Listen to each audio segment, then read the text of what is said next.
Committee is going to come to order.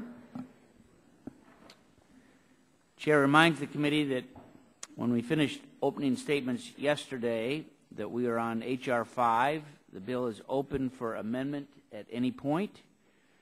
In keeping with the Chair's announced policies from January, I will first recognize the sponsors of any bipartisan amendments. Are there any such amendments to be offered?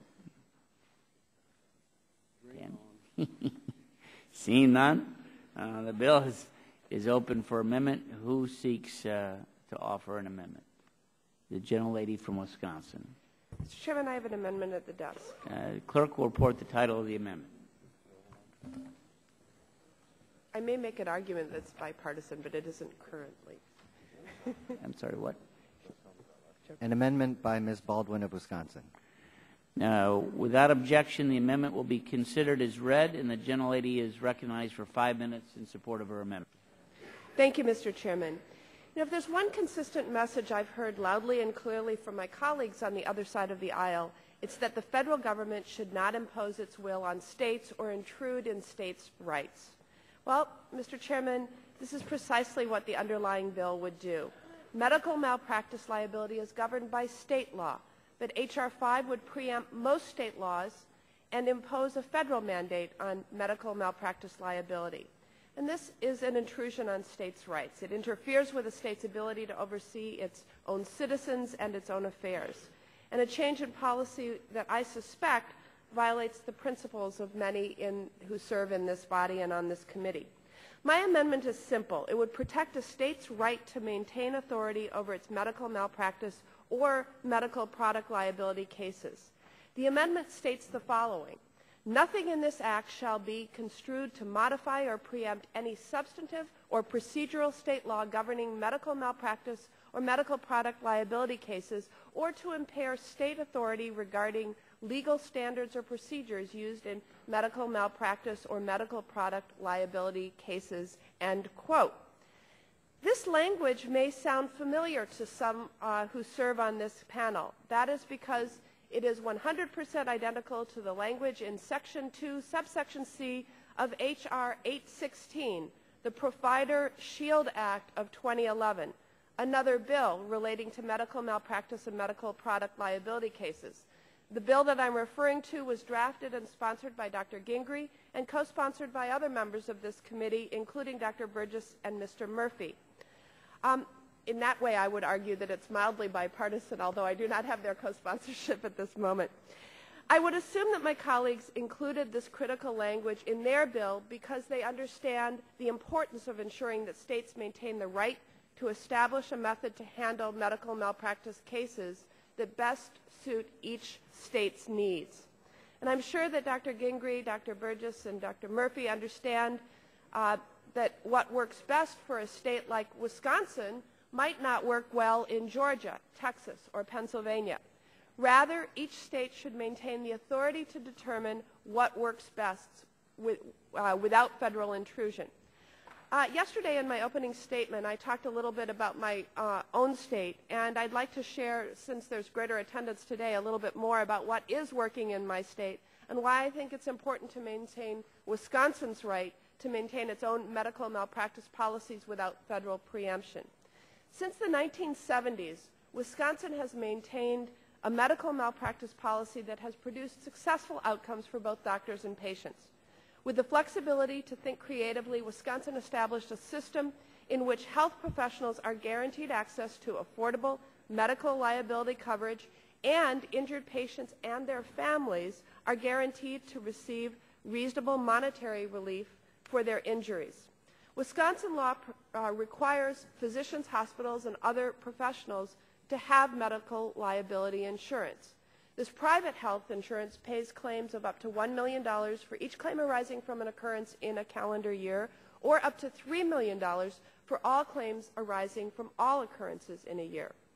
For medical malpractice claims that exceed the limits of primary medical liability insurance coverage, all physicians have access to something in Wisconsin called the Injured Patients and Families Compensation Funds.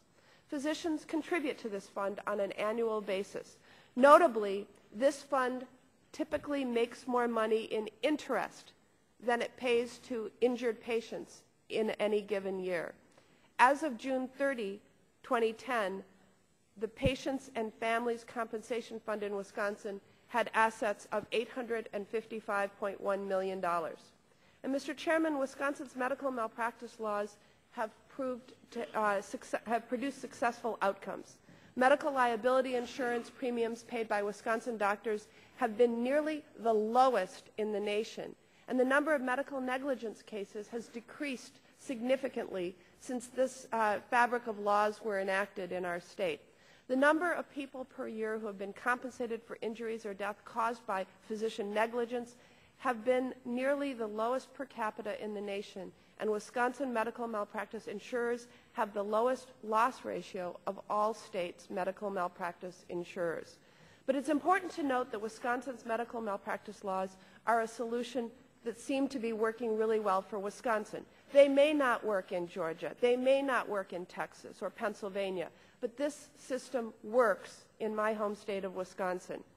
I would assume that my colleagues would agree that states like Wisconsin should have authority to do what works best, but the federal government should not come in and tell Texas, Georgia, Pennsylvania that they have to adopt Wisconsin's system. My amendment and the language from which it is plucked in H.R. 816 would allow each state to maintain the authority to determine what works best for their state without federal intrusion. I urge my colleagues to stand up for states' rights and support my amendment, and I thank you, Mr. Chairman, for the time and yield back the balance. Gentleman's time has expired. Gentleman from Georgia, Dr. Gingrey. Mr. Chairman, thank you, and I respectfully rise in opposition to the Baldwin amendment. Ms. Baldwin describes what has been done in Wisconsin, and I think that medical liability reform law goes back to 1975. In fact, if you look at it, if you look at every provision, not just the patient injury and family compensation fund, which, by the way, I applaud in the Wisconsin law, although a former governor or former governors of the state of Wisconsin have tried to raid that fund several times, and one time successfully, to spend money on other expenses. I don't know whether it's education or public safety or whatever, but I do commend the law that was enacted in Wisconsin in 1975. H.R. 5 is legislation which has a provision, Section 11. We'll talk about that, I'm sure, today in the markup. But it gives states the ability particularly in regard to their caps. If they've set caps on punitive that are higher than the $250,000 provision in H.R. 5, or if they have set caps on non-economic pain and suffering that are higher than $250,000 in H.R. 5, or indeed lower, those caps prevail. So we respect the state's rights to do their own thing if they have addressed the situation, such as they've done in Wisconsin and California and Texas and Florida and West Virginia and many other states. Now, the gentlewoman referenced my bill that in regard to the Provider Shield Act, as suggesting maybe that it's somewhat of a dichotomy that we would want doctors, medical providers to have protection, but what the Obamacare law, PPACA, Patient Protection Affordable Care Act, does or potentially can do by so many of its provisions. I could go through and list a number of them, Mr. Chairman. Section 2701, 2702, 3001, 3002, just go on and on and on in regard to provision in PPACA that could add causes of action against health care providers. In regard to H.R. 5, nothing in this legislation, which in fact is very, very similar to what was done in Wisconsin, allows for additional causes of action. And so I think while the gentlewoman from Wisconsin is well intended in regard to her amendment, and certainly in her description of the good things that were done in the state of Wisconsin, her amendment, in effect, would just negate the beneficial aspects of the federal law, H.R. 5, that would be applicable to states that haven't addressed the caps on non-economic or punitive. And that's really one of the most significant aspects that cause the $62 billion over 10-year additional cost in the healthcare system. So with that, I will be happy to yield time to any of my other colleagues, or Mr. Chairman, I'll yield back the balance of my time. Gentleman yields back. Are there other members wishing to speak on the amendment? Gentlelady from California. I'm sorry, Colorado. Thank you, Mr. Chairman. Well, actually, though, this bill preempts almost every provision of state laws, because what it does is it preempts the all state law, including joint and several liability, availability of damages, attorney's fees, and periodic payments. While it does leave in place some state damage caps on economic, non-economic, or punitive damages, it puts the caps in the bill on other states that have decided not to do limitations on damages, including states whose limitations were struck down as unconstitutional by state Supreme Court. So some states would then have their damage caps, but also be forced to accept federal cap mandates, which would undermine the work of the state legislatures. And let me give you an example of California, Mr. Chairman, since you mentioned California. The microcap in California only applies to non-economic damage claims against medical providers, so California would keep that cap, but then it would also cap punitive damages as well as non-economic damages against the pharmaceutical, nursing home, and insurance industries.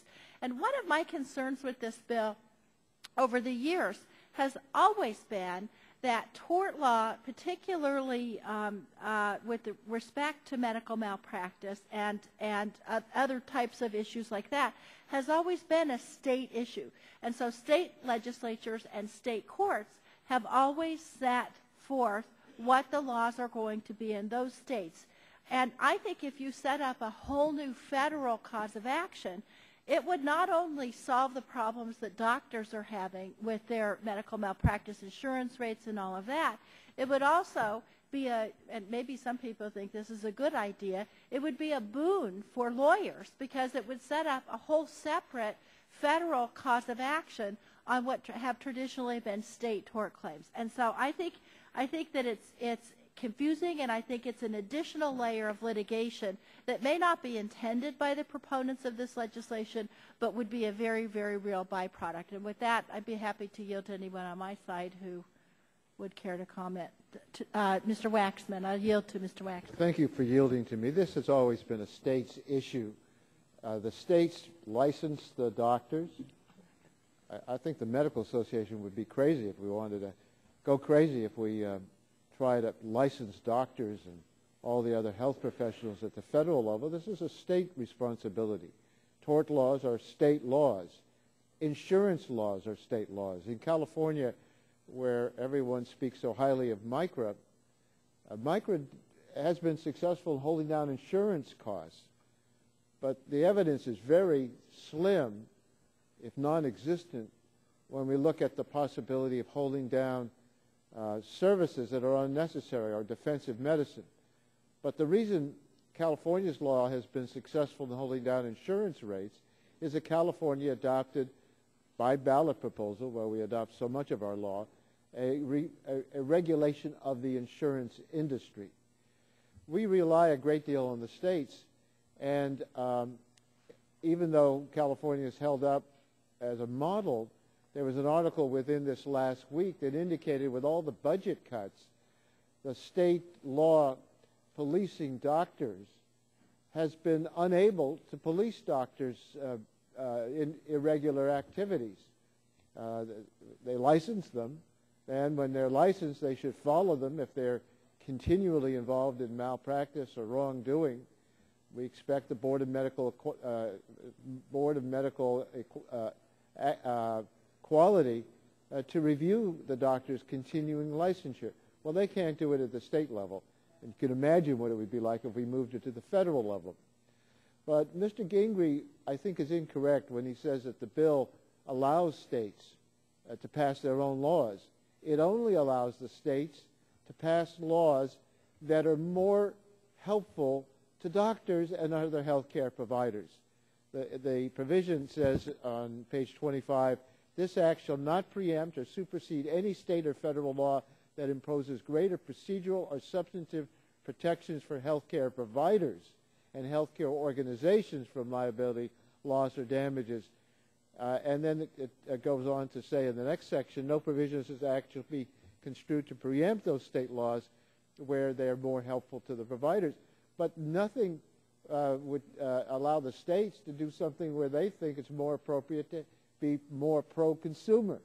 So if there's a preemption, that ought just be a preemption. In fact, that's what this amendment by our colleague from Wisconsin would accomplish. Let the states enact their own laws. Let's see what works, and let other states follow the successes of what some states are doing, or work their own will for their own unique state problems. Thank you for yielding to me. The chair would recognize Mr. Barton. I want to rise in opposition to the amendment. And I'm going to yield to Dr. Gingrey and the gentleman from Kentucky. But let me say this. It's nice to know that the ranking member and the author of the amendment are now born-again states' rights advocates. In the last Congress, they were fine with preempting states by requiring a mandate that everybody in the country had to have insurance, and mandating the coverage that had to be provided, and mandating the cost and the actual benefits in those coverage. They were fine with that, but when we come along and offer an amendment to try to bring some national rationalization to medical malpractice, they seem to lose their ardor for a federal preemption. I mean, the point, in fact, of gentlelady's amendment is it would gut the bill, and there's no reason for the bill if you accept her amendment. So I would hope that we would oppose it. I wanted to yield to Mr. Whitfield for 2 minutes, and then obviously yield to Dr. Thank you very much. I would just make the comment that we certainly have the right to be involved in this kind of issue from a federal standpoint because of the financial impact that Medicaid and Medicare have on our health care costs. And it's been suggested that we would save about $210 billion a year in costs of the national health care system with this legislation. One other comment I would make, there are lots of states like Kentucky that do not have medical malpractice reform. And what's happening to us is we're losing doctors because they're all running across state lines, like to Indiana, where they do have medical malpractice reform. So I think our bill will strengthen our system, save money, and it certainly does not prevent a person from going after full economic damages. And if you look at some of the awards in California, patients are being taken care of, because I'm looking at awards here of $84 million, $59 million, $12 million, $27 million. So I don't think that this legislation would take away any protections for patients. Thank you. I would yield to Dr. Gingrey the balance of my time. I appreciate the former chairman and the gentleman from Kentucky for yielding to me. At first, Mr. Chairman, I'd like to address a question to counsel. One of the members on the other side mentioned that H.R. 5 would cause additional causes of action from a federal perspective.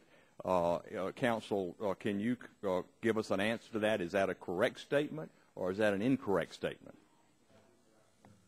It would not. Let me make sure that my colleagues on both sides of the aisle heard the response of counsel. It would not create additional causes of action from the federal perspective because of the enactment of H.R. 5. Former Democratic chairman of the committee, now ranking member from California, said, let's see what works. Don't rush to judgment. Well, we have had medical liability reform, tort reform in an existence, and yes, the state of Wisconsin, certainly the state of California. The senior senator from the state of California would agree that MICRA, Medical Injury Compensation Reform Act, that was passed in the late 70s in California, is working, and it was not because of any ballot initiative. It was because of a law passed in the state of California. What works is 35 years of experience from California and now some other states, not to $50 million in PPACA that could be awarded to certain states to start pilot projects over the next 5 years. We've waited long enough. We don't need another pilot project. We have the studies, and it's time to act. It was also mentioned that this is all about protecting doctors and what's in it for the poor plaintiff. Well, if you can eliminate all these frivolous lawsuits, those people who are actually injured and deserve their redress of grievances, their full redress of grievances, without the bulk of a settlement or judgment by an award by a jury going to plaintiffs' attorneys, but rather than to the injured plaintiffs themselves. So we certainly do not take away any of that right to their redress of grievances, and I yield back. Gentleman's time has expired. Ranking member of the committee, Mr. Waxman, is recognized for 5 minutes. Mr. Chairman, I didn't say, and I think the gentleman misunderstood if he thought I said, that this increases the number of causes of action. What this bill does is sets in place a law for all 50 states that no single state has. This isn't the micro law for California. The micro law only limits non-economic damages to $250,000 medical malpractice against health care providers such as doctors or nurses. This bill goes way beyond that for medical device manufacturers, pharmaceutical companies, insurance companies, HMOs. Micro only applies to professional negligence. Now this bill would say that even if there's an intentional tort, imagine a doctor or health care provider assaulting or raping a practice, that would have a limit on pain and suffering. The loss of a spouse is different. The cap on punitive damages are not capped in California. If you put this bill together, it's telling all the states, you may have different parts of the law, but now you got to take all of them. Because Washington is telling you what you need to do, not your own constituents. Now, we just heard the argument a minute ago that we need this law because of the high cost of expenditures for health care. Well, of course, high costs for expenditures for health care affect federal expenditures, but they affect the states and the private sector as well. I don't know what would work best in Wisconsin or Texas or Louisiana or anywhere else, and I don't think they ought to tell us what we ought to have in California. California is quite capable of making up its own decision, and it decided that in addition to the micro law, they would have insurance reform. No, most states don't have the insurance reform provisions that we have in California. So I just want to clarify the record. This is not micro. This is not what Wisconsin has. This is not what any other state has. This is something that is non-existent in any state. And the states, if they want to choose these options, they should do it, but we shouldn't force them to do it. That's exactly what this bill, in fact, does. Now, let me say a word or two about the medical liability system. It's a crummy system. A patient that's injured by malpractice. Now, that we're not guaranteeing outcomes, but a patient who's injured by malpractice or negligence on the part of a professional should be redressed their grievances. But if they can't afford a lawyer, they're not going to get into court. If their case is too small, they aren't going to find anybody to help bring their case. If they can't afford it, they're not going to be able to pay a lawyer to pursue it. Most of these cases are on contingency fees.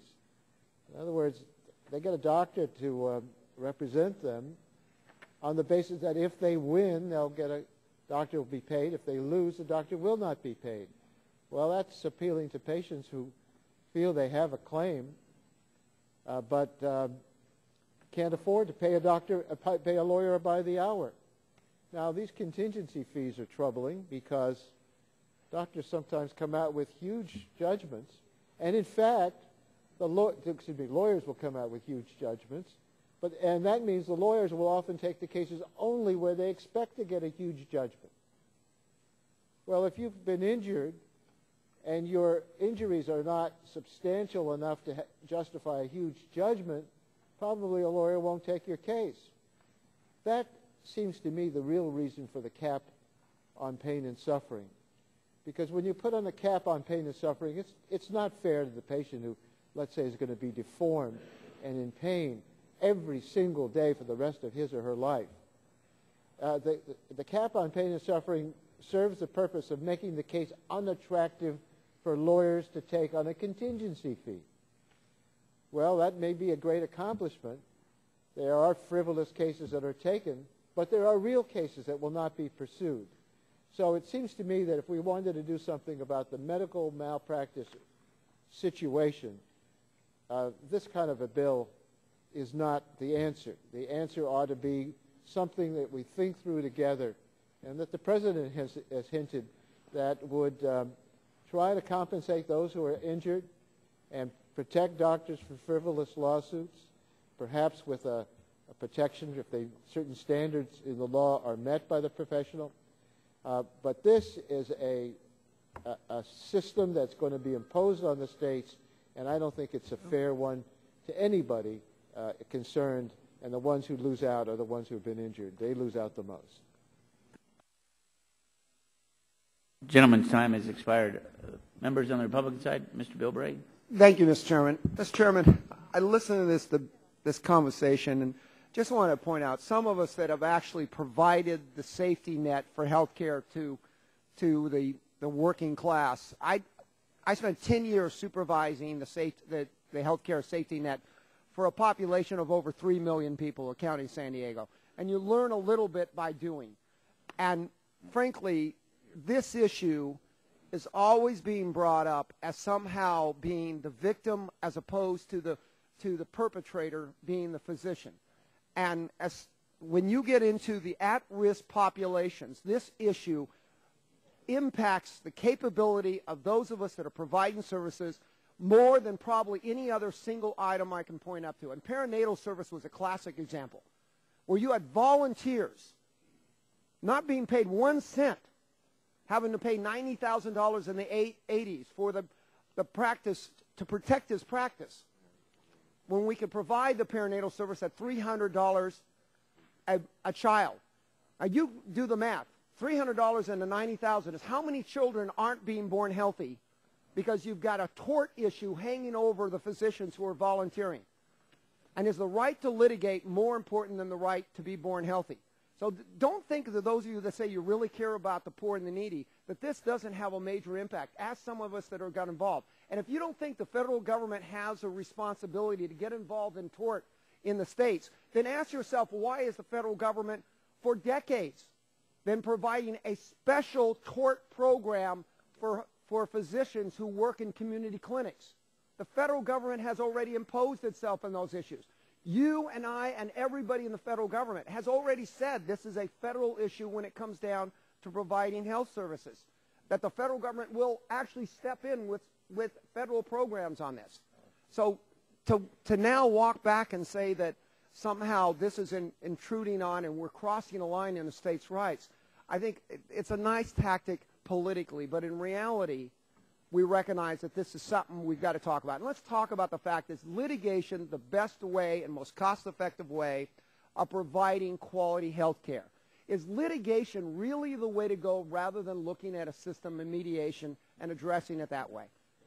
Is the courtroom where quality control is best done?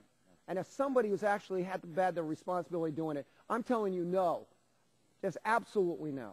So we've got to be brave about this. And remember, California has had its MICRA, and you know there's huge forces to overturn it. The fact is, California is not exactly run by a bunch of right-wing, pro-business people. Look at the history. But even they recognize that the part that we do have is essential to maintain any kind of health care structure for the over 30 million people that call California home.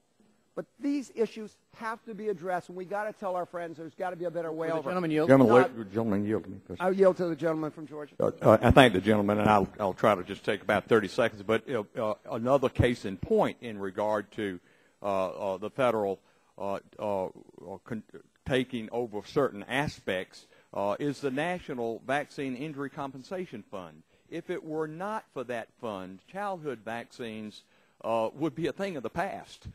And I think most of us on both sides of the aisle would agree that childhood vaccinations against measles, mumps, rubella, smallpox, all of these things are hugely important. But the fact that the vaccine manufacturers were subject to unlimited liability in those instances where rarely there would be a complication from a vaccine, they would no longer be in business. I'd like to reclaim my I thank the gentleman for reclaim my time. And the gentleman from California was pointing out about what determines when a lawyer passes and wants to take on a job. There was a big reason why the gentlelady from California and I introduced bills back in the 90s. The whole harmless, the materials manufacturers for implants, because the lawsuit wasn't going to the people who made a faulty product, but who had the deep pockets. That's a whole different issue of what drives this machine. But the problem is the tort issue the federal government follows its money. The money of the federal government is going into states to provide health care, not to provide compensation to trial lawyers. And the fact is, if you think that there is not a draw on that, then again, go back and take a look at those of us that have provided the baseline to the highest poverty levels. That's where the risk has traditionally been the biggest problem. And that is where the most of the money is being drawn off more than in the wealthier communities. And it's something that's just not frankly talked about. So I ask that we take a look at this, but as long as the federal government and the federal taxpayers being required to pay into a system, we darn well have a right to determine that money goes to health care and not to trial lawyers. And I yield back. Other members, the gentleman from New York, Mr. Engel. Thank you. Thank you very much, Mr. Chairman. I want to say that I support Ms. Baldwin's amendment. I must confess that I'm conflicted, because I do think that a person who has been maimed is entitled to sue for pain and suffering and not have an artificial cap. But I also think that the medical malpractice fees that doctors are being charged are astronomical and are driving many physicians out of their practice. So I do think there has to be a balance, and I think both sides, frankly, have to give a little bit. But I don't support a cap of $250,000 with one size fitting all. I come from New York, which is a high cost of living state. And I must say that $250,000 is not as great in New York as it might be in a rural state somewhere, rural southern state, let's say. And that's why I think this one-size-fits-all is a very, very bad idea. I do think that we have to look at the whole medical malpractice issue, and I just don't understand why we cannot find another way other than an artificial cap to do this. I think that, I take the tax fight that we're having, and we have the AMT. And the AMT, Alternative Minimum Tax, was put in 1969, I believe, because very wealthy people were using tax loopholes and not paying any taxes at all. Well, it was never indexed for inflation. So now you have a situation in my home state of New York where, average people making $70,000 and $75,000 and $80,000 are caught in the AMT. Now, I can tell you, to live in New York, $80,000 is not a heck of a lot of money. It really isn't for a family of 4 or 5, given what prices are in New York. So here we want to do the same thing. We want to cap it. There's no index for inflation. It just doesn't work. I want to comment on what my good friend Joe Barton said before when he said that we are newfound supporters of states' rights. Well, if that's true, we could say the opposite thing to my friends on the Republican side. They have talked a good game about states' rights through the years, but then when it's something that they like, they want to preempt the states totally from doing what's best for them. I think in my home state of New York, we would want to take into account that $250,000 is insufficient in terms of capping things for pain and suffering. Maybe, again, a rural state might think it's fine. Would my friend from New York yield? Yeah, I will in a second, since you called me your friend and you returned the compliment. Well, you are my friend. No, I am, and you're my friend. I just don't think that this is a good policy for a state like mine. And the fact, I know Ms. Baldwin said this, but I want to repeat, the language from this amendment is 100% identical to language included in H.R. 816, which is a bill sponsored by another friend of mine, Mr. Gingrey and Mr. Burgess, and Murphy on medical malpractice relating to the health care law. So if it's good enough for the health care law, it's good enough for this. And I yield to Mr. Barton. I just want to compliment my friend from New York for picking up on what I said and reversing it. I knew that somebody would do it, but I really thought it would be Anthony Weiner. I didn't think it would be Mr. Engel. So I'll give you the first bonus point to a member of the New York delegation for hoisting me on my own petard. Well, thank you. It probably would have been Mr. Weiner, but the chairman decided to call on me first. So that's what happened. All right, I think I've made my point. I think Mr. Waxman's point about lawyers not taking cases worries me, because I do believe that if someone is seriously maimed or injured, they have a right to be made whole. And if lawyers won't take cases, and that's a problem, that's something that bothers me. But I want to just say to my colleagues, this is an issue that won't go away. And we have to address it. We have to get together, meet somewhere in the middle, and address this issue, because it's an important issue. And I yield back. Chairman yields back. Other members on the Republican side wishing to speak? Dr. Guthrie, recognized for 5 minutes. Me? And Cassidy, Dr. Cassidy. Yeah. I think we decided in 1965 that the federal government had a role in health care. That's when we passed Medicaid and Medicare, Medicaid being clearly a state program that's co-ministered with the federal government. So that actually, there's no tension here. It's just a question of whether or not we're going to address the impact of torts actions upon health care costs. Because I think we would also agree that there is a impact of lawsuits upon health care costs, and therefore the federal taxpayer. For example, it's estimated that about 1% of the health care costs are associated with the awards given in lawsuits, but about 5% may be related to defensive medicine. Clearly that impacts access. I work in a hospital for the uninsured. Estimates show that every time you increase the cost of a premium by 1%, a significant number of small businesses will drop their insurance. Now, on the other hand, I hear what y'all are saying, and I can accept some of your concerns, but I think we can allay those concerns. Mr. Waxman wonders if this only preempts state law in one direction and not the other. But as I look on page 25, line 10, it begins a passage where it says that if any state law specifies a particular monetary amount that may be awarded, regardless of whether or not this amount is greater or lesser than what is in this act, shall not be preempted.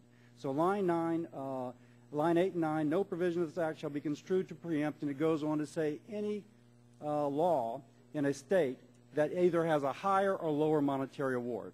I'm specifically told by counsel that includes punitive caps. If a state has a cap upon punitive damages, then that punitive cap will hold. I'm told that by counsel. If a state like New York decides that a 250 cap is too low, all New York needs to have is a cap. It can be a cap of $1 billion. But in fact, studies show that caps work. Now, that's okay with me because, again, I'm a physician. I'm kind of data-driven. So Mr. Waxman also raised the concern that there's been no studies that show that caps will lower the direct cost of health care. Here's a study from the American Journal of Emergency Medicine from 2010, which compares the rate of head x-rays after a trauma in states with caps and without caps. It shows that as much as a 60% lower rate of ordering CT scans or other imaging studies after head trauma in states with caps. This is a study which shows that there is a direct positive impact upon decreasing the cost of health care if we enact a cap. Next, Dr. Gingrey has also mentioned that there is federal precedent for this because the Vaccine Injury Act has one, statutory deadlines, and a $250 cap on pain and suffering, recognizing that the federal government has a vested interest in controlling the cost of vaccines and therefore access to that. Mr. Waxman also raised the concern regarding rape. Rape is not medical care.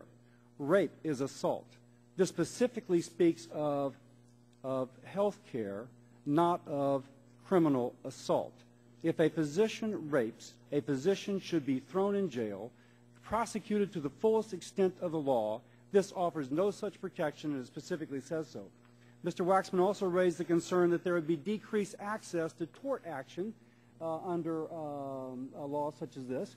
But here's an analysis of MICRA in California, and I can submit this for the record, but it shows that there's been minimal or no decrease in per capita incidence of lawsuit filings, malpractice lawsuit filings, from 1968 to 2003, taken as an inflection point in 1985 when their MICRA law was declared constitutional. There is no evidence that there is a decreased number of court filings associated with the passage of this law. Well, the gentleman, you. Just a second. I'm not sure I'm through yet, man. I'm a relatively new member here, and so I always like to think the truth will prevail, and I'm hoping that as we address some of those concerns, which are valid concerns, that people will look at this and say, wow, no, that's not true. Again, a state can have, and going to the substance of the amendment, Wisconsin can have their fund. All that we're asking is that they also establish a cap, whatever that cap may be, because, again, it is a federal interest to control health care costs and to, therefore, increase access to care, and studies show that caps actually decrease cost, which other studies would suggest would increase access to care. I have 28 seconds. I'll yield. I thank the gentleman for yielding, and he brought up a very important point. It's not just about cost, and of course $62 billion, very conservative CBO estimate over 10 years is not pennies, but it's also about physician workforce. And he showed the study from the College of Emergency Room Physicians. That emergency room physician at Tucson Medical Center, Dr. Ree, probably would not be there if we don't do something about this situation, because these doctors are not going to go in high-risk specialties and put themselves in danger of medical malpractice every single day. Thank God he was there and saved our colleague's life. And can I reclaim my time just to say I'll submit these supporting documents for the record? Without objection. Gentleman from New York, Mr. Weiner. Thank you, Mr. Chairman. Let me just stipulate something that I think is obvious about these states' rights issues. We all kind of come down on different places depending upon what issue it is. Mr. Barton pointed that out earlier. There's a states' right caucus that one of the original 10th Amendment states' rights people was the gentlewoman, Ms. Blackburn. I think some of you might be on it. We move back and forth. You know, Congresswoman Baldwin and I spent 12 years on the Judiciary Committee. We can probably do this argument from memory. But let's remember something, that a lot of the arguments being made here today in support of the tort cap would be very interesting to hear made in support of the individual mandate, for example. You can say that, too, has an impact on reducing cost, and the ability of one person to opt out increases the cost to everyone else. Mr. Whitfield said that that's why the Medicare program is a national program.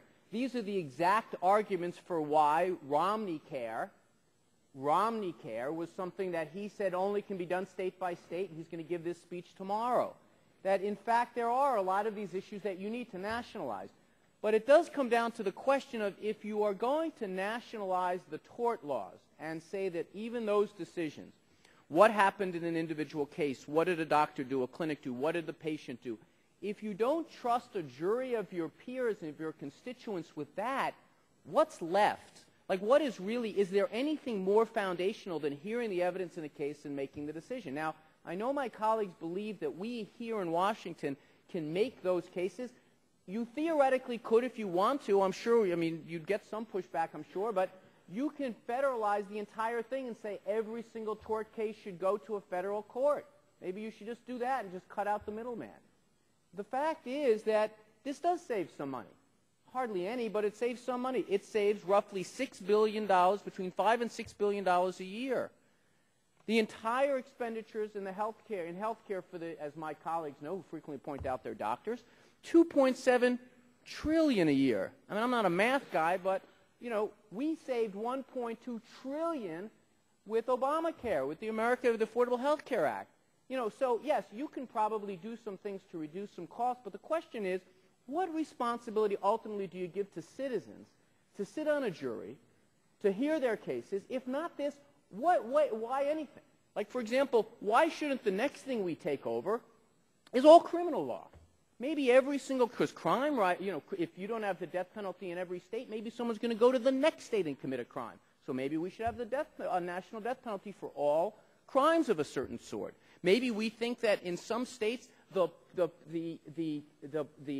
sentence for rape is too low, or for sexual abuse is too low, or for assault is too low. Why don't we nationalize those things? Because then people may go over state lines to commit those crimes. The question becomes, what do we leave to our citizens? And tort law, a harm one person did to another, as heard by a jury, is the very most foundational thing. And let me just say this. I agree with Congressman Engel. I agree with many of my colleagues. I'm very concerned with what insurance companies are charging. But I'm concerned about that. Put that in the law, and we might be able to do business. If you do an exchange for these things, insurance companies are capped or they can't raise above a certain level. The fact is that, look, it's so transparent sometimes that all my friends on the other side of the aisle want to do is make sure insurance companies benefit. And who is it coming out of in this case? The rights of your citizens in your states, in your districts, to make the most foundational things. We trusted them to elect you.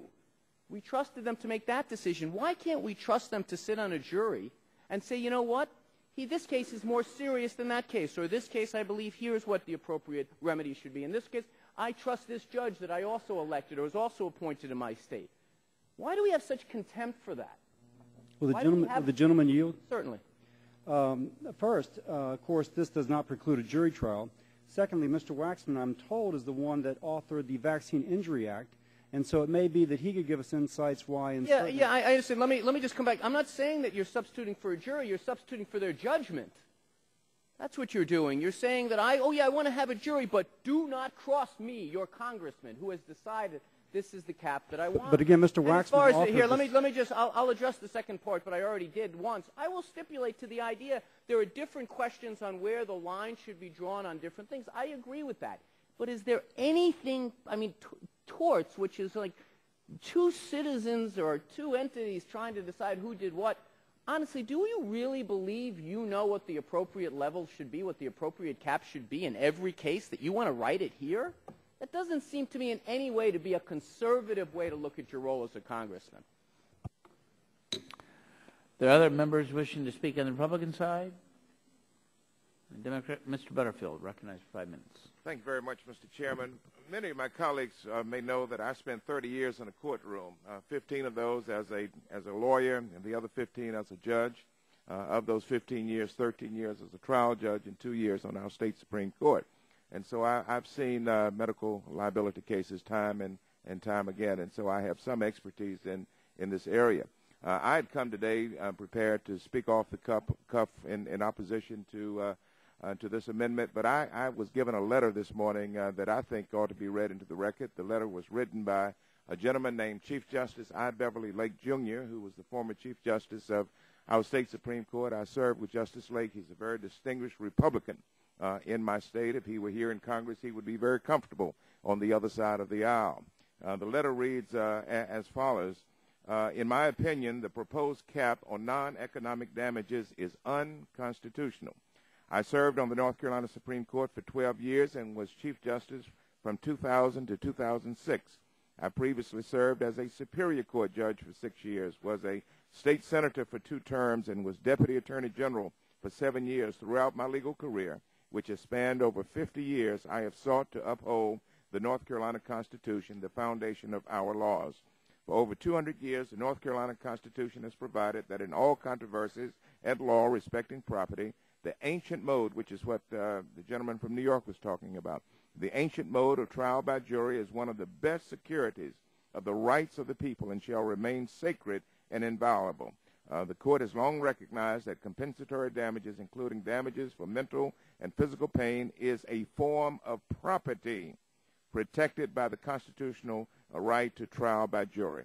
He went on to say that when I served as Chief Justice, a unanimous court, and I happen to be on that court, a unanimous court expressly reaffirmed the principle in Ryan versus Kmart. We stated that compensatory damages represent a type of property interest vesting in plaintiffs, while punitive damages are not a vested property interest. North Carolina citizens have a sacred and inviolable right to have a jury determine the amount of compensatory damages, including non-economic damages, under our Constitution. The right to have a jury make that decision cannot be eliminated or restricted. And then Chief Justice Lake went on to conclude by addressing a case that came out of the Georgia Supreme Court. My friend Dr. Gingrey and Mr. Barra will probably recognize this case. The Georgia Supreme Court recently reached the same conclusion, striking down a similar law in Atlanta oculoplasty surgery versus Nesselhut. In 2005, the Georgia legislature enacted a $350,000 cap on non-economic damages in medical malpractice cases. Georgia's state constitution protects the right to a jury trial, as does ours, stating the right to trial by jury shall remain inviolate. Because the determination of damages has always been the jury's province, and non-economic damages have always been a component of compensatory damages, the damages cap unconstitutionally, this is the Georgia Supreme Court, the damages cap unconstitutionally infringed on the right to a jury trial. The court concluded the very existence of the caps in any amount, is violative of the right to trial by jury. I ask unanimous consent to include a copy of this. Will the gentleman yield? Yes. I thank my colleague from North Carolina yielding, and at the onset of his remarks, commend the gentleman because he brought up a point that, you know, this is really not, or certainly should not be, a partisan issue. There are members on both sides of the aisle that were healthcare professionals in their previous life, and there are those who were attorneys, indeed even trial attorneys, as the gentleman said is part of his resume. And certainly the Republican Supreme Court justice that just happened to get that letter to him this morning, you know, again, he spent his whole life in the legal profession. So you come at this from reclaiming my time. The point that the Chief Justice is making, and I'm trying to make today, is that these damages are a property right. And your court in Georgia and my court in North Carolina has expressly stated that. And you cannot take away a property right once it is vested. That's the point that we're trying to make. I yield back. Gentleman yields back. Gentleman from Pennsylvania, Dr. Murphy. Thank you, Mr. Chairman. Just a couple points here. I know when I was a state senator in Pennsylvania, we dealt with several issues regarding medical liability reform. We dealt with contributory and comparative negligence, joint and several liability, contribution, vicarious liability, expert testimony, periodic payments, collateral sources, prejudgment interest or delay damages. And one would hope that would have dealt with a number of things. We did not have caps on punitive damages because according to the way the Pennsylvania Constitution is written, back in the early 1900s, there are no caps that can be imposed on anything, so it would require a constitutional change. This bill would make some differences in that. However, despite that, there are still some concerns in Pennsylvania as there are with other states. For example, in Philadelphia, you have many sites that deliver babies have closed, except at academic hospitals. You have medical malpractice costs now that can be close to $200,000 a year, which has resulted in multiple hospitals throughout the states, entire classes of OBGYNs who graduate leave the state and go to other states. In particular, a high number seem to want to go to states like Texas. Now, I do want to point out that we had our hearing on this bill a couple weeks ago. I specifically asked one of the persons presenting at that time, I believe his name was Wolfman, about this issue. And I said, were there differences in states that have caps and states that don't? And he said, yes, indeed. The states that don't have caps, there is a difference, a clear difference in improved quality in medical care. I believe what he was pointing to is that when you have unlimited damages health care is better. And despite my asking a number of times during that for him to submit that information to the committee, it has not happened, nor has it come to my office. My only assumption is that it doesn't exist. I make reference then to Dr. Cassidy's note 2 here on some of the issues with regard to differences that have occurred in states with or without punitive damages. Look, we all want to see better health care. If this was an issue that allowing unlimited damages would yield better health care, then, my gosh, that's the health care we should have performed. We should have said if the way to get doctors to do better care is to sue them for 70 or 80 or 100 or 200 million dollars every time they do something wrong, then by the time we're done with this, we'll have cured everything. That's not the case. And the case is that this is a huge interstate problem because states that have variability in these laws, doctors do leave because they can no longer afford to practice in one state or another. It's tough enough then within a state where doctors flee, you have counties that may not have OBGYNs or neurologists or neuroradiologists or neurosurgeons or specialists in neonatal care. That being the case, when there is a high-risk delivery or pregnancy, where does that mom go when minutes mean life? And if someone is having a stroke, where does that patient go when even to get a helicopter there and to another high-level hospital where these physicians are practicing, hours mean or minutes mean brain death? This is a huge healthcare issue in America, across the nation, and it is important that Congress sees this as an issue we have to deal with across this nation in America, because delayed care, denied care, is lives. And it's the quality of life for so many babies and so many adults with medical problems that continue on or worsen because they cannot get access to care with this. It is not just an argument about states' rights here. Let's get back to the root of the issue. It is about patients, it is about health care, and if someone can show me that allowing anybody to sue a doctor for any amount of money brings better health care, then let's do it. That is not the case, however. We have to figure out ways to improve quality of care, but that begins with allowing access to doctors, which you don't have when they flee a state. And I yield back. Gentleman from Washington State is recognized for 5 minutes. I'll show you one case that improved health care. It was about a little 4-year-old girl who, because of a defective catheter, ended up with very, very severe burns, chemical burns to her bladder.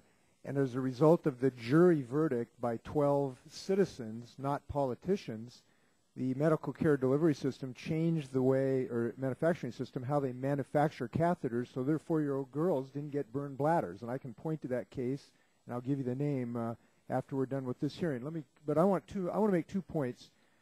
Both patients and physicians have legitimate concerns here, and I want to address both of them. First, the patients, and I want to tell you about one patient. I'm just going to call her Mrs. Smith. She went in, she had a lump in her breast. Doctor prescribed a biopsy. They did the biopsy. Come back, they told her she had a malignancy. She had a double radical mastectomy. She then developed an obstruction as a result of that surgery of her bowel and ended up having about 2/3 to 3/4 of her bowels removed. She then developed a blood clot as a result of that surgery, developed gangrene in her leg, and they had to remove her leg, I believe, above the knee. And after her double radical mastectomy and the removal of most of her bowel and one of her legs, a doctor had to walk into her room and explain to her that there'd been a mistake in the pathology report. She actually had a benign situation, and she didn't require any of those surgeries. Somebody made a mistake.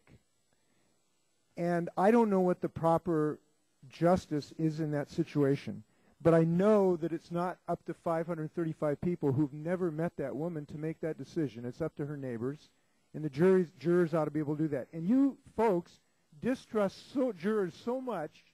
In your bill, you put it specifically that you would keep this limitation on their right to make a decision secret. In your bill, it says you won't even tell the juries about the limitation.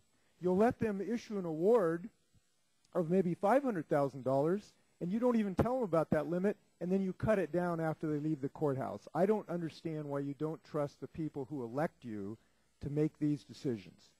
That's the patient. Now let me address the physician.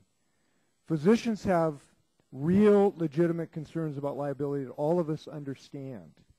And there are some things we can do to reduce that concern. But let me suggest this is not the way to go about this. What I believe we owe physicians is more predictability and certainty about their standards of care. We need to have standards of care that they can point to saying, I followed the standard of care. And those standards of care need to be based on medical evidence. And in our health care bill that we passed, we have a variety of tools to help the industry develop more evidence-based standards of care.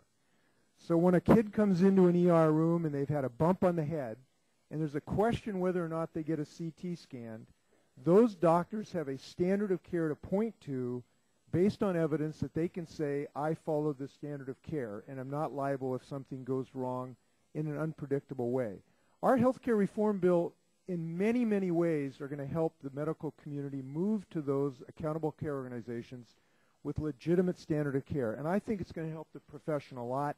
That's the way to go about this, not as an assault on democracy, which this bill is, in its most fundamental form. And I'll tell you why. You know what happens? Go see, if you, before you vote on this bill, go watch the movie 12 Angry Men and watch a jury in action. They don't have lobbyists in the jury room.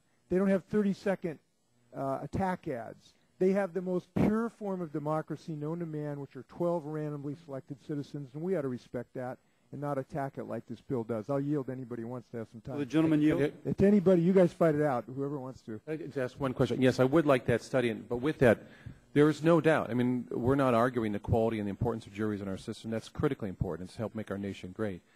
But it's also a matter that, yes, there are individual cases where people have altered things. What we're looking at overall is this question I'm still looking for. Can someone show me a study that's showing having unlimited damages in a state makes that state's health care better than in a state that doesn't have that does have limits on damage? That's what I'm looking for. If you have available that study, I appreciate it. I'll yield. And it's important to note in the study I quoted from the American Journal of Radiology, there are currently standards as to which head injury patients should be imaged. It is the states with caps that had a greater adherence to those standards. Standards by themselves do not, if you will, give immunity or even comfort. Well, let me just point out the standards I'm talking about. We need the medical industry to develop standards of practice. And if we do that, well, they aren't there. Here's the problem. ER room doctors today do not have standards they can rely upon. That's what we need to develop, and I'm out of my time. Thanks a lot. Chair would recognize the gentleman from Illinois, Mr. Shimkus. Thank you, Mr. Chairman. As much as I'd like to move to the vote, this is a good debate. A couple points that have been raised. Remember when the Secretary of HHS was here, you know, she admitted to double counting the $500 billion. So when we talk about the $1.2 trillion saved in the health care law, that doesn't count the $500 billion in the double counting. States can raise the limit on this cap. That's part of this debate. My friend from Washington State does raise the issue of a standard of care, but in the health care law, no protection. If someone operates under a standard of care, there's still no protection. And this will be the same debate that we'll have when we go to there's going to be an amendment on medical devices and drugs. There we do have something that's been approved at the federal level, and the tort system can still go after them, even though our national government said these are safe for this process and procedure. The citizen, going on with Dr. Murphy, the citizen does have a right. We're talking about the right of citizens. The citizen has a right to have a neurosurgeon when they have a major head trauma in this country, but they're not in locations, especially in rural areas. Why? Because this process. And let's conclude this with talking about the federal court and federalism. The CRS report in 2003 said enactment of tort reform legislation generally would appear to be within Congress's power to regulate commerce and would not appear to violate principles of due process or federalism. They also say, in concluding that Congress has the authority to enact tort reform generally, we refer to reforms that have been widely implemented at the state level, such as caps on damages, limitations on joint and several liability, on the collateral source rule. James Madison's also quoted as saying when he debated the Commerce Clause, at the Virginia Convention, when he called to ratify the Constitution, says, all agree that the general government ought to have the power for the regulation of commerce. There are regulations in different states which are unfavorable to the inhabitants of other states. This will not be the case when uniform regulations will be made by Congress. And that is the case that, why is this important? Illinois has passed 2 pieces of tort reform legislation. They did help provide more access. They did help lower premiums. They were both struck by the state Supreme Court. That's why now, for my citizens to have the same access as any other citizen in this country, we need to have medical liability reform. This is what this bill does, and that's why I support it. The gentleman yield. Will the gentleman yield? Gentleman yield. Who is? I'll go to Dr. Gingrey, then I'll go to you, Anthony. And I thank the gentleman for yielding, and I thank the gentleman from Washington State for bringing up the Smith case, as he described. There would probably be a minimum of 10 defendants in that case, and if it were tried in the state of Georgia, and I'm sure if it was tried in the state of Washington, you would expect that the plaintiff in this particular case would probably end up with about $100 million worth of an economic award, and justly so, and $250,000 worth of non-economic if H.R. 5 becomes law. And I thank the gentleman for And I'd like to yield to gentleman from New York. I appreciate the gentleman from Illinois. I guess what it does kind of beg the question. I don't disagree with the gentleman that there is a legitimate federal interest. This is the whole individual mandate argument going right now. You made a pretty good argument for why the individual mandate is constitutional. But I guess the question is where do you draw the line as an individual member of Congress if residents of Illinois don't have the ability to hear a trial and make their own determination what the cap or the floor should be? Why would you give them any rights to hear any cases? What cases would you allow them unfettered control of? Are there any cases? Well, I would just say that states are allowed to set a cap at a level above this. So, if that's the debate, my issue would be, in its real world, is that if from the state capital to Metropolis, right next to Paducah, Kentucky, probably 35 counties, if there's no one neurosurgeon there because the specialist cannot afford medical liability and something happens, a major head trauma in South Central Illinois, it is a life and death aspect of getting to that care. What I'm trying to say in the federalism debate is that our citizens have the same right to access that service as any other citizen, and I think that's what Madison was alluding to when he argued the Commerce Clause before the Virginia Assembly, and I yield back my time. Gentleman's time is expired. The gentlelady from Illinois. What confuses me about this whole debate is that I think we can all agree that the problem that faces physicians is that they are charged so much money for their liability insurance that some of them find it difficult to practice. But why then we're looking at the victims of malpractice and not at the insurance companies really is perplexing to me. Let me give you an example. When I was early in my career here, I'm here 12 years, so it must have been my second or third term, there was a hearing in Philadelphia, and the insurance industry was testifying. And I said to them, well, if we were to set this $250,000 cap, give me an estimate. Would you be able to reduce your rates by 25%? Oh, no, we couldn't make that commitment. Well, how about 20%? No. We got down to 5%, and the insurance industry representative would not make any kind of commitment that as a result of limiting damages by putting a cap on liability, that they would actually reduce rates. Well, I think that this committee could get together and look at what about the practices of the insurance industry that are making it impossible for doctors to practice, good doctors. I mean, why can't we work out a way that we figure out how to weed out the few bad doctors that are really causing the problem?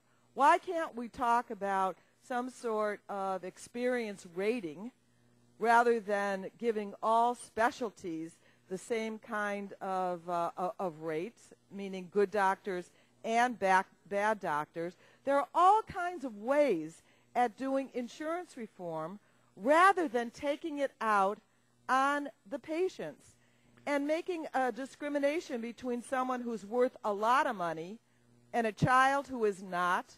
And later I'm going to introduce an amendment dealing with nursing home residents who aren't really worth a nickel because they aren't, don't have, they aren't worth anything to anybody. Will the gentlelady yield? And so, well, yes, I will. I yield. Thank you. There's an article from the GAO. One, I have great sympathy with what you're saying. And in the theoretical, I have great sympathy. In fact, my gut says, oh, yeah, right. On the other hand, there's a GAO report from 2003, a little dated. I say go with your gut, but go ahead. I'm a gastroenterologist, so that works. See? For sure. There is a GAO report from 2003 which specifies that there's multiple factors related to increased premium cost. And they specifically talk about what would be the impact of caps upon future cost. And they say since some of the insurance companies' current income is there to pay future cost, and because some of their income is related to investment properties, that it's like I assume landing a plane on a aircraft carrier. It's a moving deck, so it's difficult to establish a one-to-one relationship between a decrease in premium and any sort of cap. The other thing I'd like to point out in that analysis done of MICRA in California, there's been a well, reclaiming my time for a minute. What you're saying is that insurance companies are partly setting their rates on the success of their investments. Well, then we shouldn't be talking about using insurance premiums as a way to talk about medical malpractice. But if I may, that's only one component. Another component is future claims. And again, the same GAO report says that if you capped, at least theoretically, if you capped pain and suffering, that would allow greater predictability, and instead of having wild fluctuations in premium cost, would allow some stability thereof. And again, I'm just quoting GAO. Okay, well, reclaiming my time, the fact of the matter is that liability claims have been rather stable. They are pretty predictable. They have not wildly fluctuated. That's one thing that has been a pretty steady thing. So I would say that let's work together on insurance reform, and I think that we can make some serious headway with this problem. And I yield back. Gentlelady yields back. I'm hoping that we can be prepared for the vote. And I've talked to Mr. Waxman, and if we can vote now, we'll bring up the Barrow Amendment next. We're going to limit debate to 10 minutes on either side. We'll vote on that amendment. We'll adjourn until precisely 1 o'clock, if that meets everyone's approval. So if there are no other members wishing to speak on the amendment from the gentlelady from Wisconsin, the clerk will call the roll. Mr. Barton. Mr. Stearns. Mr. Whitfield. Mr. Whitfield, nay. Mr. Shimkus. Mr. Shimkus, nay. Mr. Pitts. Mr. Pitts, nay. Mrs. Bono-Mack. Mrs. Bono-Mack, nay. Mr. Walden. Mr. Walden, nay. Mr. Terry. Mr. Terry, aye. Mr. Rogers. Mr. Rogers, no. Mrs. Myrick. Mrs. Myrick, no. Mr. Sullivan. Mr. Murphy. Mr. Burgess. Mr. Burgess, nay. Mrs. Blackburn. Mrs. Blackburn, nay. Mr. Bilbray. Mr. Bilbray, nay. Mr. Bass. Mr. Gingrey. Mr. Gingrey, no.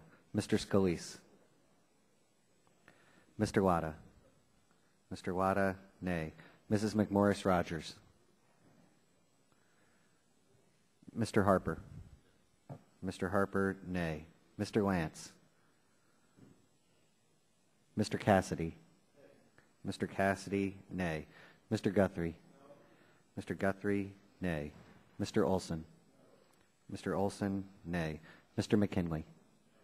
Mr. McKinley, nay. Mr. Gardner. Mr. Gardner, nay. Mr. Pompeo. Mr. Pompeo, nay. Mr. Kinzinger. Mr. Kinzinger, nay. Mr. Griffith. Mr. Griffith, aye. Mr. Waxman.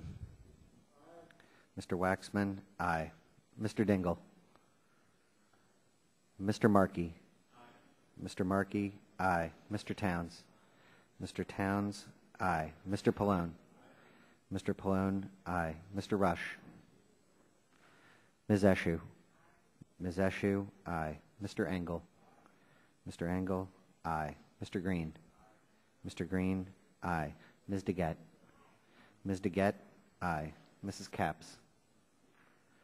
Mr. Doyle. Mr. Doyle, aye. Ms. Schakowsky. Ms. Schakowsky, aye. Mr. Gonzalez. Mr. Inslee. Mr. Inslee, aye. Ms. Baldwin. Ms. Baldwin, aye. Mr. Ross. Mr. Ross, aye. Mr. Weiner. Mr. Weiner, aye. Mr. Matheson. Mr. Matheson, nay. Mr. Butterfield. Mr. Butterfield, aye. Mr. Barrow. Mr. Barrow, aye. Ms. Matsui. Ms. Matsui, aye. Ms. Christensen. Ms. Christensen, aye. Other members wishing to vote, Mr. Lance. Wait. Mr. Lance, nay. I don't believe you called my name. I didn't. Mr. Upton votes no. Mr. Upton, nay. Mr. Bass. Mr. Bass, nay. Mr. Barton. Mr. Barton, nay. Kathy McMorris Rogers. Mrs. McMorris Rogers, nay. Dr. Murphy. Dr. Murphy, nay. Mr. Scalise. Mr. Scalise, nay. Mr. Stearns. Mr. Stearns, nay. Are there other members wishing to cast their vote? If not, the clerk will tally the roll.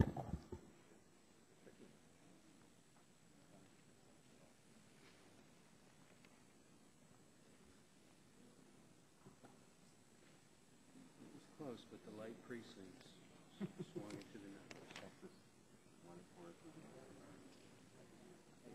Early voting favored the D's, but the late precincts came in heavily. I got 30.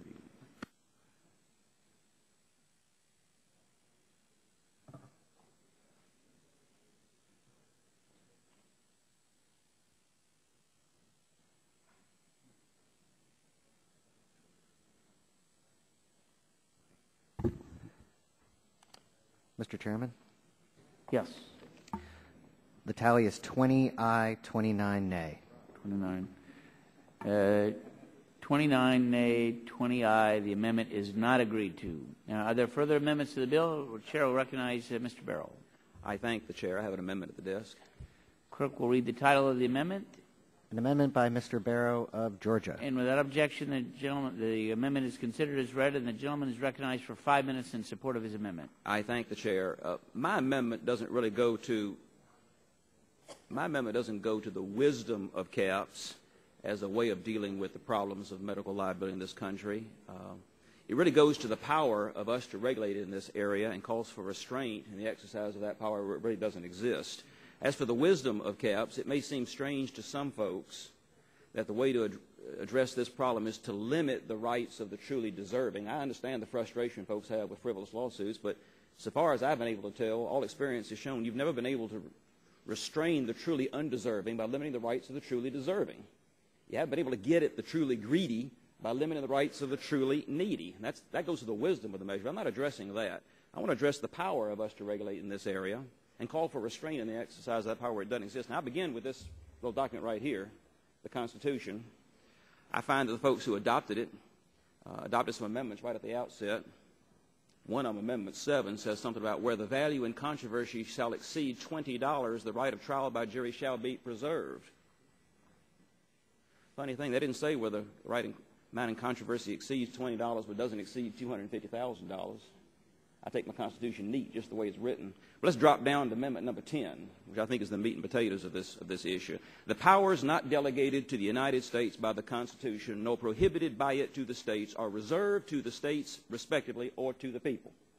Now, I have listened with great interest to the discussion about the federal government's interest in this, and I have no doubt whatsoever that the activities of practitioners of the healing arts, corporations, citizens, the commercial practices of purveyors of the healing arts can bring themselves within the scope of Congress's power to regulate commerce between the states. I have no doubt that the antitrust laws can reach this area. I have no doubt that the federal government can condition the exercise or the conferring of benefits in the form of health care upon conditions for the enjoyment of it. I have no doubt the federal government can attach strings to what it spends money on.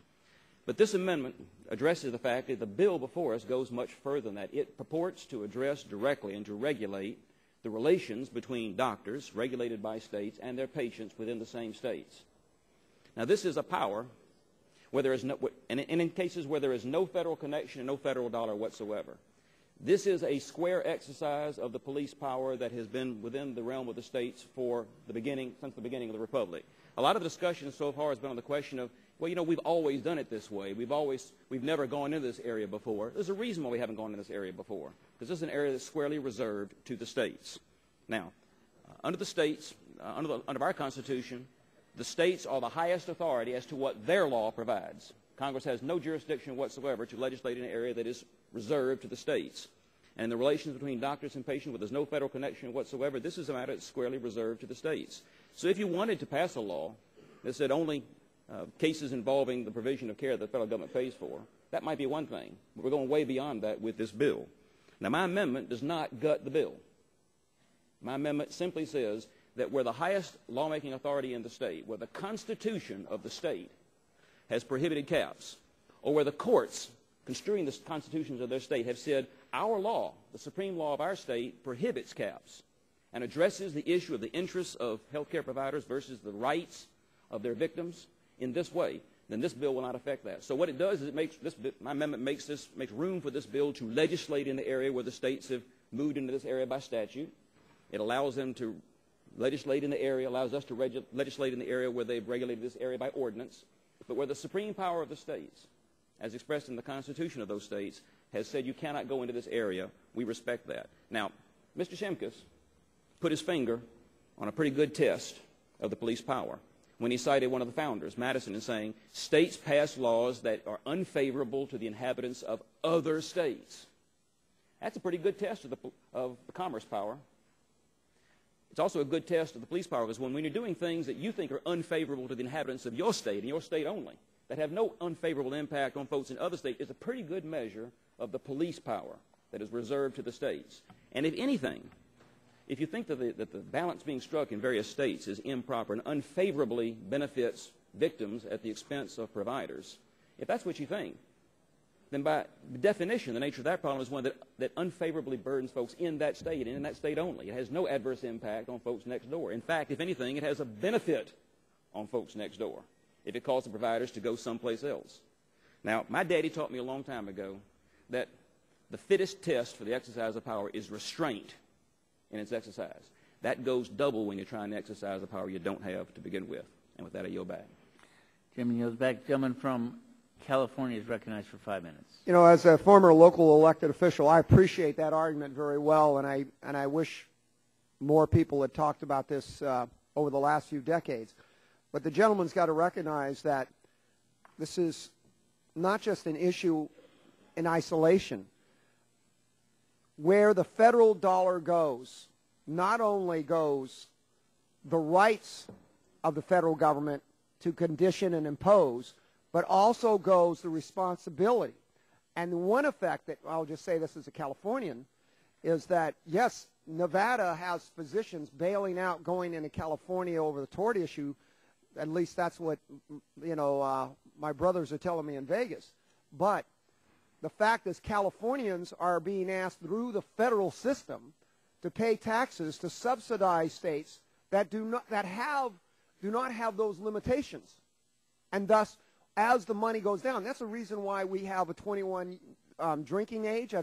We do it again and again about basically imposing on states on the condition based on the condition that we're paying for it or paying for a portion of it.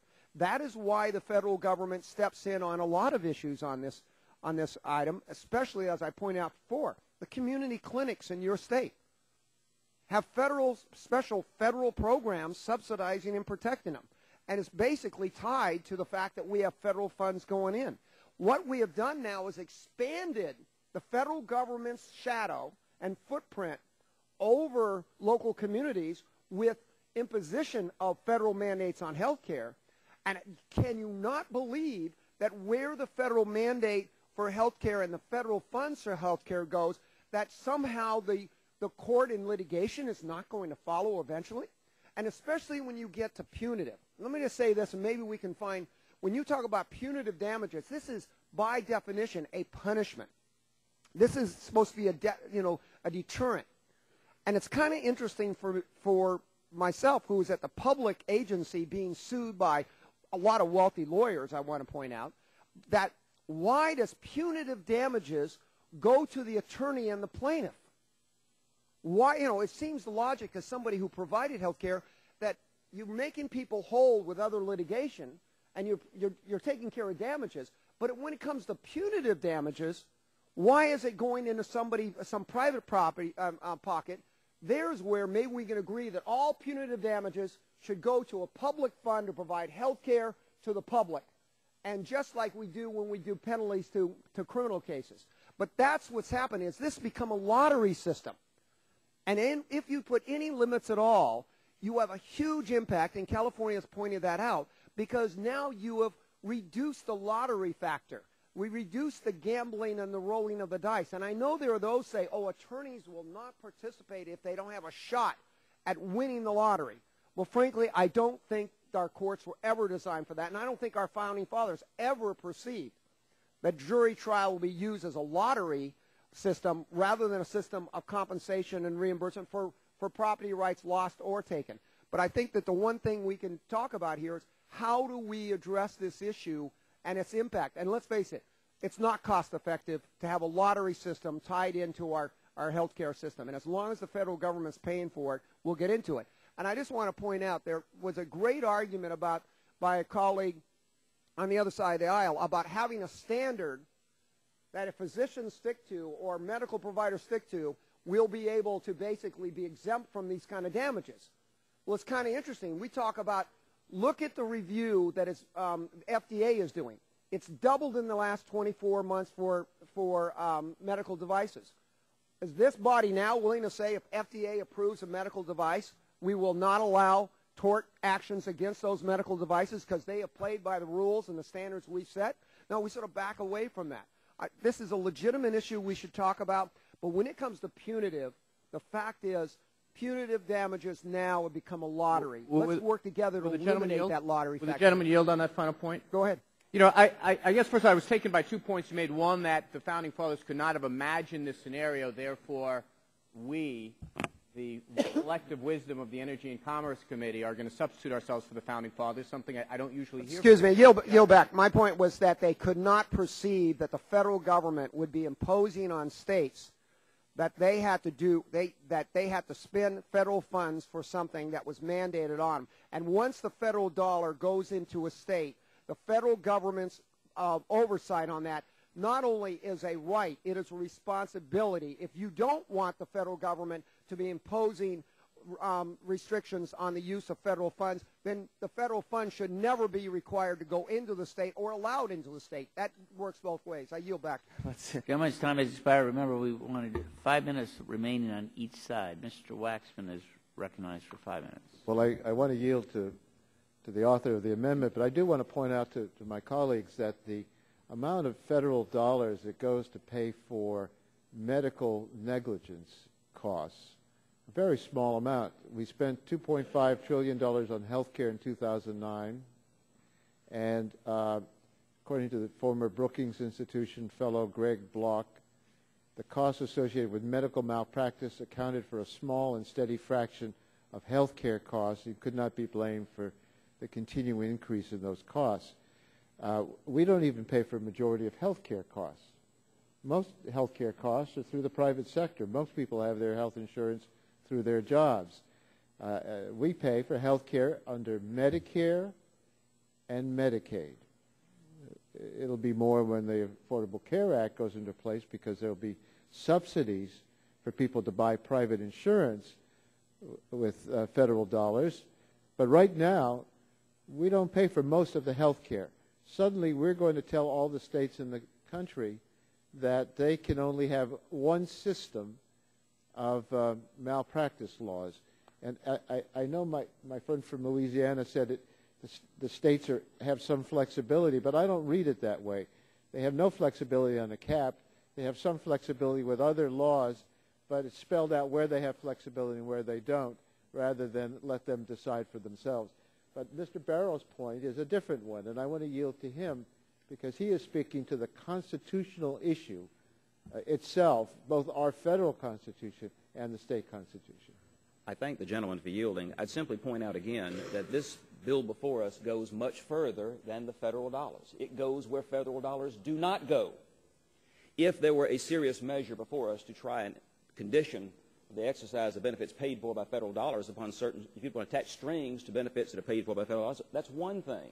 But this goes much further than that and goes directly to an area that is squarely reserved to the states. Look, the ability to regulate the relations between professionals of one state and their clients of that state is state action. It is not commerce. It has always been regarded as state action because it is state action. And this bill goes where federal dollars do not go. I'd say to folks who don't like the way some states are doing it, you know, there are 10 states whose constitutions have been held to deal with this, 4 where the constitutions expressly prohibit caps. And there are 6 other states, like mine, where the supreme judicial authority in the state has construed the state constitution as prohibiting caps. And there are a dozen other where that's in litigation. If you don't like the way states are handling what our Constitution makes their business, my suggestion is you run for the state legislature in those states. If you think you can do their job better, go do their job. But out of respect for federalism and the rights of the state to regulate within areas that are squarely confined to their jurisdiction, they have a right to be wrong. You may think they're wrong, but under our federal system, the genius of our federal system is that time may show that the guys you think are doing it wrong are doing it right. Holmes said time has upset many fighting faiths. And a lot of folks here are willing to have the same old fight over and over again.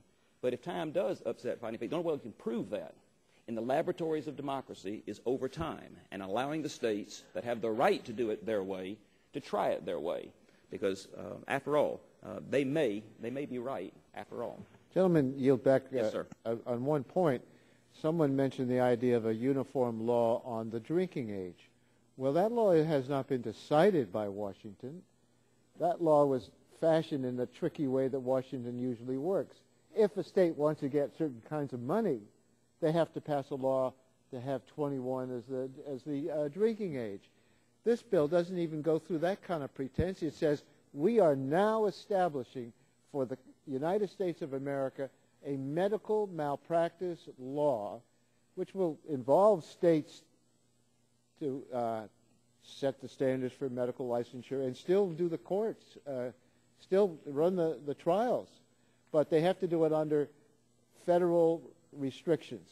And I wonder if that's really constitutional myself, although I gather it's been an open subject. But we are now establishing a federal law. We are saying this is the only way you can do it. If there's a medical malpractice claim, it has to fit under a cap. It has to fit under these requirements.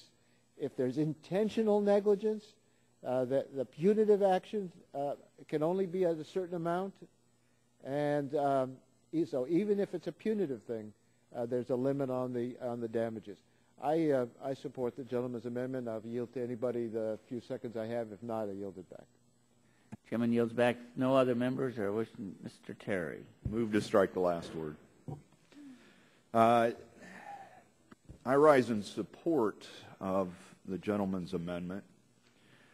As I have tried to reserve as much power for the states, I've stood in front of crowds for years, crowds of maybe 2, 3, 4 people. That was your family. Yeah, and that included my family. Thanks, Mike. But you've got good legs. You've been pretty fast, right? Yeah, but always said that I was a 10th Amendment person. I really feel that we need to reserve as much for the states. When I look at Article 1, Section 8 of the Constitution, I don't see a federal power over tort or damage law. That was obviously reserved to the states. If you look at legal history, tort law was inherently a state or local issue. Staying consistent with the same reasons why I passionately opposed the National Health Care Bill was that it wasn't provided within the Constitution, that it should be reserved for states. And when we look at the states, most states have done something. Some have done differently than what's specified in California or Texas, but they did it up to what was necessary for their state to keep doctors there, to keep the high-risk areas, OB, emergency rooms. They dealt with those type of things. I've given a lot of thought, having legal experience and legislative experience, that probably the best way to protect physicians from frivolous lawsuits isn't necessarily a cap, but a medical review panel that's truly unbiased, that's of expertise, so you know if you've deviated from the standard of care, that then that person could proceed forward to the damage aspect. States that wanted to go there no longer can. They are preempted by this provision, and I would encourage my colleagues on both sides of the aisle here to actually read Section 11, because we have been told that the states still have their rights, but it's very clear in the plain language that this act preempts all of the state laws regarding damages if they are any different than what's in here. And that's it. So frankly, even Nebraska, that has the most prescriptive damage caps in the nation, would be preempted by this act because they don't control attorney's fees, or they don't specifically set out the offsets if there's any other contributions. Read it. This preempts probably every but California's and Texas's medical liability laws. So it is very clear that it violates states' rights to me. It is very clear that it is inconsistent with the 10th Amendment and the Article 1 of the Constitution. Therefore, I'm going to support the gentleman's amendment. And will the gentleman yield? Sure. I thank the gentleman for yielding. And, you know, he's an attorney. The author of the amendment, my good friend and colleague from the great state of Georgia, is an attorney. We all carry our pocket constitutions with us, and we can quote Article 1, Section 8, Clause 3 in regard to the Commerce Clause, and I would ask my gentleman friend from on this side of the aisle from Nebraska, in regard to states' rights and the 10th Amendment and federalism, would he consider a vote against the federal ban on partial birth abortion a violation of that principle? Clearly, there are examples where the federal government must act, where the state governments have failed to act, or the state Supreme Court may overrule the legislatures in the various states who want to enact legislation. The gentleman yielded. I'm sorry, I take back. Yeah, I yield back. Frankly, that case that you mentioned is Carhart versus the state of Nebraska. So I know a little bit about that case, and it was state law that banned that. I would love to have the abortion issue back at the state level. Yield back. Gentleman's time has expired.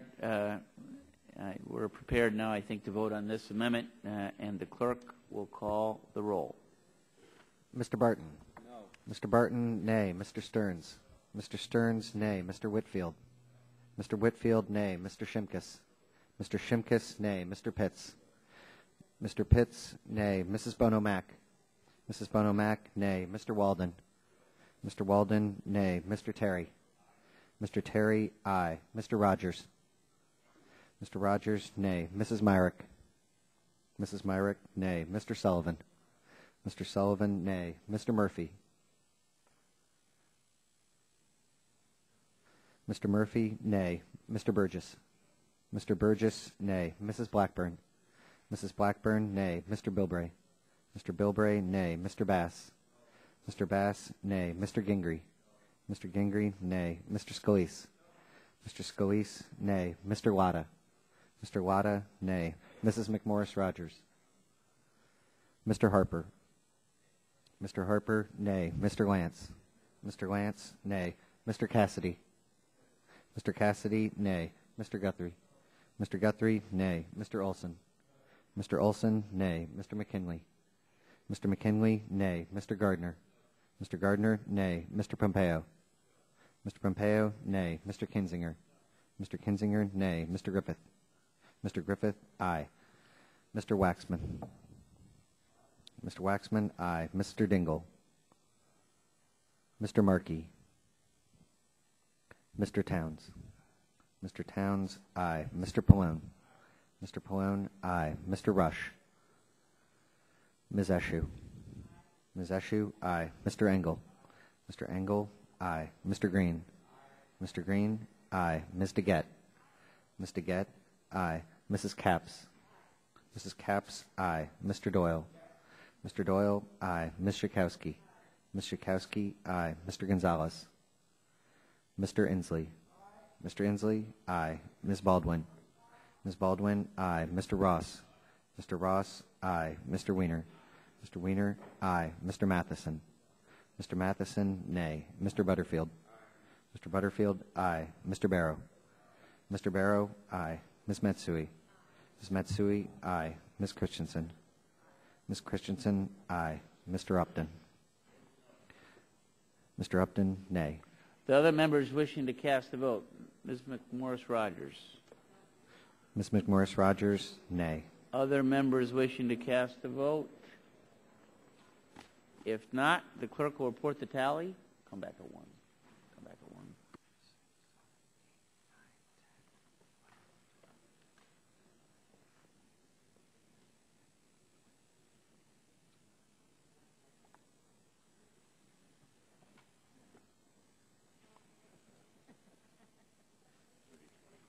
Yeah, I didn't. I was talking.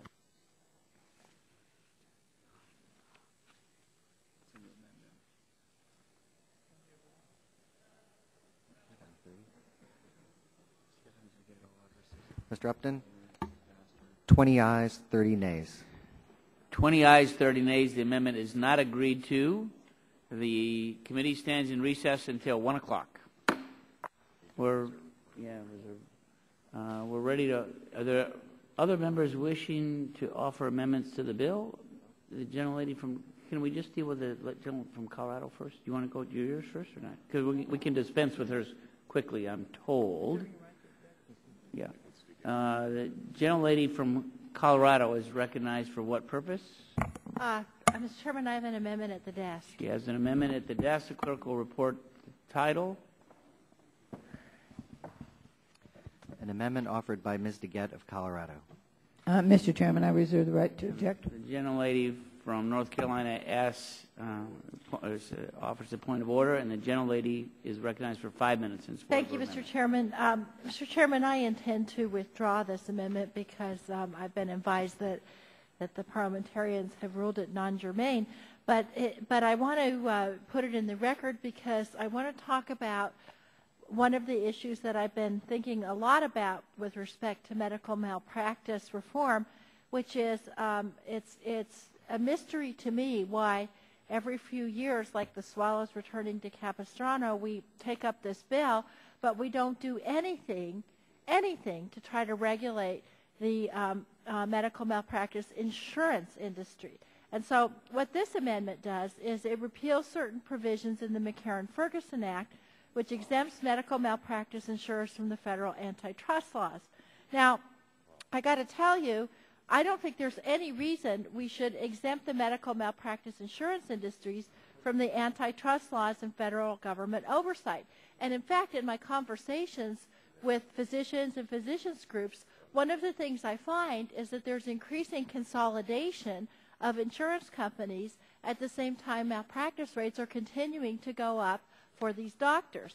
And so in spite of all of our recent efforts on health care, it seems that we are just singularly focused on putting the burden for decreasing the cost of medical malpractice insurance on America's patients, when really what we should be looking at is the antitrust aspects of the insurance industry. And there's a lot of other things we need to look at with respect to the insurance industry too.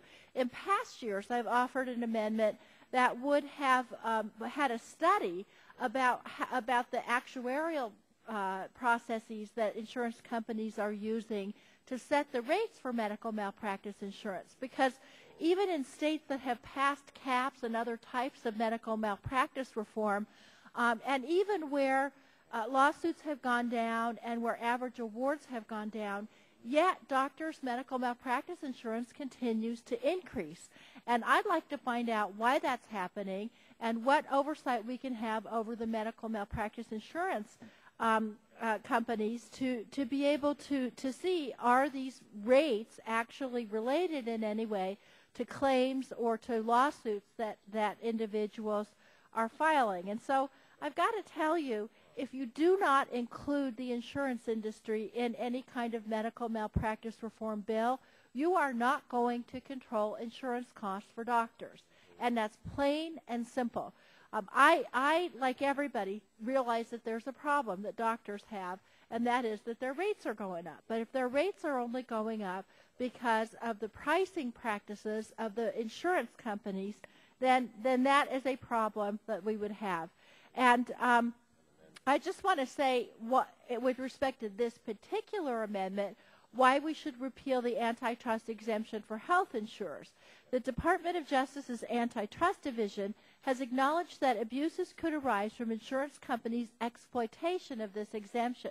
Christine Varney, DOJ's top antitrust lawyer, said, quote, repealing the McCarran-Ferguson Act would allow competition to have a greater role in reforming health and medical malpractice insurance markets than would otherwise be the case. I was a strong supporter and one of the original co-sponsors of the Health Insurance Industry Antitrust Enforcement Act, which was legislation that would bar health insurance insurers and medical malpractice insurance carriers from engaging in price fixing, bid rigging, or market allocations to the detriment of competition and consumers. Provider organizations like the American Dental Association, the American Hospital Association, and the American Academy of Pediatrics endorsed that legislation, and that's because doctors and healthcare providers would also benefit from the increased competition. So why is this amendment not germane? Because this committee apparently does not have jurisdiction over the insurance industry. But I got to tell you, if we don't do something about the insurance practices that we're seeing, we are never going to bring these malpractice rates for doctors under control. That's only going to harm the doctors, and it's going to harm the patients that they're trying to serve. And with that, if anyone else wants to talk to this, I would be happy to yield to them. Otherwise, I'll withdraw my amendment. Gentlelady withdraws her amendment. Thank you. Are there other members wishing to offer amendments? The chair will recognize the gentlelady from California. Thank you, Mr. Chairman. Let me just say this. I have an amendment at the desk. Clerk will report the title. An amendment offered by Ms. Eshoo of California. And without objection, the amendment is considered as read, and the gentlelady is recognized for 5 minutes in support of her amendment. Thank you, Mr. Chairman. I just want to start out by saying that whether I've agreed or disagreed with what members have said from both sides of the aisle today, I think that that this has really been a worthwhile discussion and debate. I especially enjoyed Mr. Terry's presentation. So I think really kudos to all the members. They've been really serious-minded, and when we're talking about the Constitution and states' rights, I think it reminds each one of us of how weighty our decisions are here. And on that issue, before I say something brief about this amendment and then yield back, I've never really belonged to either school of thought where you're 100% a state writer or that the federal government should hold on to and impose its will across the board. I think that we need to pick and choose what applies and be very particular about what applies where. I'm offering this amendment because it really has to do with patients and consumers. And I think sometimes in a debate like this, especially around constitutional issues, which are very weighty, that the patients really can be left out of this. Now, when a patient sues for medical malpractice, they often can't afford to pay up front for a lawyer, either a full payment or by the hour. Attorneys will take these cases on a contingency basis. And that is, if the plaintiff wins, then the attorney will receive a percentage of the damages they're awarded, and if the plaintiff loses, then the attorney receives nothing. It's the way the system works today. This legislation specifies that contingency fees, regardless of the number of plaintiffs, cannot exceed 48% of the first $50,000 recovered, 33 1/3% of the next $50,000 recovered, 25% of the next $500,000 recovered, and 15% of any recovery in excess of $600,000. I think that this provision severely restricts the average American's ability to sue for medical malpractice. I think it's just really highly intrusionary. The legislation already limits the damages a plaintiff can receive, and I just read them out, to $250,000. And, of course, it goes beyond that by dictating the financial agreement that I just read between a plaintiff and their attorney. I don't know if this is the first time in the history of our country that this would be the law, but I believe it is, and I think that it's harmful. I think it will disincentivize any attorneys from taking these cases on, and then where does the average American stand? Where? How? I mean, I don't think anyone's really answered that question in the debate today. And under the contingency fee system, lawyers are paid only if they're successful. So I think that what we're doing is building in an incentive for attorneys to only accept what they would consider to be slam dunk cases, where there may be a closer call. How does the consumer, the patient, get representation? I think it's unfair to restrict a plaintiff attorney's fees when defendants have no such restrictions. That's creating a real imbalance in our country. And someone said earlier, I don't know if it was on the Republican side or the Democratic side, maybe it was Mr. Engel, that we need to have a delicate balance in what we're trying to do. And I think that this just destroys that. I mean, there just won't be any balance, especially if the defendant is a large corporation or insurance company with unlimited amounts of money to pay attorneys by the hour and hire expensive expert witnesses. The limits on contingency fees would, again, discourage attorneys from accepting cases with lower damages. Why would they do it? I mean, why would any attorney take this on?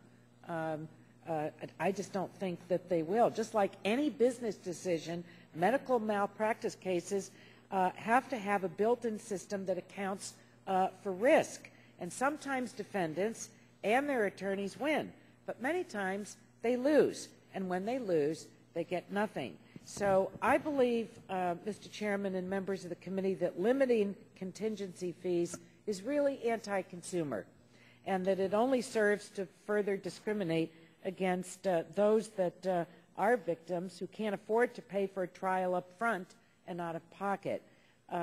I also have a larger issue with the bill, is that it imposes one system on 50 states, and I don't think that that is healthy for the system, and I don't think it respects states, and I really don't think it does anything to ultimately bring down the rates of medical malpractice insurance in our country, which is the underlying motivation of the legislation. So I thank you and yield back. Gentlelady's time has expired. Are there other members wishing to speak on the amendment? Chair recognizes the gentleman from Louisiana. Yes, I can again appreciate the gentlelady's concerns, but the article I quoted later that looked at the earlier that looked at the impact of the micro legislation in California upon the rate of lawsuits filed, and it's important to note that in California there is a limitation on contingency fees. This legislation is based upon that. And in this they find that the per capita incidence of malpractice suits being filed has not decreased statistically since 1985, which is when micro was found to be constitutional. So one, we can see from empiric evidence that a state which has limitations, it has not limited the ability of plaintiffs to file suit.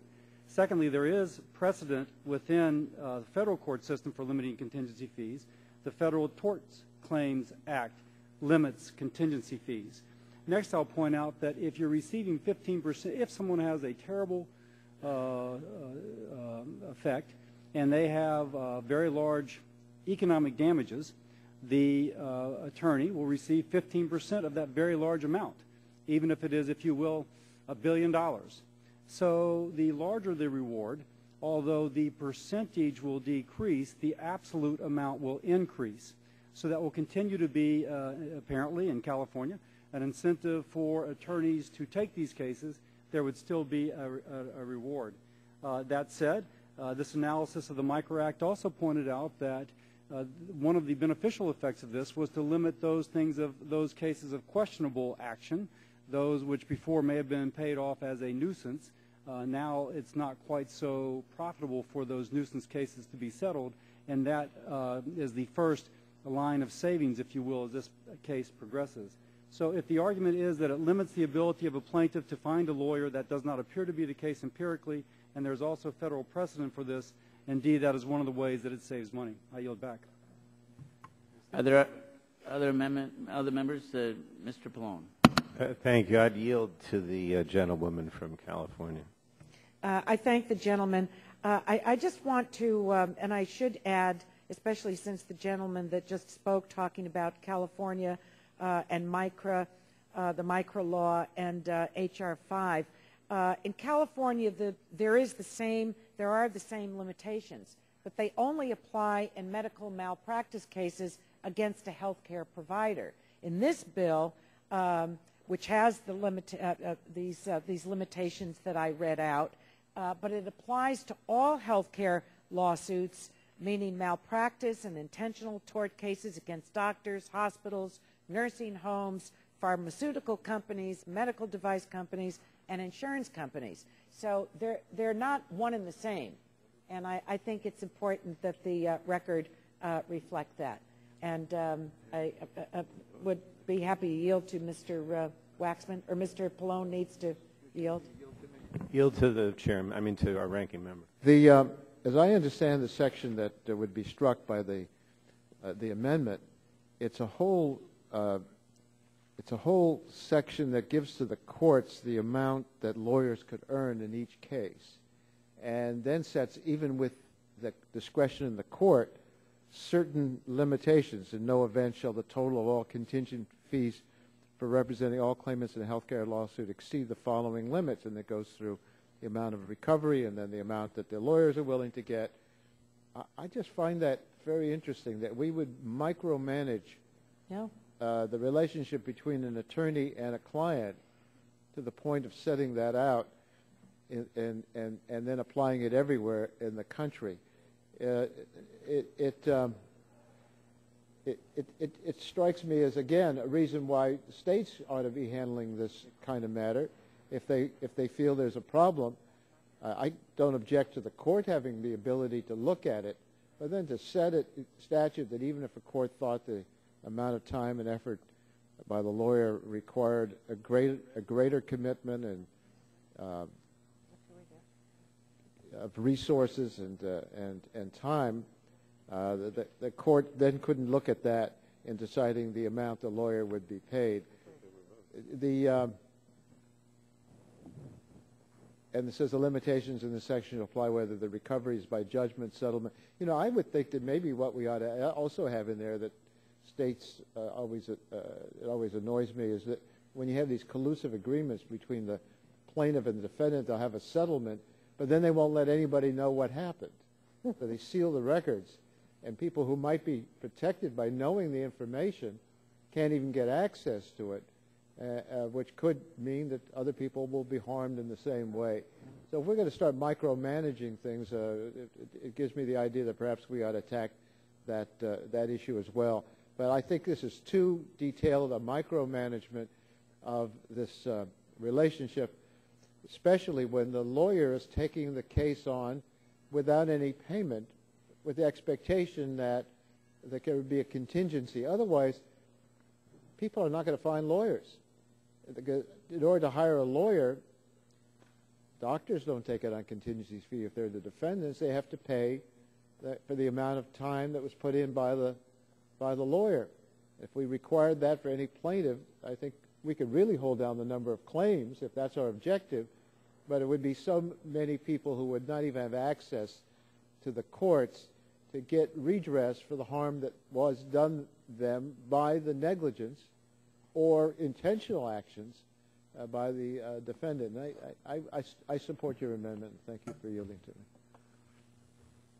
I yield back, Mr. Chairman. Chairman, yield back. Thank you, Frank. If we could, I'd like to dispense with the amendment before we go to the floor to vote. Are there other members wishing to speak? If not, the vote will occur on the amendment. All those in favor say aye. Aye. All those opposed say no. No. The noes appear to have it. The noes appear to have it, and therefore the noes have it. The amendment is not agreed to. I would note that we've got about 10 votes or so on the House floor, so we will adjourn for about an hour and come back 5 minutes after the last vote.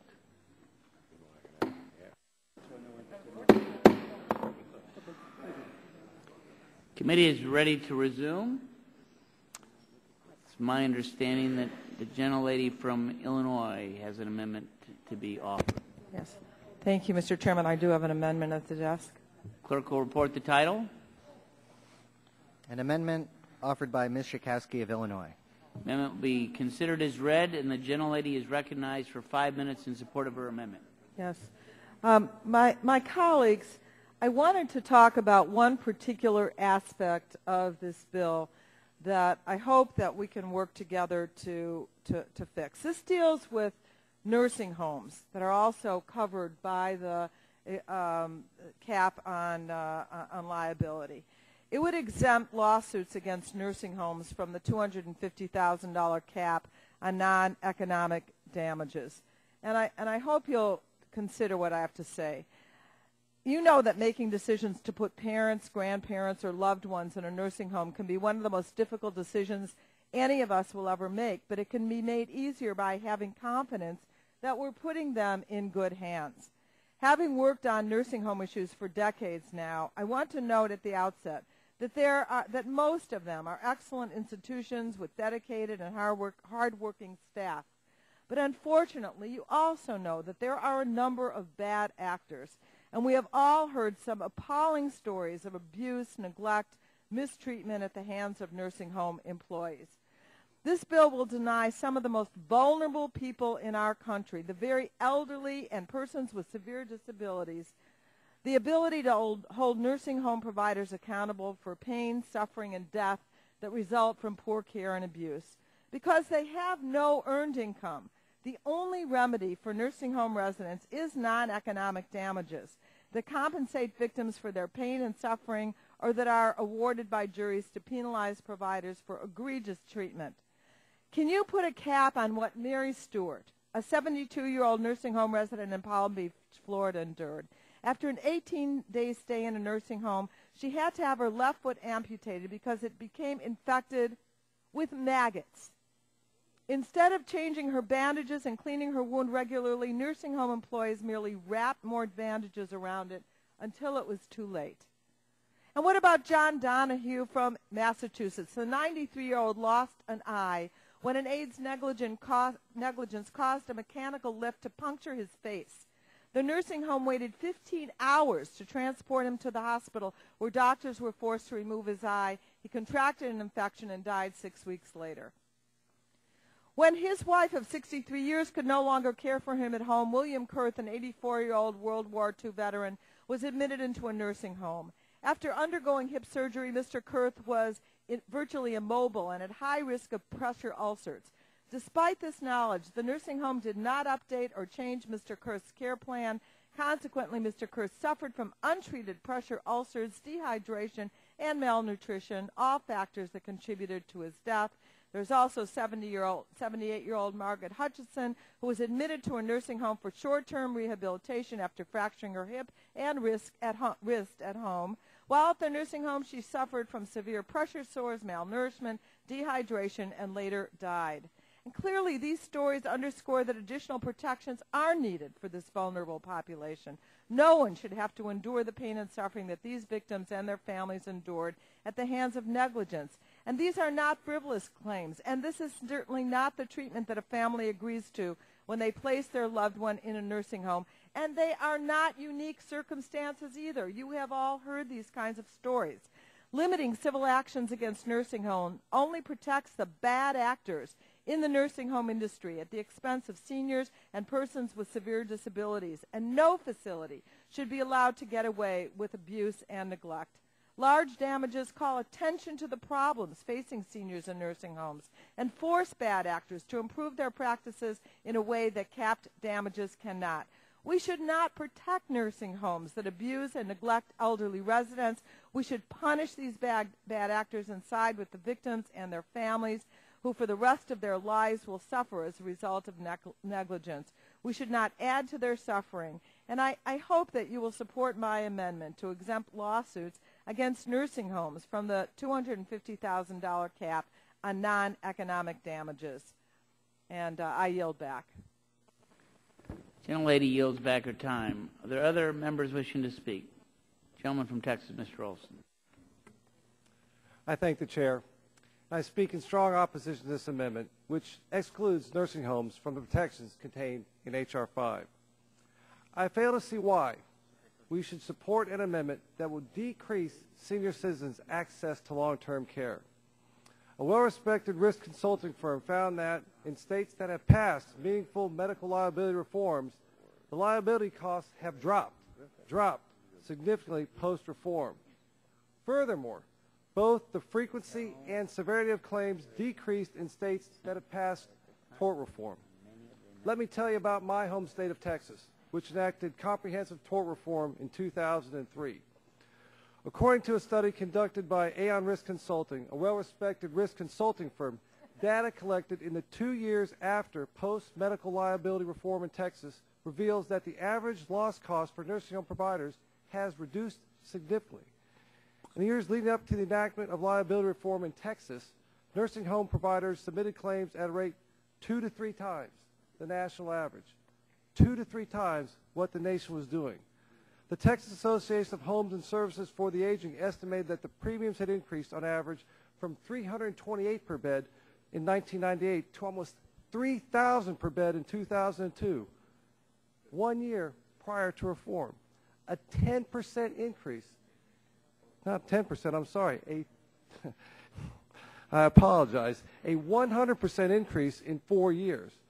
A study by Aon found that the average loss cost per occupied bed peaked at $6,720 in 2002 and had already declined to $3,090 by 2004, a 50% reduction in 2 years. Loss costs are trending down in Texas, and industry experts credit medical liability reforms passed in 2003 for these reductions in stabilizing the medical liability market in Texas. Nursing homes are intertwined with the current medical liability crisis, and by excluding them for H.R. 5, my Democrat colleagues are jeopardizing this nation's elderly and frail citizens' ability to find a nursing home that provides quality care and a comfortable home. 2 weeks ago, I met with members of the Houston medical community and talked about this issue, specifically this issue. And they were unanimous that nursing homes would have closed without meaningful tort reform in my great state. The reason? The nursing homes could not have purchased insurance. It was not cost effective. Therefore, they would have had to refuse, shut their doors. Again, this is not what we cannot turn our backs on our nation's elderly at this time. I urge the members to oppose this harmful amendment. There are other members wishing to speak on the amendment? If not, gentleman from Georgia. I'd like to yield to the lady from Illinois, Ms. Jakowski. You know, you've been so interested in changing Medicare and into a new kind of plan that hands them over to the insurance industry and let seniors fend for themselves and trying to get health care. Well, now we've got a situation here where in order to get health care, then seniors that go to nursing homes have to submit themselves to allowing for malpractice. This is absolutely, your argument is so contrary to what experience has been around the country in nursing homes. I mean, are we now declaring a right for seniors to have to be in nursing homes and get maggots so that they have to have their limbs removed?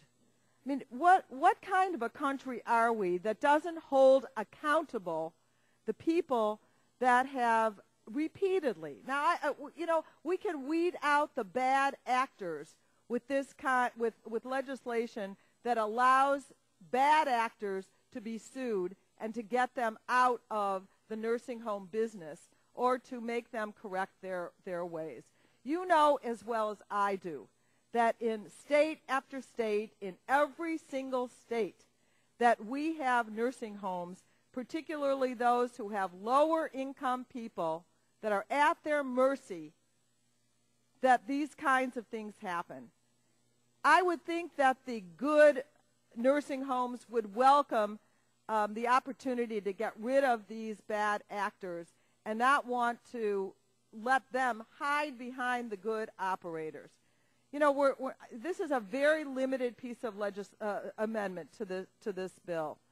And now to say that as a price for getting into a nursing home, that elderly people have to now submit. Is this a new kind of defined contribution for elderly people, that they have to submit to allowing malpractice to be exacted out of them?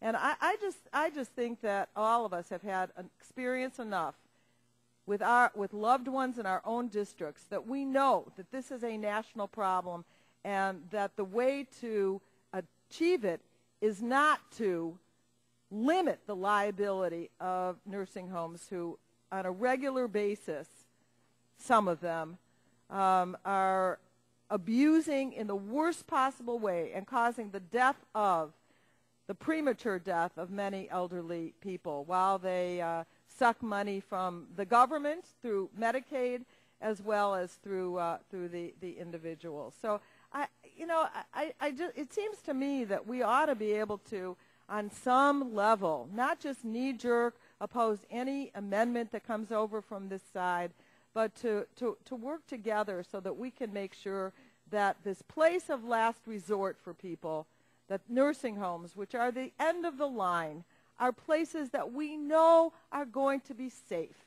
And by limiting liability, we are opening the door. We're saying we're going to let those kinds of things happen. I just think it's surprising to me that you strongly oppose this amendment and make it as if now we're going to prevent seniors from going to nursing homes. It hasn't prevented seniors from going to nursing homes in the past, but now you want to make it easier for them to be abused. I yield back. Gentleman from Georgia still has the time. Gentleman yields back. Are there other members wishing to speak? Mr. Guthrie. Thank you, Mr. Chairman. I'll yield time to Mr. Olson from Texas. I thank my colleague from Kentucky. And with respect to the comments from my colleague from Illinois, ma'am, you know that everything in this bill, H.R. 5, every injury that anyone suffers is compensated, fully compensated under the law. There's 100% liability for the compensatory damages. What you're addressing is the punitive, the non-economic damages. And those are the damages that are hurting our healthcare system. Again, I've talked with the experts back home just 2 weeks ago, and they brought up the fact that nursing homes would have had to close if they had to cover the liability that they were facing from these punitive, the non-economic damages. Again, I agree with you completely. We don't want to close these facilities. We want to make sure that our elderly have the hospitalization and medical care, the quality of life that we expect them to. But having, not having a cap on punitive damages, the non-economic damages, is going to do just that. It's going to close down facilities, and we don't want that. And that's why I strongly oppose this amendment.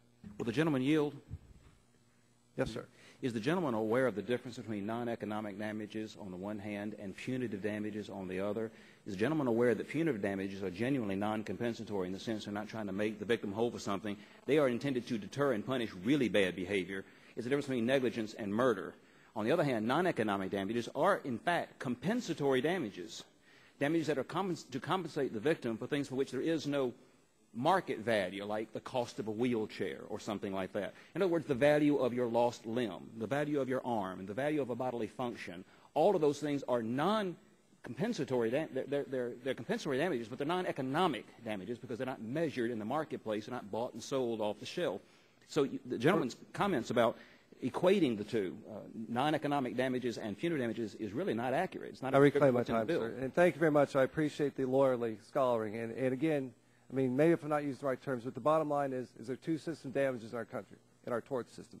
There's compensatory damages for your actual injuries. And non-economic damages are a form of compensatory damages. And then punitive damage, which are designed to punish. It's not really designed to fix what's happened in the treatment room. It's designed to send a message out to society. And if the gentleman will yield, there are two limitations in this bill. There's a limitation on punitive damages, and there is a limitation on compensatory non-economic damages. And there are two separate caps to two separate items of damage. Exactly. So it is not accurate to say it doesn't apply to compensatory damage. Reclaiming my time. Under this bill, there is no. If you've suffered injuries, you will be compensated for your injuries just as our tort system has done. Yes, sir. Not under this bill. No, sir. Wait, let me keep this in my time, please. The punitive damages, those are the ones that are drowning our system. Those are the ones that are making our health care, our nursing homes look at their future and decide whether or not they can do it. Those are the ones that the trial lawyers are attracted to. They're the ones that take about 90%. They get about 90%, 80% of that money. It doesn't go to the patients. The patients get their compensatory damages. And again, this has worked in my great state of Texas. We've got the documentation to show it. I think I've enlightened the committee here about that. And again, I'm greatly opposed to this amendment and yield back my time. Chairman yields back his time. Are there other members wishing to speak? If not, the vote occurs on the amendment. All those in favor say aye. Aye. All those opposed say no. No. Noes appear to have it. Noes have it. The amendment is not agreed to. Are there other members wishing to offer an amendment? Gentleman, Chair recognizes Mr. Waxman. Mr. Chairman, I have an amendment at the desk. Clerk will report the title. Which amendment? It's on medical products.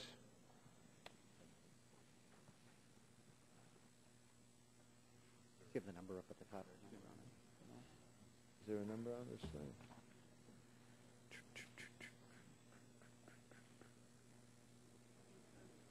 We have 130. Medical products? 136. 136. Yeah. 136? 136. The clerk will report the title of the amendment. An amendment to H.R. 5 offered by Mr. Waxman. Is this the medical products devices amendment? Strike medical products.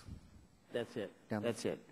The amendment will be considered as read, and the gentleman from California is recognized for 5 minutes in support of his amendment. Thank you, Mr. Chairman.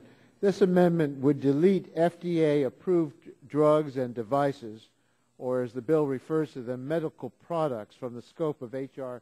5 entirely. Lawsuits involving drugs and medical devices are not the kinds of cases that are traditionally considered medical malpractice, which is ostensibly the subject of the bill. We usually think of medical malpractice cases as those between an injured patient and his or her treating physician.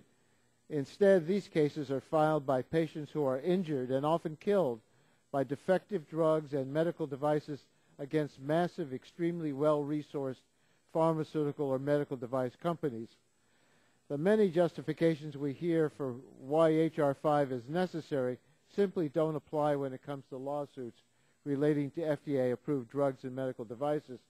For instance, H.R. 5's proponents say the bill is necessary because it will curtail the practice of defensive medicine. They say the bill will reduce the skyrocketing medical liability insurance rates.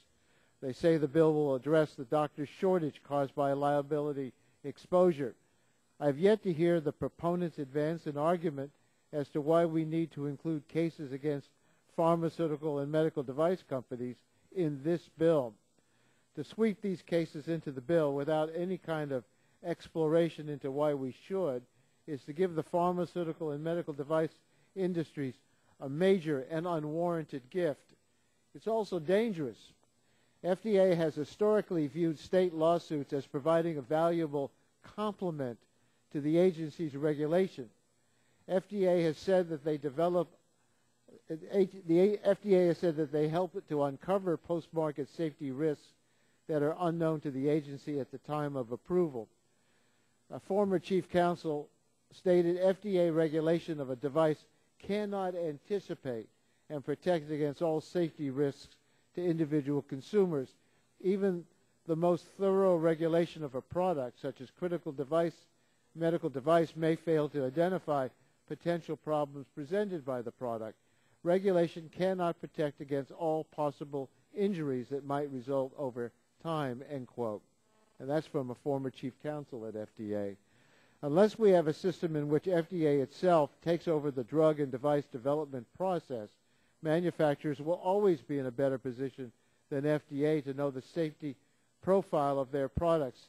They developed and manufactured the products, they receive the safety reports first, and they are required to alert FDA to any risks they uncover. FDA, on the other hand, is responsible for overseeing the safety of tens of thousands of drugs and medical devices. The Supreme Court recently recognized this predicament as well in upholding the ability of injured patients to sue drug companies for their injuries. The court stated, quote, the FDA has limited resources to monitor the 11,000 drugs on the market, and manufacturers have superior access to information about their drugs, especially in the post-marketing phase, as new risks emerge, end quote. Well, the bill before us would remove the tort system's invaluable layer of consumer protection at a time when FDA's ability to assure the safety of our drugs and medical devices is in great peril. The Republicans' budget resolution calls for a return to fiscal year 2008 funding levels for discretionary funding across all government agencies. For FDA to return to that level would mean a budget cut of over $600 million, almost 20% of the agency's total budget. Cuts of this magnitude to the FDA's budget will only make worse the agency's inherent difficulty in monitoring the post-market safety of thousands of FDA drugs. The American people deserve better than this. The proponents will argue that the bill is not preempting these cases completely. The lawsuits may still go forward, albeit under the restrictive scheme imposed by the bill. But as Professor Wolfman testified at the hearing, the many restrictions in H.R. 5 will make it difficult, if not impossible, for patients injured by drugs and medical devices to even retain attorneys who will be willing to take their cases. So I would submit it's irresponsible and dangerous to sweep these very different cases into the scope of this bill, especially when there is no coherent rationale for doing so in the very first place. I urge members to support this amendment. I'd be happy to answer any questions that members may have about it. Chair would recognize Mr. Simkus from Illinois. Thank you, Mr. Chairman. To speak against the amendment. This is really an important debate because the point being in the legislation is that if someone is using a authorized legal product certified by the FDA, whether it's a pharmaceutical drug or a device, that's been vetted as safe.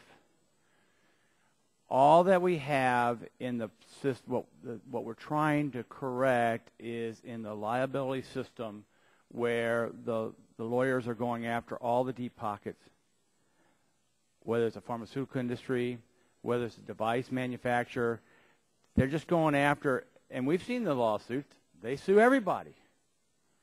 And the case is if the pharmaceutical product was properly prescribed and administered, and the device was appropriately administered, then they should not be held in this process just because they have the deep pockets. You know, punitive damages should be reserved for the egregious conduct, and we had that debate earlier. They have no place in cases involving perfectly legal product and legal conduct in which there is full compliance with all FDA safety and effective requirements. It really goes back to the debate we had earlier today about shouldn't there be a standard of care? And if the healthcare industry has proven a standard of care, then they should not be held and sued if they've done everything right. Well, the argument in this case is the pharmaceutical drugs have been vetted by our federal agency. The devices have been tested and proven and said, use these things. Now, this doesn't address the physician or the doctor who may do something wrong in administering, but it doesn't give the plaintiff the right to go after a legal product legally prescribed. And so that's why, you know, we, in essence, I oppose this amendment. I hope my colleagues will oppose this amendment, because this does add a cost and is going after industry for producing legal products that have already been vetted by the national government and by our Food and Drug Administration. Will the gentleman yield? I would be happy to yield. This is a situation where the FDA approves a product, and we want them to approve these products as quickly as possible, and they look at the safety, they look at the efficacy. But they can't really, we can't expect them to be able to know all the potential harm that could come with this product. If the gentleman would, if reclaiming my time, that's true. But it's not the drug itself, or it's not the device's fault. It may be the practitioner's fault. But you don't sue the pharmaceutical company for the practitioner misusing the drug. You don't sue the device manufacturer for the practitioner maybe abusing the product. Well, let me give you an example where you might. And I will yield time to my colleague. Let's say there's a drug, and it's been approved by the FDA, but then we're starting to see that this drug has some harmful side effects when it's used in a very large population. And the manufacturer may know that. Reclaiming my time, then I would probably say maybe the FDA ought to recall that product. If there is now evidence that this product is not legitimate, then the FDA ought to say, hey, bad product, get it off the shelves, do something else. Well, what if the manufacturer... It's not the drug's fault until the agency says, hey, they've said, use it. If the gentleman... I would yield. The company may know about the problem, but the FDA may not. And therefore, the company may well act in a negligent way in letting FDA know and acting on their own to be responsible. Reclaiming my time, I think it's under the rules and regulations that if the industry knows of this and doesn't disclose it, then they're at fault. Then you've got some punitive legal court cases against them. I mean, they have to disclose that. Patients are still harmed by those drugs, and there could be a lawsuit. But then you get all these limitations that we have in this bill relating to doctor-patient relationship, protecting... And reclaiming my last 10 seconds, if they don't report this, then there's punitive damages under the bill. And I yield back my time. Other members wishing to seek time? Mr. Chairman? Mr. Pallone. Yield my time to Mr. Waxman. Gentlemen, recognize Mr. Pallone for 5 minutes, who yields Mr. Waxman. There are two ways this issue has come up, and one, it was a preemption completely. If it's been approved by the FDA, then the states are preempted from allowing lawsuits to take place with regard to the drug that turns out to be harmful with the negligence of the manufacturer as a cause for the harm. We had a situation where Dennis Quaid, the actor, found that his newborn baby in Los Angeles was given a drug, the wrong dose of a drug, and I don't remember all the details, but he wanted to pursue a lawsuit, and he was told, no, you can't. The drug's been approved by the FDA. Here, we can allow a lawsuit, but there can be limits on the damages. And let me tell you why this is different in this case. The drug companies are substantial organizations. They can fight lawsuits because they have a lot of money to fight them. If an injured party wants to bring a lawsuit against a drug company, they have to look for a lawyer on a contingency basis. Some of these cases can be drawn out for years, and the expenses can be enormous for the injured party's lawyer to be able to even take the case on a contingency basis and hope to recoup their investment in this case and trying to pursue it. And therefore, a lot of people will not take the case. These are not the kind of limitations that make sense for pharmaceutical and medical devices where you may think they make sense for a doctor, where a doctor may be sued for a frivolous lawsuit or may well be sued, but there's a lot more sympathy for the doctors picking up and moving to another state.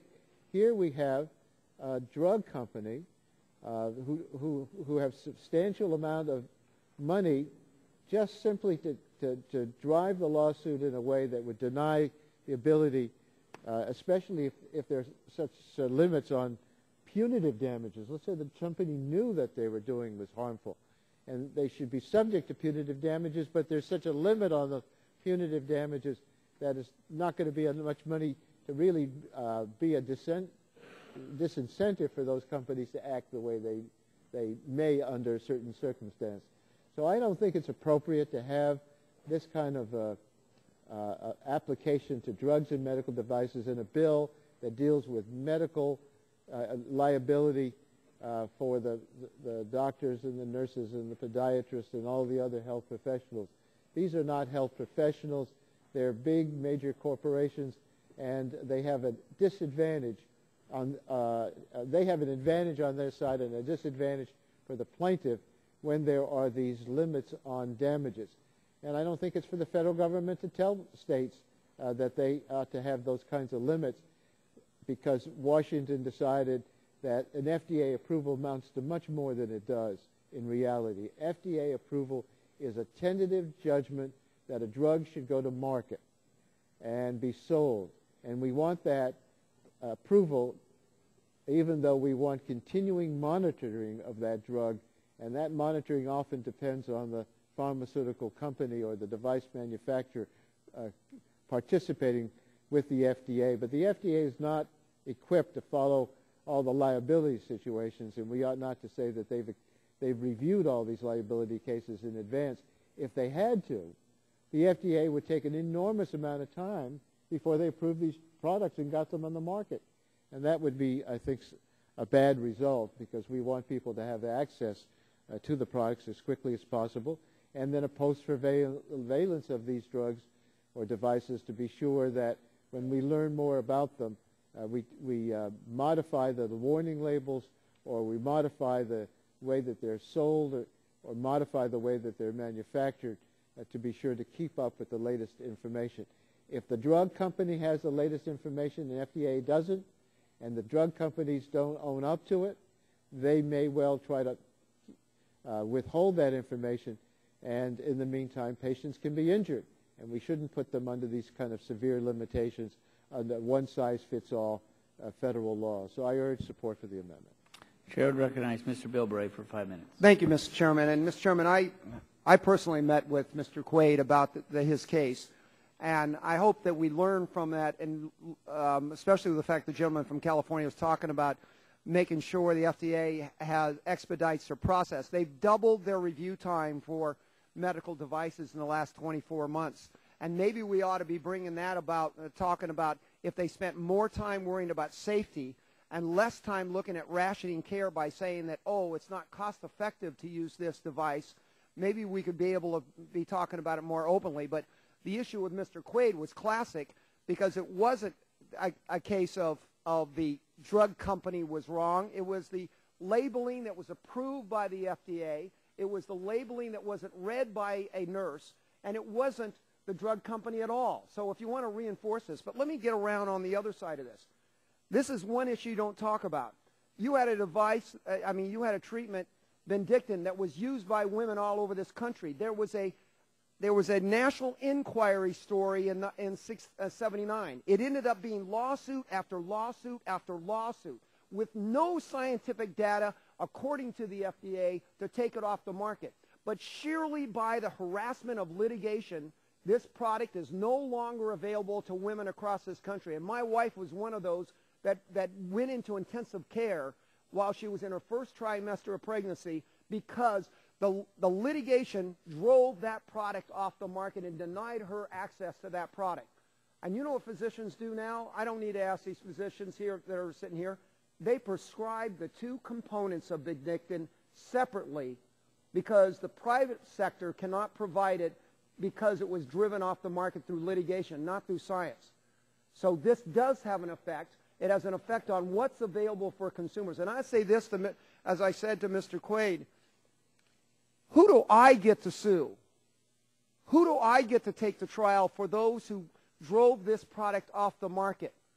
Who do I get to point the finger at? Which lawyers do I get to litigate with that drove it off the market because my wife didn't have the product that she had in her previous pregnancies? She didn't have the ability to get the medication that was essential to not only her, but her unborn baby. Who do I get to have justice with because this product was driven off?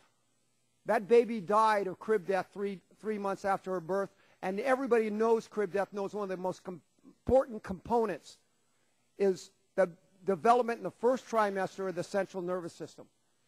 And I don't get the right to be able to sue the men and women that want their babies born healthy and do not want their wives to go through the morning sickness that my wife threw. We don't have the right to buy that product today. And it wasn't the FDA that took it off the market. It was lawyers that saw deep pockets, litigation, a lot of money, and not talking about what about products that are needed to be out there. Gentlemen, how many are being lost? And I just say that if we want to think that litigation is the way you do quality, I'm just saying to the gentleman from California, you get a lot of people making money driving products off the market, but how many of them are held responsible? How many of those lawyers are sued when those good products are on there? Thank God there are products out there that were on the market long enough to where litigation. But National Enquirer and trial lawyers deny women the right to be able to do that. So now they get it bootlegged to them by their physicians by having two separate pieces of treatment rather than having the single one that was used with effective and safe. And effective and safe according to the Drug Administration. I'll yield to the gentleman from California. I don't know what the gentleman's talking about. If you're talking about thalidomide, there are a lot of drugs. Excuse me, I'm talking about Vindictin. And what was the situation with that? Will the gentleman yield? Excuse me. Yeah, the gentleman yield to. Vindictin was an anti-nausea medication that was available for early pregnancy. Last prescribed it in the mid-1980s. It was a combination, I believe, of vitamin B6, glucose, and some other very mild anti-nausea medication. It was very effective for reasons that no one ever really could adequately explain in the combination that was sold. The components, if you prescribe them individually, don't seem to have the same effect. But there was a child born with a limb reduction defect. The medication was prescribed to be given during the first trimester of pregnancy. That's when hyperemesis is a problem. During the first trimester, there's no other time that you would use it. In the PDR at the time, it said it was indicated for use of hyperemesis in the first trimester of pregnancy. Because of that, and because of a child born with a limb reduction defect, sad case to be sure, but limb reduction defects, an isolated single birth defect, does not a But reclaiming my time, my wife's physicians had to find old Vindictin that would have been taken off the market to be able to administer it to her to get her out of intensive care. That's how important some of this stuff is. But I don't have a right to litigate I didn't have a right to litigate on this issue. So this works both ways. There is a price to this litigation. Gentleman's time has expired. Are there other members wishing to speak?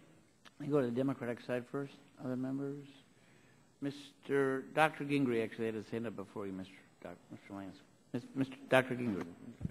Mr. Chairman, I thank you. And my colleagues, Mr. Bill Bray and Dr. Burgess, in talking about that particular product, as an OBGYN physician, a little bit older than my colleagues, I know full well about the Bendectin story, and of course that particular medication was just simply, it was prescription medication, but it was a combination of an over-the-counter vitamin, I believe B6, and an over-the-counter antihistamine.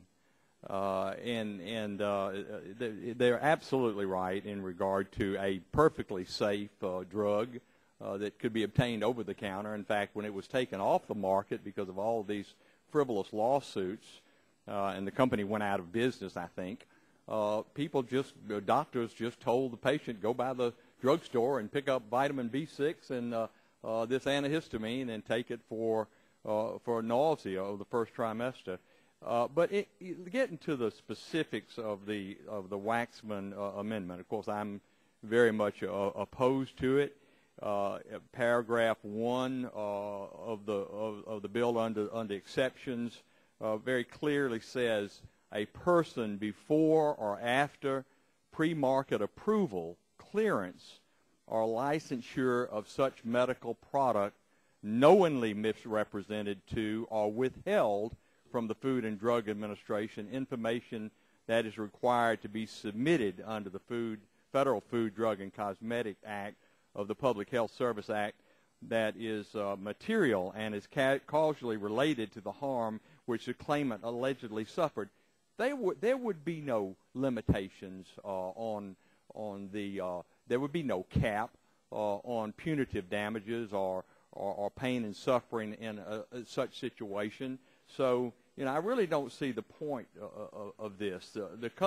These companies, medical device manufacturers, pharmaceutical companies, they're struggling to create jobs because of uncertainty at the FDA. Obamacare's billions of dollars in drug and device taxes. If we allow this amendment, will further hurt job creation, will hurt innovation and patient access to life-saving, life-improvement drugs and devices by allowing certain, not every, but certain trial lawyers to use these innovative companies as their personal piggy banks, money that can be used for research and development on life-saving devices and drugs will go to defend frivolous lawsuits.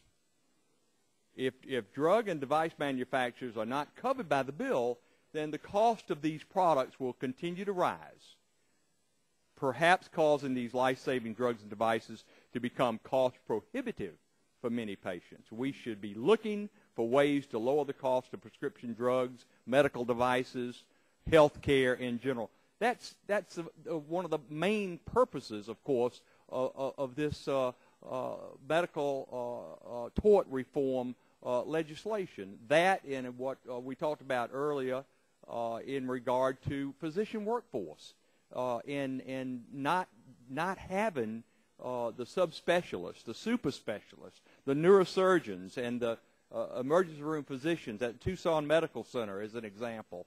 And if we continue to just say that, the little doc in rural America that's a one-house shop that is working 80 hours a week and taking care of our moms and pops and grandparents, that we're compassionate for him or her, but not so compassionate to a big company that manufactures prescription drugs like Bendectin or some very important medical device that's gone through all of the processes and the phases and the clinical trials and studies that are required by the FDA. They've dotted all the I's, crossed all their T's, and then come back and because after the fact something goes wrong to to just use them as I say, a personal piggy bank. It's absolutely inappropriate, and it would defeat this amendment. The passage of this amendment would defeat the purpose of this bill. And I strongly am opposed to it. I encourage my colleagues on both sides of the aisle to vote against the amendment. And with that, I yield back.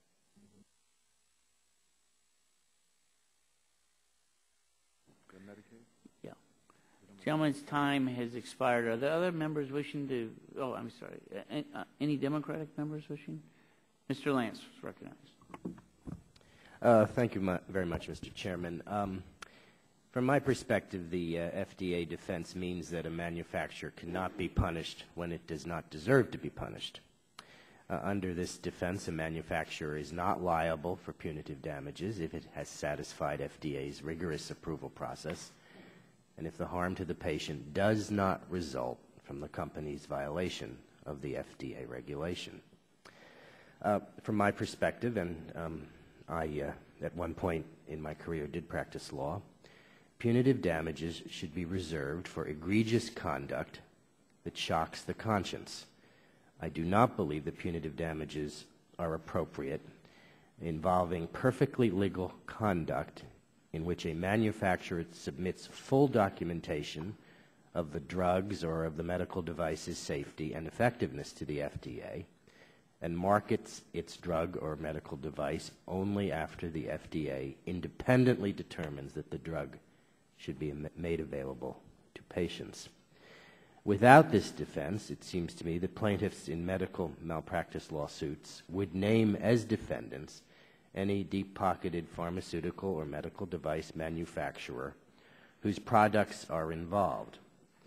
And in that case, the company could end up shouldering the burden of a significant punitive award when its own conduct has been perfectly legal. Patients who are hurt during medical procedures have the right to sue whoever has hurt them, the physician or a nurse, and they tend to sue hospitals as well. A company that has complied in good faith with the FDA's regulations is not guilty of willful, flagrant, malicious, or grossly illegal behavior when a physician or a nurse or any other person uses its product negligently. In my judgment, it should not be threatened with punitive damages, and for that reason, I respectfully oppose the amendment. Thank you, Mr. Chairman, and I yield back the balance of my time. Chairman yields back his time. I'd like to think that we could vote on this, and I want to make an announcement to the members as well, and that is that because of this markup taking so long, we are going to mark up the chemical security bill not today. In case anybody's out there and wants to leave, you'll remember that we've done the opening statements. You can leave. We've been wondering. We'll actually we'll probably mark that bill up in full committee after the next week. So it's probably 2 weeks, remembering that we've done opening statements. Would also say that we will be doing, rather than doing the opening statements tonight for the health subcommittee markup on maintenance of effort, we will do that all tomorrow. So we'll not do opening statements tonight. And Mr. Waxman and I have had a very good conversation relating to the rest of the amendments. We have tentatively come to an understanding in terms of a time constraints for those amendments, and would like to think that we'll be done pretty close to when votes occur on the floor. If not, we'll come back right after votes on the floor and finish, but it shouldn't be too much after that as we had entered into our discussion. And if there are no other members wishing to speak on this amendment, I'd like to think we could put it to a vote, and the chairman and I would rank him roll call vote. So I'll ask the debate is concluded. I'll ask the clerk to ask for the names for the vote. Mr. Barton. Mr. Stearns. Mr. Whitfield. Mr. Whitfield, nay. Mr. Shimkus. Mr. Shimkus, nay. Mr. Pitts. Mr. Pitts, nay. Mrs. Bono-Mack. Mr. Walden. Mr. Terry. Mr. Terry, nay. Mr. Rogers. Mrs. Myrick. Mr. Sullivan.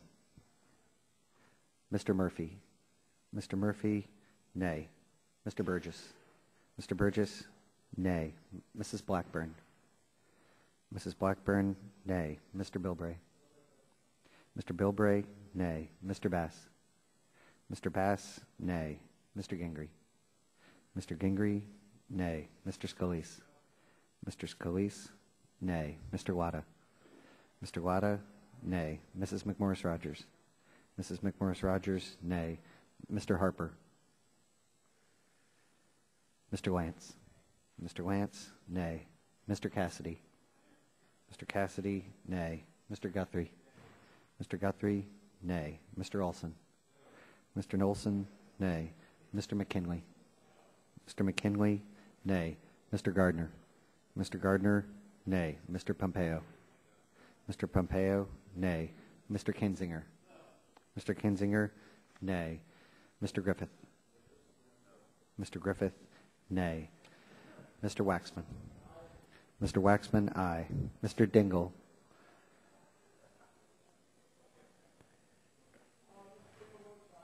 Mr. Dingle, aye. Mr. Markey. Mr. Towns. Mr. Pallone. Mr. Pallone, aye. Mr. Rush. Mr. Rush, aye. Ms. Eshoo. Ms. Eshoo, aye. Mr. Engel. Mr. Engel, aye. Mr. Green. Mr. Green, aye. Ms. DeGette. Ms. DeGette, aye. Mrs. Capps. Mr. Doyle. Mr. Doyle, aye. Ms. Schakowsky. Mr. Gonzalez. Mr. Inslee. Mr. Inslee, aye. Ms. Baldwin. Ms. Baldwin, aye. Mr. Ross. Mr. Ross, aye. Mr. Wiener. Mr. Wiener, aye. Mr. Matheson. Mr. Butterfield. Mr. Butterfield, aye. Mr. Barrow. Mr. Barrow, aye. Ms. Matsui. Ms. Matsui, aye. Ms. Christensen. Ms. Christensen, aye. Mr. Upton. Mr. Upton, nay. Other members wishing to cast a vote. Mr. Stearns. Mr. Stearns, nay. Mr. Walden. Mr. Walden, nay. Bono Mack. Ms. Bono Mack, nay. Mr. Harper. Mr. Harper, nay. Mr. Matheson. Mr. Matheson, nay. Are there other members wishing to cast a vote? If not, the clerk will report the tally. Oh, Mr. Barton. Mr. Barton votes no. Mr. Barton, nay.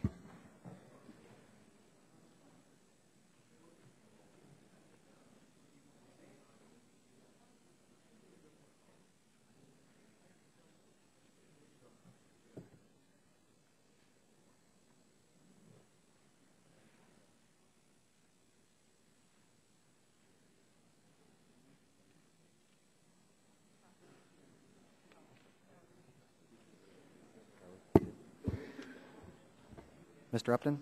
Yes. 17 ayes, 29 nays. 17 ayes, 29 nays. The amendment is not agreed to. Other members wishing to offer an amendment? Mr. Pallone. Mr. Chairman, I have Pallone Amendment number 1 at the desk. The clerk will report the title. An amendment offered by Mr. Pallone of New Jersey. I think gentleman is recognized for 5 minutes in support of his amendment. Thank you, Mr. Chairman. My amendment is quite simple and, in my opinion, a common sense and realistic approach to placing caps on awards to patients harmed in medical errors. The language increases the $250,000 cap on non-economic damages in the underlying bill, which is based on a California law passed in '75, to reflect what that value is today.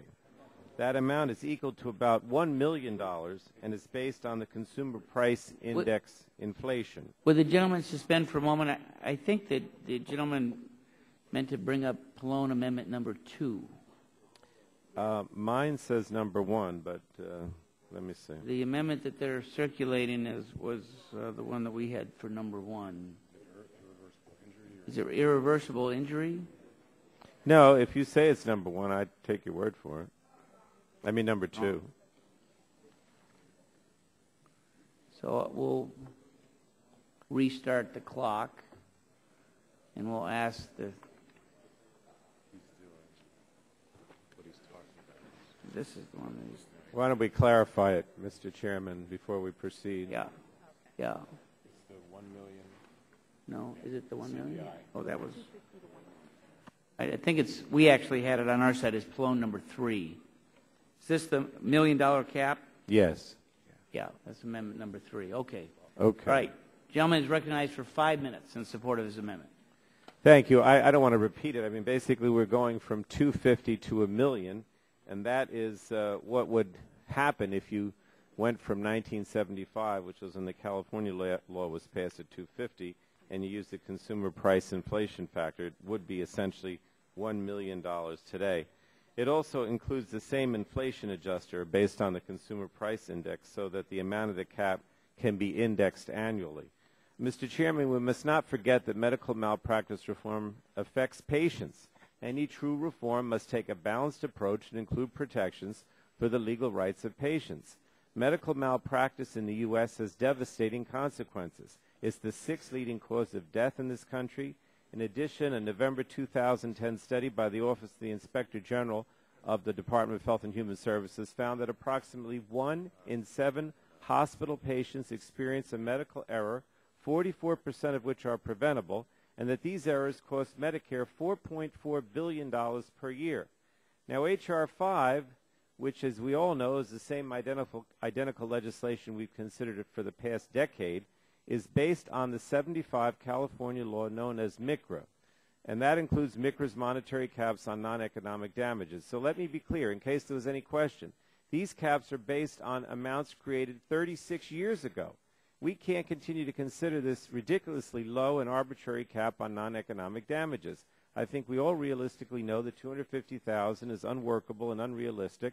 I even think that some of our doctors, in fact, some of them have told me, that they would agree and would be willing to negotiate on that number. While a $250,000 cap might have been reasonable when enacted, it's not reasonable today. The cap would also have a devastating impact, that's the $250,000, on children and the elderly who are not in the workforce and thus do not suffer economic loss, such as lost wages or salary. For example, if a medical error or medical neglect were to result in the death of a child, the child's parents may not be able to bring a wrongful death lawsuit because the cost of the case is substantial compared to the amount of the potential recovery. There's no economic loss since the medical costs were covered under the parent's insurance coverage and the child has no lost wages or income. Then the most that the parents can recover for their devastating loss is $250,000, regardless of how egregious the malpractice. The cap removes any incentive, that's the $250,000, removes any incentive to reduce the number of medical errors because the amount of damages can be calculated as the cost of doing business. And lastly, you can't address true malpractice reform, in my opinion, without controlling the rising premiums for insurance. By imposing caps on non-economic and punitive damages, that doesn't do anything, in my opinion, to rein in these rising premiums. But my main point here, Mr. Chairman, and I made it during the subcommittee hearing, and I've made it many times to my colleagues, is that this is one of the things that makes this bill unreasonable, such a low cap. I know people have been fixated on this $250,000 for decades. I have no idea why. It just doesn't make any sense anymore given what's happened over the last 36 years. And I don't know if anybody else would like to take my time. Otherwise, Mr. Chairman, I will yield back. Chairman yields back. I would just like to note that Mr. Waxman and I agreed that we would spend 15 minutes on this, 7.5 on each side. On our side, Dr. Gingrey is recognized. Mr. Chairman, thank you. And I won't take the full 5 minutes. I'm very much opposed, of course, to the Pallone amendment, which would, as he explained, raise the cap on non-economic damage to $1 million and index it to the consumer price index. This amendment, if passed, would remove much of the benefit from the main cost-saving and stabilization provision of the bill. In 2005, 6 years ago, an analysis in California found that if the caps were doubled from 250,000 to 500,000, it would increase the cost of the healthcare system in that state by $6.2 billion. So if we increase to $1 million, I guess it would increase the cost in that state to $12.4 billion. The main point is that non-economic damages are not awarded to pay for goods and services, and they really have no relationship to the consumer price index. So any increase in caps comes with a trade-off of increased cost and reduced access to care. And I guess my last point, and maybe the most significant, the bill is very clear in stating that the caps in the individual states, either existing or in the future, can be higher or can be lower. And our legislation, in H.R. 5, the Health Act, in no way prevents that. In fact, a state could, if the legislature decided, could say the cap on non-economic or punitive is $100 billion. It could any number, infinity. They could do that if they, in their infinite wisdom, decided that that was appropriate. Again, I just feel like that this amendment will undo so much of the stabilization that we're looking for in regard to the predictability, which leads to, of course, what the medical malpractice insurance industry uses in trying to determine their insurance rates. Would the gentleman yield? I'll be glad to yield to my colleague from New Jersey. I came up with $1 million based on the consumer price index. I mean, you can use other things if you want. The main thing, I said at the hearing, and I've said to some of my colleagues on the other side of the aisle for years, if you really want to come up with a way of dealing with this issue, you have to raise the cap because it's unrealistic, 35 years ago. You have to limit this reform to malpractice, not throw in, tort reform for everything but the kitchen sink. And you have to do what Mr. Waxman constantly says, which is that you have to have some way of actually controlling or regulating prices the way they do in California. If there was an effort on the part of the Republican side of the aisle to try to meet us on these things, then I think we could actually come up with something that we might actually come up with a consensus on. Well, but I think that when you stick with the 250, it's just not realistic. Well, reclaiming my time, the gentleman from New Jersey didn't make this comment, I think, earlier, but I think one of the members on his side of the aisle from New York did, and it was something to the effect that, in New York, $250,000 doesn't go very far. It's not a big number. I think that may be applicable as well to the state of New Jersey, the gentleman state which he represents, and I guess maybe they need to talk to President Obama in regard to that, in regard to his opinion on raises taxes on anybody that makes more than $200,000 or $250,000 for a family. I agree. It's pretty expensive to live in New York and New Jersey, but here again, it has no relationship, the punitive damage or non-economic to the cost of goods and services. That's all calculated in the economic. The other part of the compensatory damages, and certainly inflation affects that in these judgments. We've got evidence from California over the last several years of awards that reach $95 million of economic cost due to lost wages and medical care into the future, and yet the limitation exists of $250,000. So I yield back on my time's expired, and I oppose the amendment. I remind we have 2.5 minutes on each side. Yield to the gentleman from New York. Thank you. And I'll try not to take too much time. The gentleman from Georgia explains that the $250,000 would give more predictability for the liability insurance industry. Is that really what the role is of non-economic damages? Is that really what you're trying to do, is to lend predictability? What you're trying to do with that portion of the damages that a jury would decide is to try to figure out how you create a structure that someone isn't incentivized to say, you know what, we're not going to put a great deal of attention and care into taking care of this patient, because what's the worst that can happen to us? Yeah. You may believe, and maybe there are some of my colleagues who do, that you should never have any non-economic damage. You should never have any punitive damages at all. I got to tell you, we're tiptoeing down to a place where pretty soon you're going to completely federalize the entire state legal regime, and maybe you'll have a chance to do that. But I don't believe that that should be the highest sense of responsibility in the law. Should not be how we give predictability to the liability insurance industry. I can't imagine that the gentleman from Georgia, when he goes home and talks about what he did this week in Congress, says, ladies and gentlemen, I've done it. I have given predictability to the liability insurance industry, and I want you to express your gratitude to me by re-electing me in a couple of years. The gentleman will yield. Certainly I would. I thank the gentleman for yielding, since he referenced me. But no, I won't go home and say that.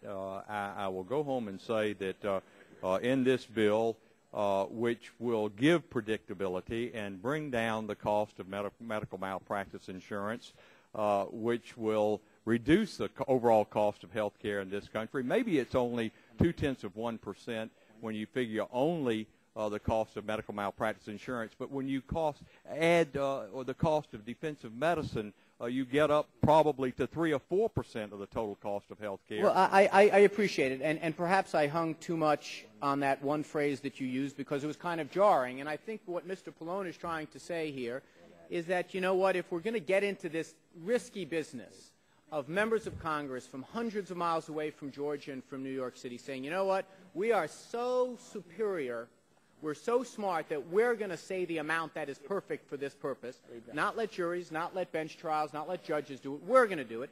And I think that what Mr. Pallone is saying, okay, if we're going to do it, at least let's try to figure out a way that we do it that has the effect that it's supposed to have. And the effect is not... But if the gentleman would further... Well, let me just finish my point, and I'll be glad to yield whatever few seconds I have. Yeah. It is not the purpose of his amendment, nor should this law be, to give predictability to liability insurance industry. It should be to make sure that patients get as good as care as possible, that if someone harms them in a way that the state law is respected, they get a chance to go before a judge, before a jury of their peers, to make the case so we can apportion in a civil way how that responsibility should be portioned out, and also disincentivize someone from making the same mistake in the future. That, in a general sense, is what we should be doing, and I think Mr. Pallone is trying to do it. The gentleman, yield me that 1 second, and I think my final point is that under this law, under this bill, the states can do that. They can set that level, that cap at whatever level they want. There are other members on the Republican side wishing to use the remaining 2.5 minutes. If not, the vote will be on the amendment. I was going to ask for a roll call, Mr. Yes, Chairman. we'll have an amendment. The clerk will call the roll. Mr. Barton. Mr. Barton, nay. Mr. Stearns. Mr. Whitfield. Mr. Shimkus. Mr. Pitts. Mrs. Bono Mack. Mr. Walden. Mr. Terry. Mr. Rogers. Mr. Rogers, nay. Mrs. Myrick. Mr. Sullivan. Mr. Murphy. Mr. Murphy, nay. Mr. Burgess. Mr. Burgess, nay. Mrs. Blackburn. Mr. Bilbray. Mr. Bilbray, nay. Mr. Bass. Mr. Bass, nay. Mr. Gingrey. Mr. Gingrey, nay. Mr. Scalise. Mr. Scalise, nay. Mr. Wada. Mr. Wada, nay. Mrs. McMorris-Rogers. Mrs. McMorris-Rogers, nay. Mr. Harper. Mr. Harper, nay. Mr. Lance. Mr. Lance, nay. Mr. Cassidy. Mr. Cassidy, nay. Mr. Guthrie. Mr. Olson. Mr. Olson, nay. Mr. McKinley. Mr. McKinley, nay. Mr. Gardner. Mr. Gardner, nay. Mr. Pompeo. Mr. Pompeo, nay. Mr. Kinzinger. Mr. Griffith. Mr. Griffith, nay. Mr. Waxman. Is he up there? Mr. Dingle. Mr. Dingle, aye. Mr. Markey. Mr. Towns. Mr. Pallone. Mr. Pallone, aye. Mr. Rush. Ms. Eshoo. Ms. Eshoo, aye. Mr. Engel. Mr. Green.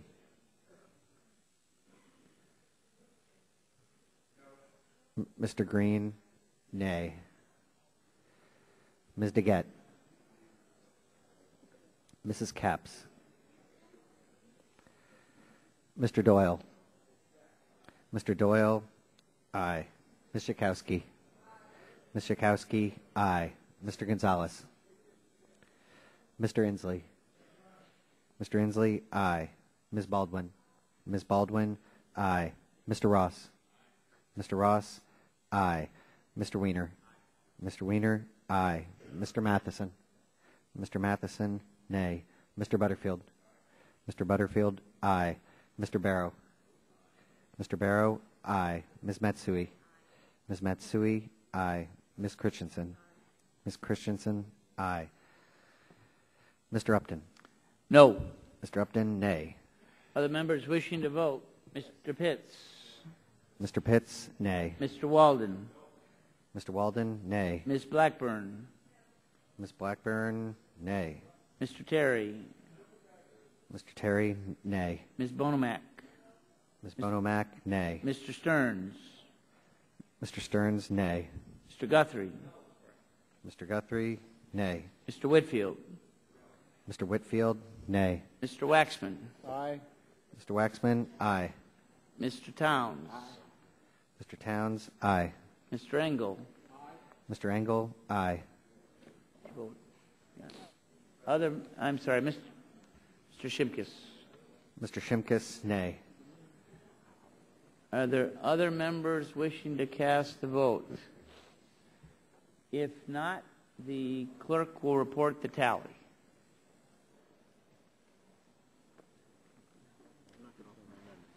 I heard. Right.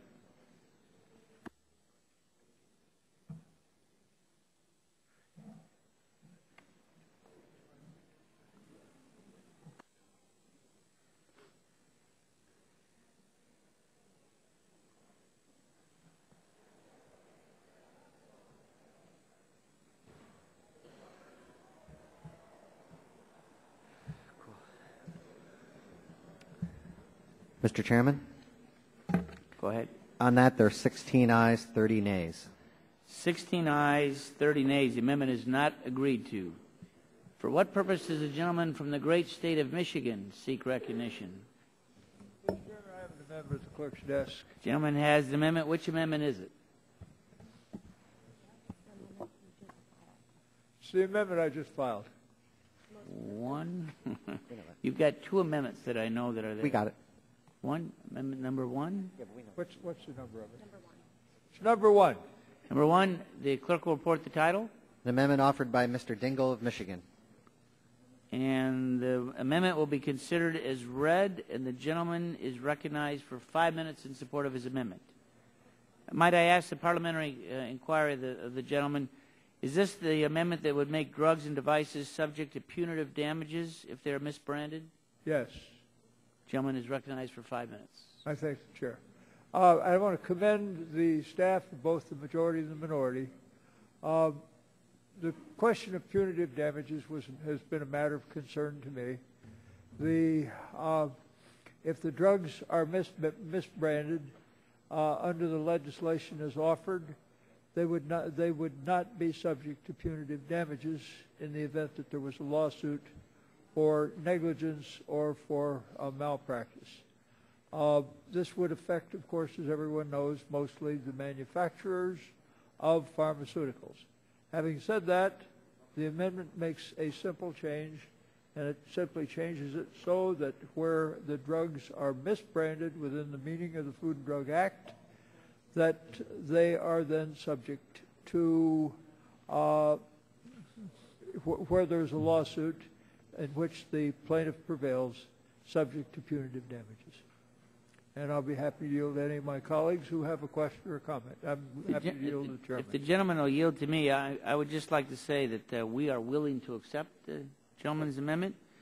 I thank the purpose of this section is to say that if manufacturers of medical devices or drugs that comply with the requirements of the Food, Drug, and Cosmetic Act, that they should not be held liable for punitive damages. And if someone is complying with the law and regulations, what actions are we trying to punish when in fact punitive damages are meant to punish?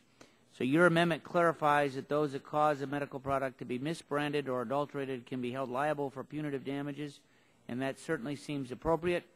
I would urge all members to support the amendment and tell the gentleman, as much as I would like to have thought that we might be able to get your vote for final passage, I understand, but your amendment dramatically improves. I thank the chairman. You are always most gracious, and I seek to be as helpful as I can. And I will work with our leadership to make sure that this amendment is included on the bill that reaches the House floor through the Rules Committee.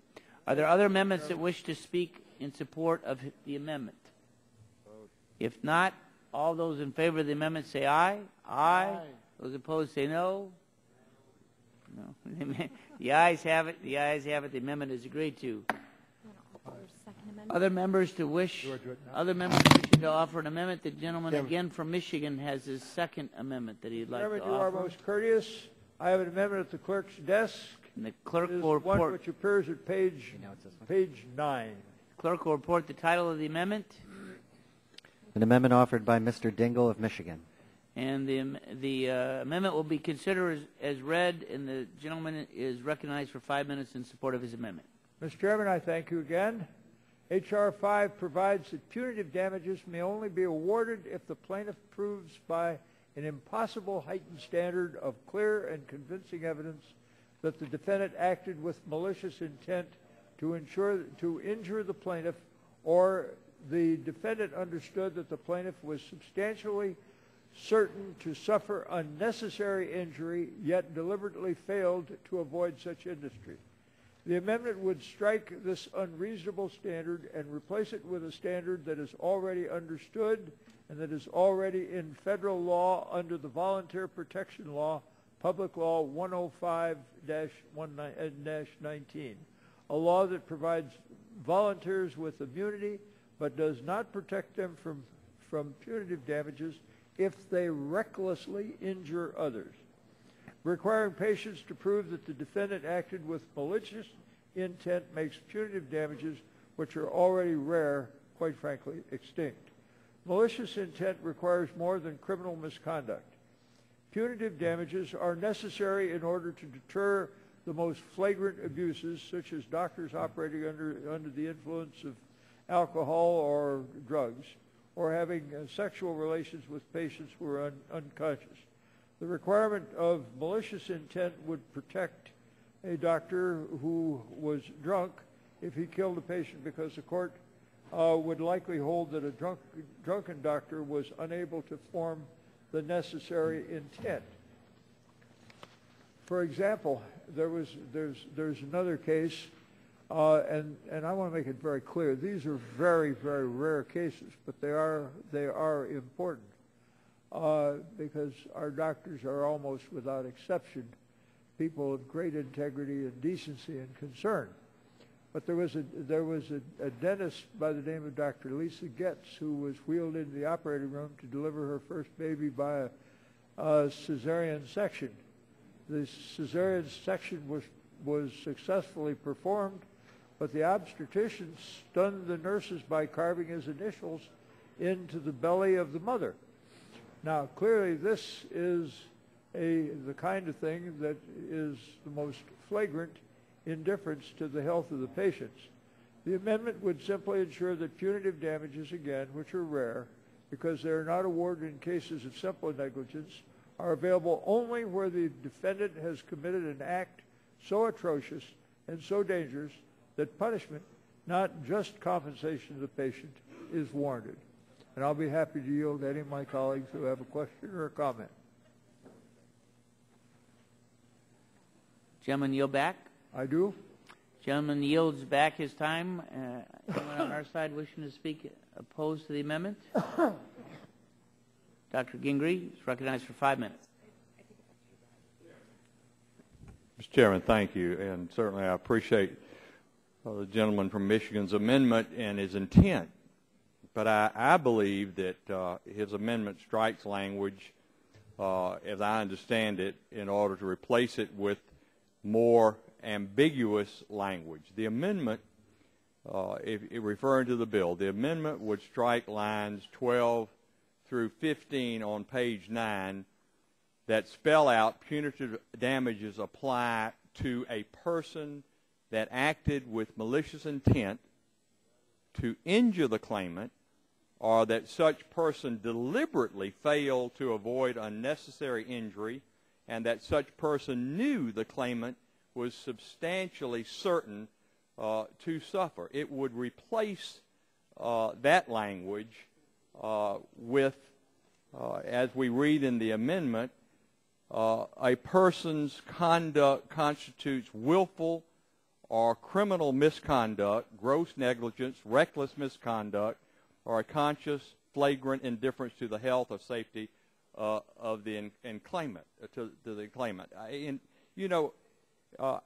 think that the language in the bill is clear. I know the gentleman's intent to make it maybe more clear, more definitive, but I think it does just the opposite, and I just think it would lead to more confusion, and at best it's repetitive, and at worst it appears to provide less clarity on intent for courts when deciding whether punitive damages should apply. And again, I thank the gentleman for the amendment. I thank the gentleman for working with us, and I was in favor of his First Amendment, but I will have to respectfully oppose this amendment, and I yield back. Gentleman yields back. All time has expired. Those in support of the amendment will say aye. Aye. Those opposed say no. No. Noes appear to have it. The noes have it. The amendment is not agreed to. I would tell my colleagues it appears as though we have only 4 amendments remaining. And at this time would recognize the gentleman, Mr. Pallone, to offer his. Thank you, Mr. Chairman. I believe this is Pallone Amendment number 2. The clerk will report the title. An amendment offered by Mr. Pallone of New Jersey. And the amendment will be considered as read, and the gentleman is recognized for 5 minutes in support of his amendment. Thank you, Mr. Chairman. This amendment eliminates the monetary cap on punitive damages. As Mr. Dingell has mentioned, punitive damages are only awarded in the event of wanton and reckless conduct. By definition, these types of awards are used when a doctor puts a patient's life at risk knowingly. Furthermore, punitive damages are so rare because they're not awarded in cases of simple negligence. Rather, they're awarded by the court only in cases where the defendant has committed an act so atrocious and dangerous that punishment, not just compensation to the patient, is warranted. Despite anecdotal evidence of widespread and unbridled punitive damages awards, the truth of the matter is that punitive damages are extremely rare in medical malpractice and medical products cases. In fact, only 265 medical malpractice punitive damage awards were made in the 30 years between 1963 and 1993 in the United States. In addition, and I think perhaps more important, by basing the punitive damages cap on the level of economic losses, such as lost wages, H.R. 5 discriminates against women, minorities, children, the elderly, and others who tend to have lower incomes. For example, a corporate executive earning $200,000 in salary who was injured due to egregious malpractice would be able to recover as much as $400,000 in punitive damages, yet a stay-at-home parent victimized by identical egregious conduct would be limited to a maximum of $250,000 in punitive damages under the bill. I think that punitive damages are necessary to deter the most flagrant abuses, and I urge my colleagues to support my amendment. Mr. Chairman, before I yield, let me just say, I put this amendment and the one before on the cap up to $1 million before the committee because I really believe that if the Republican side were to adopt many of the suggestions that the Democrats make, and again I go back to particularly the caps and the need to address the actual amount of insurance premiums and have some control over it, and narrowing the focus of this bill to simply malpractice, then I think we might be able to come up with something that would actually move. But, it frustrates me, and I know you say maybe it sounds naive, but it frustrates me that we continue, or the Republicans continue to move a bill that we've moved so many times and goes nowhere. The President has even said many times that he's willing to work with this issue, and I just don't see any effort on the part of the Republican side of the aisle to do anything to achieve a consensus or to work with us on this issue. I think it's unfortunate. I'm not just saying that because I'm trying to be malicious, but I just think that we keep moving the same bill over and over again. And most of the Democratic amendments are really designed to try to come to up with something that actually might make a difference rather than just moving something that's going nowhere. Yeah, I would yield, certainly. I'd just like to remind the gentleman that we did send a letter to the President has been very outspoken in support of tort reform for a number of years. We asked, again, formally a letter that I think we'll put into the record. We'll ask unanimous consent to put the letter into the record, and we received no response back.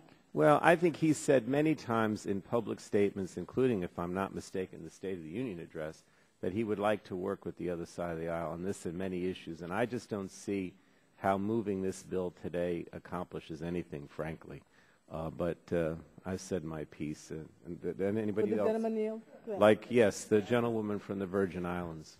Thank you. I just wanted to thank you for raising the issue of the unfairness of this cap to women, minorities, and the elderly, because really almost all of the provisions that we've tried to amend here today are unfair, from the limiting of the contingency fees to the caps on non-economic damages, as well as the caps on punitive damages. And that's one of the reasons why I as a physician do oppose this bill, in addition to the fact that it really does not resolve the issue of patient safety and reducing medical errors. Thank you. I'll yield back. Unless someone else wants my time, I would yield back, Mr. Chairman. Gentlemen, yield back. Members on our side, Mr. Olson is recognized for 5 minutes. I thank the Chair. When I speak in opposition to the amendment from my colleague from New Jersey that would strike limits on punitive damages. Punitive damages are meant to punish the bad actor, not compensate the victim for injury. The punishment should be proportionate to the actions being punished. H.R. 5 allows punitive damages up to $250,000 or twice the economic damages, whichever is higher. There is no cap on economic damages. A couple examples. The following cases from California show that reasonable legal reforms, such as those in H.R. 5, will still allow for very full economic damage awards to deserving victims. In December 2012, a 5-year-old boy with cerebral palsy and quadriplegia was awarded $84 million in economic damages. A 3-year-old girl with cerebral palsy was awarded $59 million in economic damages. Under H.R. 5, these cases would generate punitive damages of $168 million and $118 million, respectively. Unlimited costs are the result of no limits on punitive damages. I've got an example from my district, Texas 22, Kelsey-Seybold. And this is from the president, the chairman and managing director, Dr. Spencer Berthenson. He says, Kelsey-Seybold is a multi-specialty group practice serving 500,000 patients in Houston. And now I'm summarizing here. In 2003, the Texas professional liability crisis was peaking. Kelsey-Seybold was a favorite target of the lawsuits because of the size of the group. They could not obtain professional liability insurance at any price. They were forced to create a self-insurance program. Prior to 2003, when they were self-insured, they were spending an average of $6 million per year in professional liability costs. The number of cases, once tort reform was passed in Texas, the cases against Kelsey-Seybold fell dramatically. And within 2 years, their costs for insurance had dropped to $1 million per year. It went down from $6 million, with no limits on punitive damages, to $1 million. What did they do with that $5 million? They reinvested over 5 years in the installation of a comprehensive electronic medical record. Just one example of the benefits of putting caps on punitive damages. In addition to punitive damages in a civil case, there are also other remedies to punish the type of intentional or gross negligent behavior that punitive damages are designed to punish and deter. These include solutions within state authority, like revoking a medical license or criminal proceedings. These types of enforcement decisions designed to punish defendants are conducted by appropriate enforcement authorities based off of standards and due process. I strongly oppose this amendment. I urge my colleagues to vote against it. Gentleman yield to me? Yes, sir. I yield back to my colleague from Georgia. I thank the gentleman from Texas. You know, just make a quick point. I was meeting today with one of my local chamber groups from the 11th District of Georgia. We're talking about a local project, economic development, job creation, that's going to be a little bit difficult to pull off, a bit of a heavy lift. And he said to me, Congressman, can't, never could. I say that because a number of my colleagues on the other side of the aisle have said, look, why do you guys, gals, Republicans on the majority side keep pushing legislation that has no ability, no likelihood to pass? Well, you know, you all know the history of William Wilberforce. If he took that attitude, people probably would still be in servitude in the United Kingdom. We don't say that this is not a heavy lift, but we're going to pass this in committee. We're going to pass this out of our committee, and we're going to pass it on the House floor.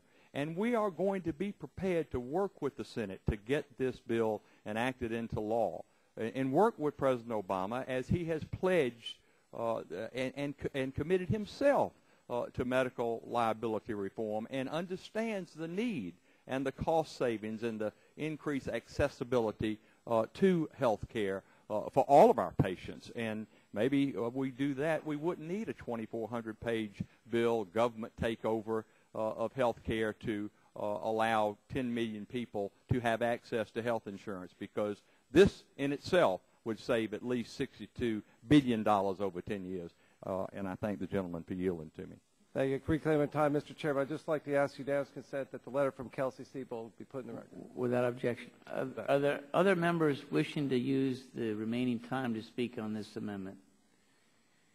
If not, the vote will occur. Oh, gentleman's recognized. Oh, roll call vote. The clerk will. Time has expired. The clerk will call the roll. Mr. Barton. Mr. Stearns. Mr. Whitfield. Mr. Whitfield, nay. Mr. Shimkus. Mr. Pitts. Mrs. Bono Mack. Mr. Walden. Mr. Terry. Mr. Terry, nay. Mr. Rogers. Mr. Rogers, nay. Mrs. Myrick. Mrs. Myrick, nay. Mr. Sullivan. Mr. Murphy.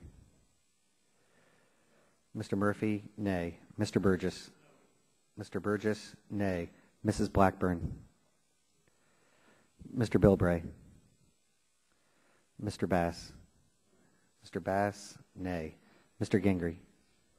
Mr. Gingrey, nay. Mr. Scalise. Mr. Scalise, nay. Mr. Latta. Mr. Latta, nay. Mrs. McMorris Rogers. Mr. Harper. Mr. Harper, nay. Mr. Lance. Mr. Lance, nay. Mr. Cassidy. Mr. Cassidy, nay. Mr. Guthrie. Mr. Guthrie, nay. Mr. Olson. Mr. Olson, nay. Mr. McKinley. Mr. Gardner.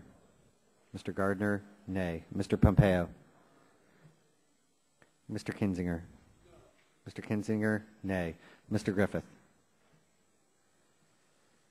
Mr. Waxman. Mr. Waxman, aye. Mr. Dingle. Mr. Dingle, aye. Mr. Markey. Mr. Towns. Mr. Towns, aye. Mr. Pallone. Mr. Pallone, aye. Mr. Rush. Ms. Eshoo. Ms. Eshoo, aye. Mr. Engel. Mr. Green. Mr. Green, aye. Ms. DeGette. Ms. DeGette, aye. Mrs. Capps. Mr. Doyle. Mr. Doyle, aye. Ms. Schakowsky. Mr. Gonzalez. Mr. Inslee. Ms. Baldwin. Ms. Baldwin, aye. Mr. Ross. Mr. Weiner. Mr. Weiner, aye. Mr. Matheson. Mr. Butterfield. Mr. Butterfield, aye. Mr. Barrow. Mr. Barrow, aye. Ms. Matsui. Ms. Matsui, aye. Ms. Christensen. Ms. Christensen, aye. Chairman Upton. Mr. Upton, nay. Other members wishing to vote? Mr. Barton. Mr. Barton, nay. Mr. Stearns. Mr. Stearns, nay. Mr. Griffith. Mr. Griffith, nay. Ms. Bonomack. Ms. Bonomack, nay. Mr. Walden. Mr. Walden, nay. Ms. Blackburn. Ms. Blackburn, nay. Other members wishing to cast the vote? Mr. McKinley. Mr. McKinley, nay. Other members? Mr. Inslee. Mr. Inslee, aye. Mr. Matheson. Mr. Matheson, nay. Any other members? If not, the clerk will report the tally.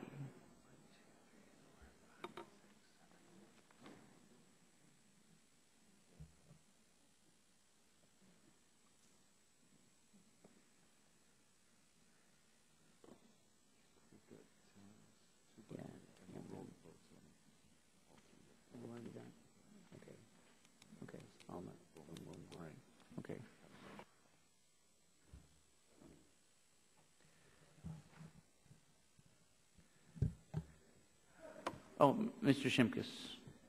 Mr. Shimkus, nay.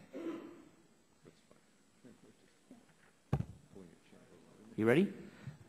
Mr. Chairman, on that, there were 15 ayes, 27 nays. 15 ayes, 27 nays. Let me make one comment, and then I'll yield to Mr. Dingle. We have 3 amendments left. Mr. Towns has 1. Mr. Waxman has 2. We have and Mr. Markey, if he returns. We have a time agreement on all of them. We will roll the votes until after the discussion on all 3 and then have a roll call on final. That's the intent to do. So we have a little time. Hopefully we'll do this all before the votes start. Mr. Dingle, did you seek recognition? Seek to strike the requisite number of words. Gentleman is recognized. I'd like the attention of counsel, because my purpose here is trying to go into this question of non-economic damages. As I read the bill, it's the ceiling on non-economic damages is $250,000. Is that right? Yes or no?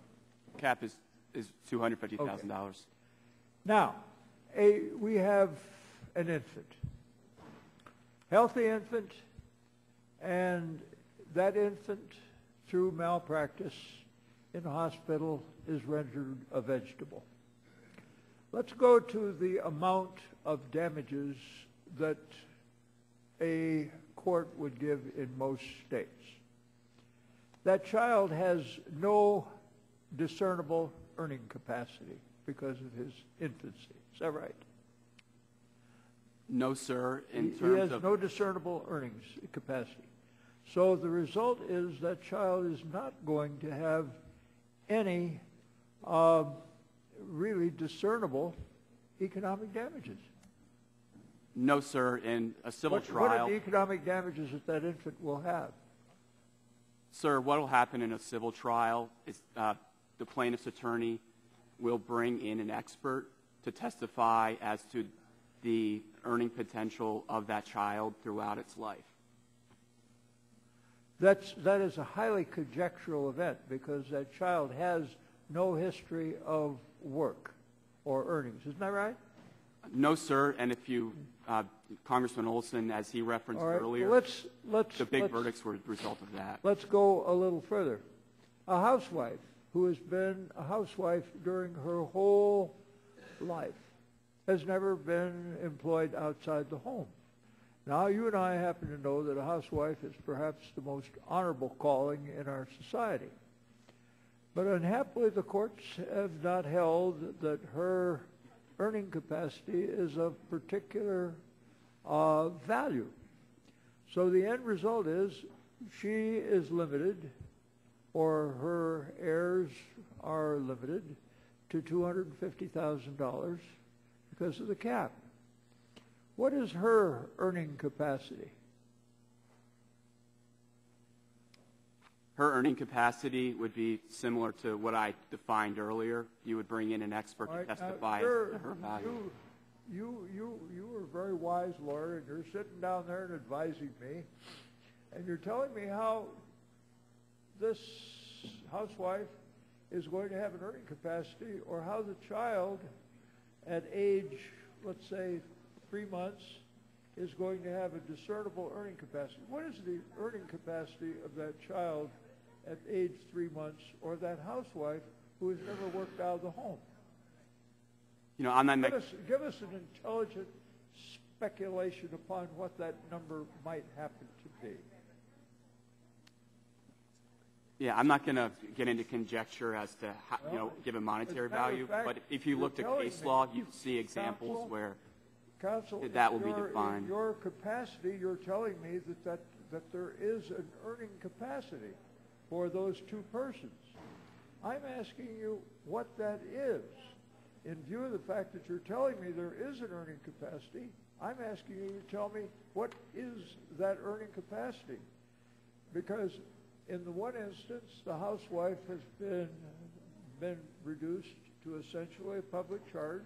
Her children are denied the advantages of a healthy mother. The husband is denied the wife's consortium. And in the case of the child becomes essentially a drain upon the society and becomes a public charge, or becomes a charge upon two desperate parents who now have an infant who is incapable of any support. And what I'm trying to figure out is, where is the justice of this speculative compensation that you're telling they might have in the way of economic damages? And how are we to be assured in any peculiar fashion that they are going to have the earning capacity, either the wife or the child, to support themselves? And how would the parents be having that kind of hope that some sort of blessing would be descending upon them from the Almighty, so that that child would not become a public charge in the event that something bad happened to the two of them?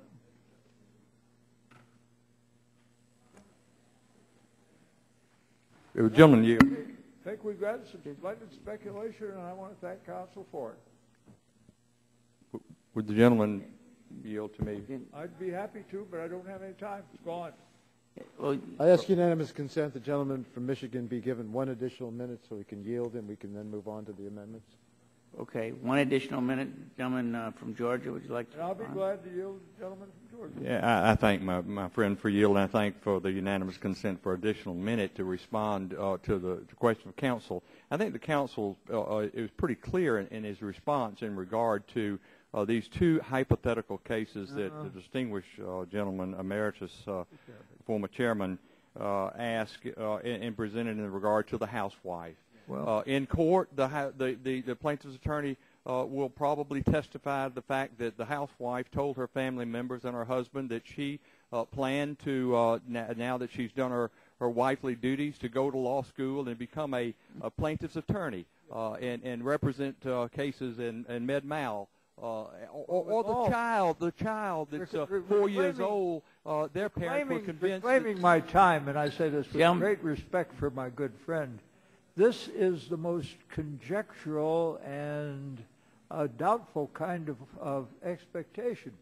I don't have any reason to assume, and I say this with all respect to my friend from Georgia, to assume that there's going to be any jury that's going to say, or that there's going to be anybody, lawyer or doctor in this room, is going to be able to tell me what that amount might be and how we're going to see to it that a fair measure of justice is done to that housewife or that child. Gentleman's time has expired. Gentleman from California is recognized. I want to offer one of my two amendments now, and then I'll hold the last one for the Gentleman last from California is I have amendment number 2 dealing with intentional acts. Clerk will report the title. An amendment offered by Mr. Waxman of California. Amendment will be considered as read, and the gentleman knows we have agreed to 15 minutes for both sides for both of these amendments, so gentleman is recognized for... Well, I'll be very clear about this amendment, and I will ask for a roll call vote on it, because, first of all, I want to commend Mr. Dingell, if he's still there, for bringing up the issue that he brought up, because a lot of these damages are quite conjectural. But I submit that H.R. 5 is extreme, and I want to give an example. I was stunned to find that the definition includes health care lawsuits, regardless of the theory of liability on which the claim is based. Usually we think of malpractice as negligence or breach of duty. But this language means that even if an individual commits intentional conduct which causes egregious injuries or death to patients, they are still protected under this law. The courts have said that intentional tort begins when known danger to the patient becomes a substantial certainty in the mind of the actor. Intentional torts include such claims as assault, sexual assault and rape, battery, false imprisonment, invasion of privacy, theft, misrepresentation, and fraud. This type of sweeping protection is unprecedented and goes well beyond the stated intent of the sponsors of the law of this bill. My amendment states that if it's an intentional tort, it not be included in the bill. I would hope that we could agree that H.R. 5 should not be used to protect the rare incidents of rape, assault, or even pedophilia and operating while under the influence. But let me give you an example. Dr. Ben D. Romilly, a Connecticut OBGYN, substituted his own sperm for that of a patient's husband during an artificial insemination procedure. The State Department of Public Health fined the doctor $10,000, and they allowed him to keep his unrestricted license. There was a lawsuit, was settled, but there's no record of how much this man ever had to pay, and that he was never faced with criminal charges. Now, my colleagues will say that's all okay because the bill does not apply to criminal liability, but that really is a fig leaf. Intentional tort is not the same thing as criminal liability. We have an appropriately higher standard for criminal liability, proof beyond a reasonable doubt. These cases have to be selected for prosecution, prosecuted in a court of law, and successfully convicted. Now, a lot of intentional torts are never prosecuted. The doctor I mentioned, Dr. Romilly, never faced criminal charges, so he would be protected under H.R. 5. It's worth noting that most incidents of sexual assault are never reported, much less investigated, much less prosecuted. And even if they are, criminal convictions take several years, and the statute of limitations would expire long before that process is completed. Well, these cases are rare, and we hope they are. I do want to point out, in one state alone, Georgia, CBS Atlanta reported multiple instances of drug abuse, rape, and child porn possessions. A urologist from Athens, Georgia, had his medical license suspended after being arrested and charged with raping a patient. An internal medicine physician voluntarily suspended his license after he was charged with sexual battery of 5 patients. And the Georgia Medical Board suspended the license of the emergency room doctor who was arrested for having child pornography. Now, this is rare, but there's no doubt that these kinds of things do occur. And because it is rare, removing this from the bill should not change the overall effect of this bill a great deal. I know that earlier this subject came up, and one of our colleagues said that intentional tort is a criminal matter, and therefore it should be prosecuted. Well, this bill is extreme.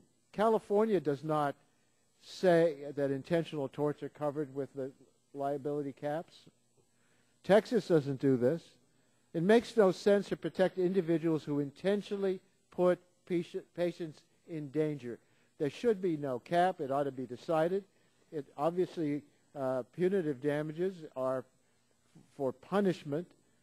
To have $250,000 as the cap is an awfully low one if you've got somebody with a record of intentional actions and reckless disregard for other people. So I would think that we ought to take intentional torts out of the bill and let the bill apply to what we ordinarily think of as negligence and failure to live up to duty. And I'll yield back the balance of my time. Urge an aye vote. Mr. Cassidy. I think this bill is this amendment, no offense, is kind of beside the point. If we look on page 9, line 12, it speaks of malicious intent. Punitive damages are allowed if somebody executes, if you will, malicious intent. Looking on page 21, line 9, malicious intent to injure. The term malicious intent to injure means intentionally causing or attempting to cause physical injury other than providing health care goods and services. Health care goods and services is defined above that. It's a good or service that relates to the diagnosis, prevention, or treatment of any human disease, impairment, or the assessment of care of the health of a human being. Clearly, rape is not a health care good or service. So, aside from criminal charges, which appropriately should be filed to the fullest extent of the law, also punitive damages can be awarded. Similarly, if there is a malicious intent because you substitute something for something else, that frankly could be defined as an injury to the claimant, and so this would not apply. So, no offense, but it seems a little bit of a red herring to speak of something which is specifically excluded under this amendment. Will the gentleman yield? I will. The point you went through all of the points in this bill to illustrate that lawsuits can be filed for intentional torts, and a rape is an intentional tort. And if a lawsuit can be filed, I want to point out that under this bill, the damages are limited. Not only are the damages limited for the punitives, but they're limited as well for the non-economic damages. What is a non-economic damage? The pain and suffering of a woman that's been raped. Well, under this bill, it can't be more than $250,000. That's limited. The punitive damages are limited. Now, if it's an intentional tort, I would submit it ought not to be limited. Well, if you have, obviously, once you are beyond the reach of this bill, I'm sorry, reclaiming my time, then you also have the potential for civil damages. Well, that's what we're talking about, the civil damage. But that said, the limits here are for 2 times the economic damages. If the economic damages are $1 billion, it theoretically could be $2 billion. So, well, the gentleman yield further. The economic damages of a person who is the victim of a rape or an assault or something like that is limited to $250,000. The emotional damages are limited. So you may have twice the economic damages, but that's the limit on that part of the economic damages. And therefore, if you want to have punitive damages against a very bad person for behaving in a reckless way, that's limited even further. There's 2 aspects to punitive damages. One, of course, is that which the victim receives, and the other, and theoretically, as some states, I think California has attempted, you can make an argument that those really could go to society as much as they go to the individual. But if we're speaking of punitive damages, then clearly being able to file criminal charges against a physician is punitive. And so, but there are many cases where no criminal charges are ever brought. But that is not the fault of the legislation. That would be the oversight by the attorney. I will yield to my. Just a question with regard to this. If a medical practitioner is being charged an issue of malpractice that relates to the practice of medicine, the examples my friend from California bringing out where someone may actually assault a patient is not in the practice of medicine. That person could sue and seek other civil damages in a case of a crime, as is typically happening, which has no limits on this bill as I understand it at all. It's an entirely separate issue. No, if the gentleman would yield to me, that's the point I'm making. If they sue for civil damages, even for something that might be considered a crime, and they're not prosecuted, the civil damages are limited under this bill. So if you sue for civil damages from an assault or a rape or putting somebody else's sperm in, it's limited. That's civil damage. As I discussed that with counsel, they said, listen, one, you have criminal charges, which again, it's not the fault of the bill if someone elects not to prosecute. Secondly, that there are the things that this bill applies to. But thirdly, if you talk about rape, that is not covered under this bill, and so that is a separate sort of civil charge. The gentleman would submit, let's ask the counsel for a clarification.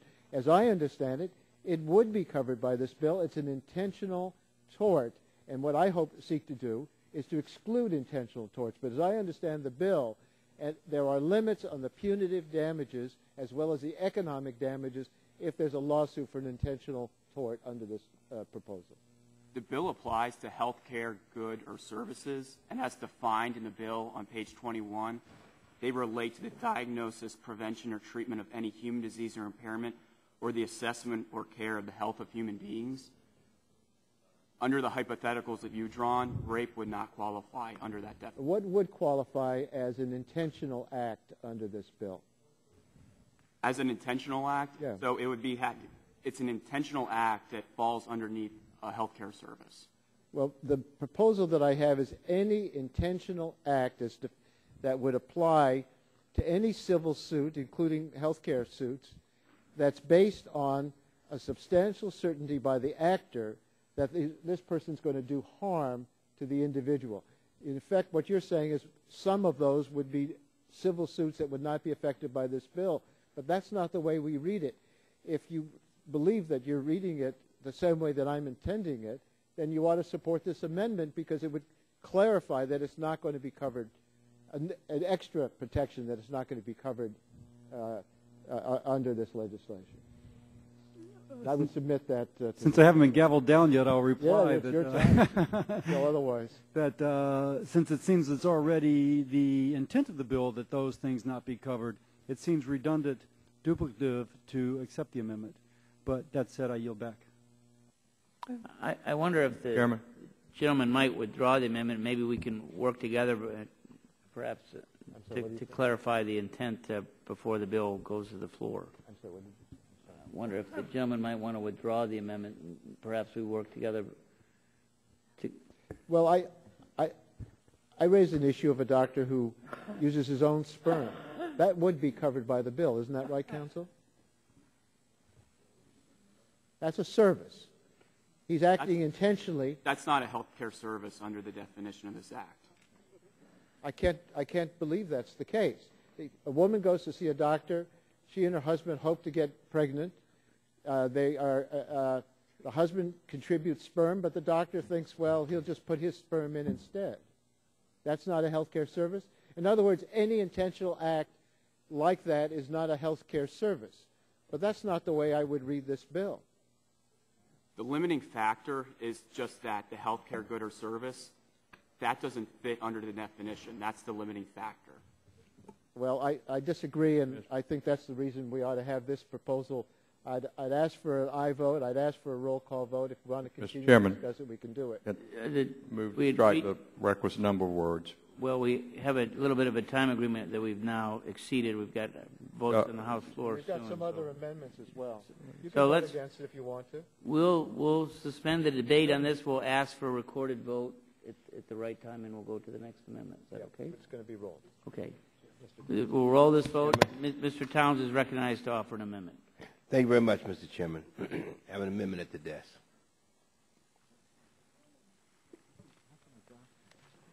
An amendment offered by Mr. Towns of New York. The amendment will be considered as read, and the gentleman is recognized for 5 minutes in support of his amendment. Thank you very much, Mr. Chairman. I strongly believe that medical malpractice reform must remain within the purview of the states. We simply cannot afford to take a one-size-fits-all approach. I agree with my colleagues that it is a worthy goal to reduce malpractice premiums for physicians. Ultimately, this would result in a lower health care cost for everyone, but I do not think we should do so at the expense of quality care for patients. So the first part of my amendment addresses a serious shortcoming of H.R. 5. The purposes of the bill under Section 2 provide many worthy goals for malpractice reform, availability of services, defensive medicine, the fairness of the system, and better sharing of information. However, there is no single goal listed on quality and no mention of medical errors. So the first part of my amendment simply adds to the goal that we should improve quality and reduce medical errors. To me, this seems like a common sense approach. Perhaps my colleagues on the other side of the aisle accidentally omitted this aspect. But it's also possible that we simply don't know how to achieve these goals today. That's why Section 10607 of the Affordable Care Act authorized $50 million for grants to states to fund pilot projects to test different models of medical malpractice reform. Funding for these projects has already begun, including one project to test health courts, an effort praised by some of our witnesses that were invited by the majority during the hearing on this topic. I firmly believe that we should not move forward without H.R. 5, move forward with H.R. 5 until we are certain that there are no other better options out there for the states to adopt. The second part of my amendment states that the effective date for this act does not occur until 6 months after the Secretary can certify that the following 3 events have occurred. The grants under Section 10607 are completed. The Secretary has provided a report to Congress on these grants, and that the Secretary has certified that the provisions of H.R. 5 can achieve the purposes of the bill better than the pilot programs. There is no one-size-fits-all approach to medical malpractice reform, and we need to recognize that. States need to have the opportunity to find a model that works for them so that we can ensure quality and affordable health care for everyone. I urge my colleagues to support my amendment, and I yield back the balance of my time. Gentleman yields back. Gentleman from Louisiana, Mr. Scalise. Thank you, Mr. Chairman. I rise in opposition to the amendment, and of course, the reason that we're bringing this legislation is to lower the cost of health care, to allow doctors to be able to do what they're so good at doing, and that's providing great health care to patients instead of running all of these tests that many doctors will tell you are completely unnecessary for the patient's health, but only designed to prevent frivolous lawsuits. And the examples are endless, unfortunately. And at least we now have legislation to address the problem.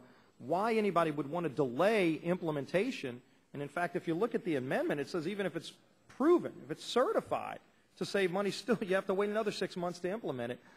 We should be implementing these reforms today. And we need to pass this bill out of the House, put pressure on the Senate to address this problem, and hopefully encourage the President to live up to some of the rhetoric that he's given where he indicates he wants to support medical liability reform.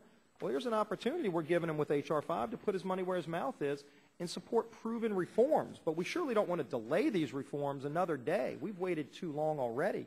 I know we've got the letter from the American Medical Association in support of H.R. 5, but if you look at one of the things that they point out in the AMA's letter in support of this bill, they refer to the Congressional Budget Office estimate that enacting H.R. 5 reforms would reduce the federal deficit by $54 billion.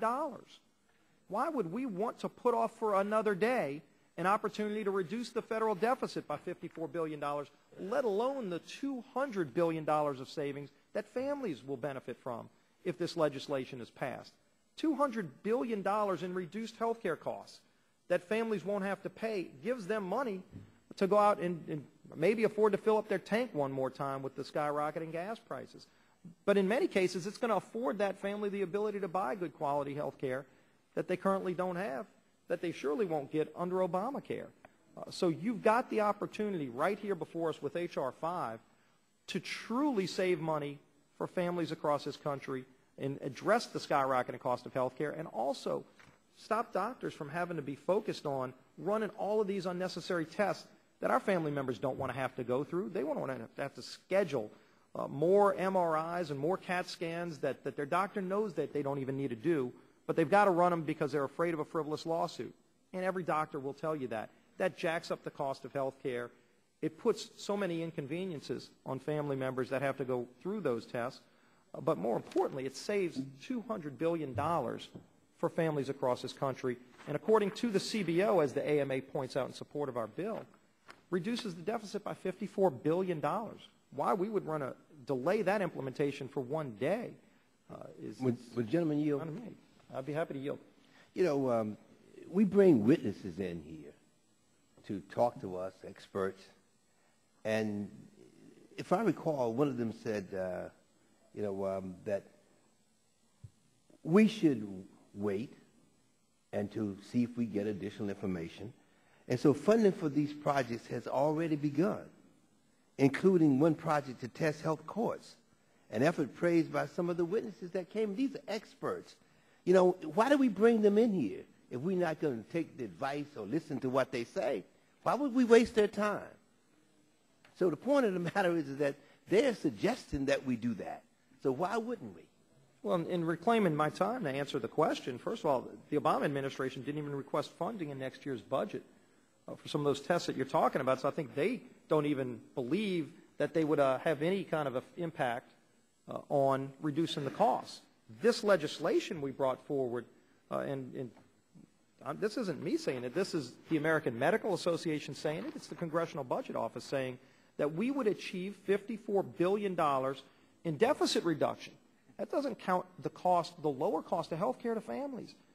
We ought to be implementing those kind of reforms right now, today. This is something that should have been done years ago, but at least we're finally here in this Republican majority with this legislation that does address it in a way that's been scored officially to do some very positive things for families who have been looking for this kind of relief. So I don't believe we should delay it. I think experts that have looked at it clearly suggest that you would get these savings if you implemented these reforms without delay. So I would just urge rejection of the amendment and be happy to yield back the balance of my time. Gentleman yields back. All time has expired. Those in favor of the Towns Amendment will say aye. Aye. Those opposed say no. No. Mr. Chairman, I ask for a recorded vote. Gentleman asks for a roll call vote, and it will be rolled with the earlier votes. Chair would recognize Mr. Markey for an amendment. I thank the Chair. My amendment is at the desk. Clerk will read the title. An amendment by Mr. Markey of Massachusetts. And the amendment will be considered as read, and the gentleman is recognized for 5 minutes in support of his amendment. We have two values that are competing against each other here today. On the one hand, we have people who have been injured, they've been harmed, their families have been harmed, and our hearts go out to them. On the other hand, we're saying that doctors have to pay premiums that are skyrocketing, and we have to do something about it. So we're faced with this tension that exists because we care about both things. And so what the majority has decided is that there should be a $250,000 limit on non-economic damages for someone who has been injured. So let's take a case. Let's just say that there's a 17-year-old. They've been in a operation in a hospital, the physician has made a mistake. And because they have injured the spine of the 17-year-old, that 17-year-old is going to be a quadriplegic for the rest of her life. And so they go to the jury. The jury sees this quadriplegic 17-year-old girl. They understand the totality of all the consequences for her. And they render a $5 million non-economic damage verdict. But once this law goes into effect, all she can get is $250,000. Now, what the other competing interest is, we want to keep insurance premiums lower. And so what my amendment says is that the juries not be instructed that there's a $250,000 limit. They're not told what the limit is. So the juries can return whatever verdict they want in terms of monetary compensation. Then what my amendment says is that there'll be a trustee that will take the remaining $4,750,000 that otherwise would have gone to the girl, and that will be in a fund that will be administered by the trustee to ensure that the insurance premiums of the doctors who are insured by that firm go down, and that all of the decisions that have granted an award greater than $250,000 all go into that fund. Then the insurance premiums will go down. Because as you look at the evidence across the whole country, there is no evidence that insurance premiums ever go down for doctors. That the insurance industry, and we trust the insurance industry, but maybe we should play it safe here. And that's what my amendment does. It just makes sure that all of the money, and we can actually know how much the insurance industry saved. We'll know the amount because the juries will have told us how much it was. And that all that money is put in a fund for that insurance company by the trustees, and then they can say to that company, here's how low your rates have to go. Here's how much money you saved. Then we'll have physicians that can stay in their specialties. Then we'll have physicians that can stay in a community that otherwise they'd have to move out of. Because the evidence is that there is no difference between states that have already imposed caps and states that have not imposed caps. They have actually paid just about the same for premiums right now. So that means that even after the state has put a cap on, the insurance industry hasn't lowered the premiums to a point that's any lower than the states that don't. So that's where we can play a big role here. By imposing a $250,000 cap, but yet having this additional formula, then we'll be putting the pressure on the insurance industry to lower those premiums where right now there is no such evidence that it occurs. So we don't want to cap what a victim, what this girl can collect, and then see the rates for doctors to be raised. That's a cap and raise. We want to cap and cut. And the only way we can cap and cut is if we know what it was. And we can find that out just by allowing the jury to return the verdict. And so that's what my amendment does. It's just quite simple. And then while the girl might be, unhappy that she's only able to receive $250,000 for the rest of her life and living another 60 or 70 years, at least we'll know in good conscience that we did something for the doctors, because we will have that trustee to make sure the insurance industry then lowers the premiums and the doctors will be the beneficiaries. So that's my amendment. I urge its adoption. I think it dovetails perfectly with what the objections of the majority are in trying to help the physicians and not the insurance industry in our country. So I yield back the balance of my time. Gentleman from Georgia. Mr. Chairman, I respectfully oppose the Markey amendment. The gentleman from Massachusetts is obviously a very intelligent, cerebral member and put a lot of thought into this amendment, I'm sure. But quite honestly, we have, as we've said earlier, in response also to the Towns amendment, we have had 35-year pilot projects in the case of California, and indeed Ms. Baldwin's case in regard to what she described that has been done way back in 1975 in Wisconsin. These pilot projects are the proof of the pudding. My statistics may not be exact, but over a 10-year period or so since the passage of MICRA in California, the increase in the aggregate of the medical malpractice premiums is in the neighborhood of 150% over X number of years. And in states that don't have caps, it's 800%. So the proof of the pudding is in the eating. Clearly, the Markey Amendment is trying to fix something in that regard that's not broken. That's why it's so important to in H.R. 5 the provision in regard to the caps.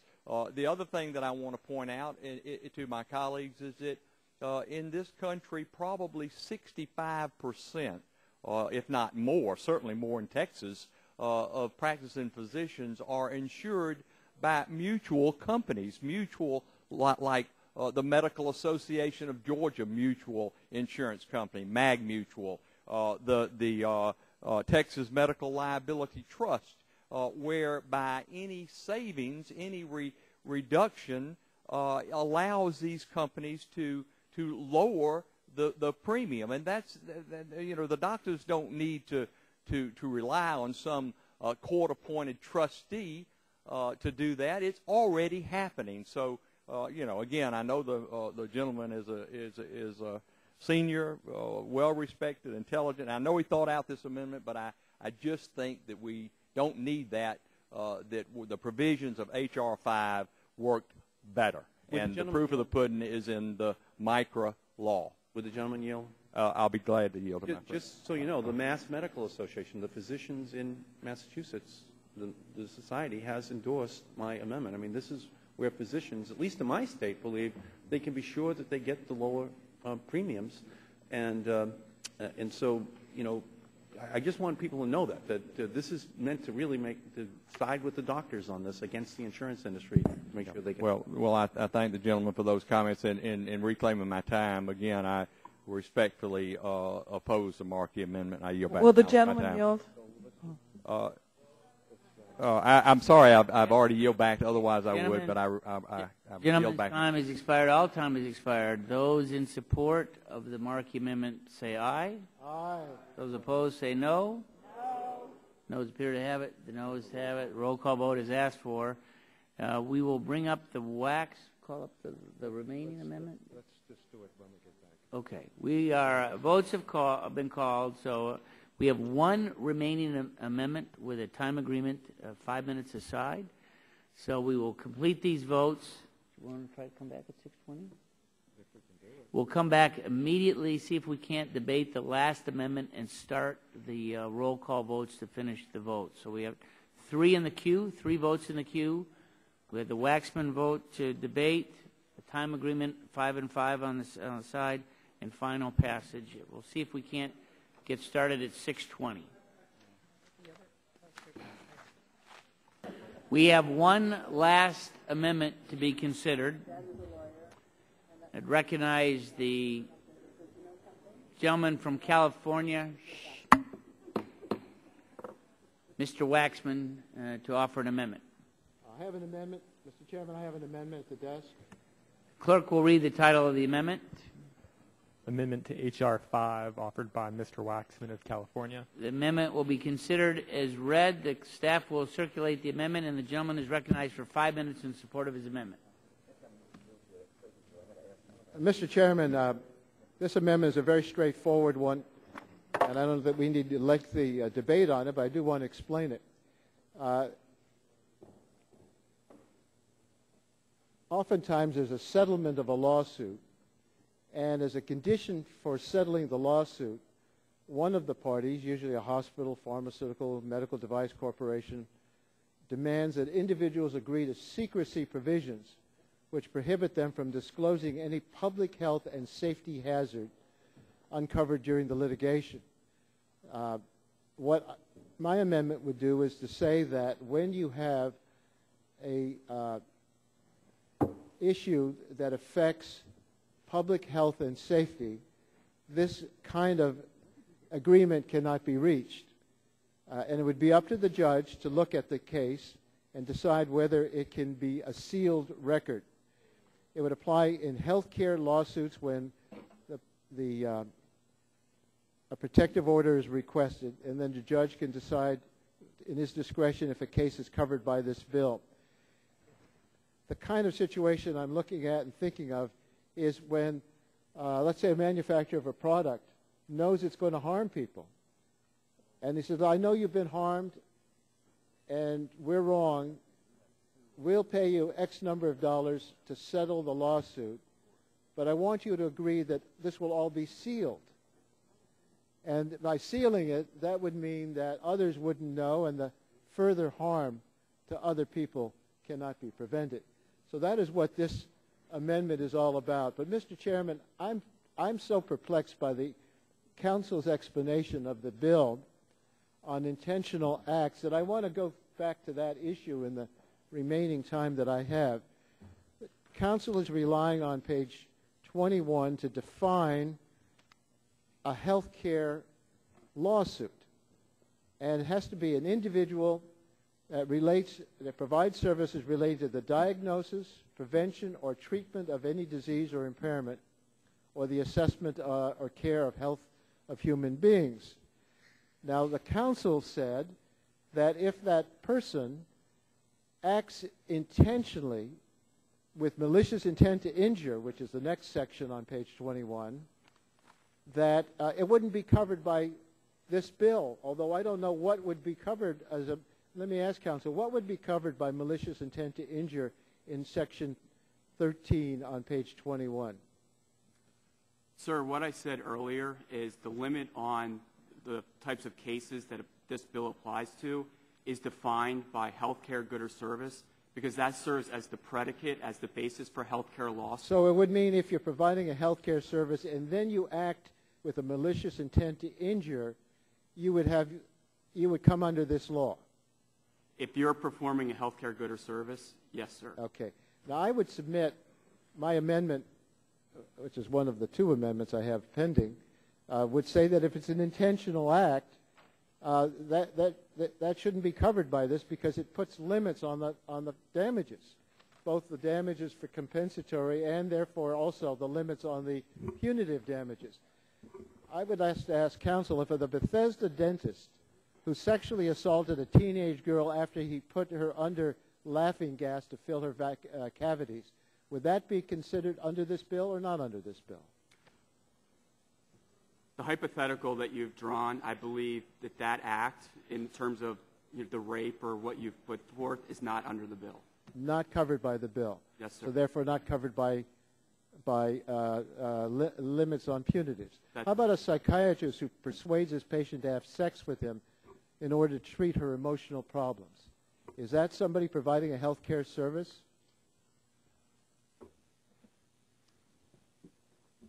May I interject? Yes. Because current ethics of a psychiatrist or a physician is that she or he should not enter into an intimate relationship with a patient. Absolutely. And it may also be against the law. But if this woman sues the psychiatrist, the counsel is saying that her lawsuit wouldn't be covered under this law. My amendment made that clear. I'm afraid it would be because I can't understand what the next section is about malicious intent to injure.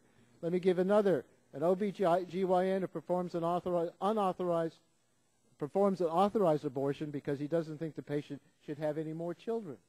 Violation of ethics, no question about it. It's in the course of performing a health service. And our counsel says that therefore the bill wouldn't apply. I would submit that I think it would apply, and that's why we ought to adopt this other amendment that excludes this, so there'd be no limits on punitive damages. Elderly resident in a nursing home locked in her room alone for days because the nursing home doesn't have enough staff. That's called a false imprisonment. That person ought not to have a limit on liability. the home ought not to have a limit on liability. It's hard to assess what the actual damages would be, or to say that the punitive damages ought to be limited.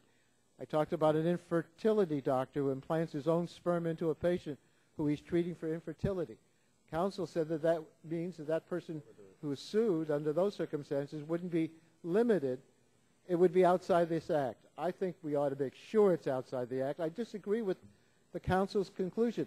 I'd submit that if the counsel advised me that interpretation of the law and then I forego suit, I'd sue him for malpractice. It would be an unintentional negligence on his part to advise me and the rest of us, as he is doing. But I think that he's wrong on his legal position. So, Mr. Chairman, I have two amendments. The second one, which I've just offered, is not to allow these secrecy agreements where the secrecy could keep public health information from getting out and preventing other diseases. And I've more than expired my time, and I thank you for your courtesy in allowing me to go on and on. Patience. And on. Patience. Chair would recognize Dr. Gingrey to respond to the Mr. Chairman, this is an amendment that we sort of had to quickly read, but I stand or sit in strong opposition to it. It places great restrictions, of course, on trial judges. The federal rules of civil procedure and comparable state procedure rules give trial judges the discretion to grant protective orders. This amendment greatly restricts that discretion for health care lawsuits, and in many instances, it would allow a trial judge to grant a protective order only after the judge makes specific findings. Failure to protect the confidentiality of settlement agreements would inhibit the settlement process. It would slow the payment of damages to victims of negligence.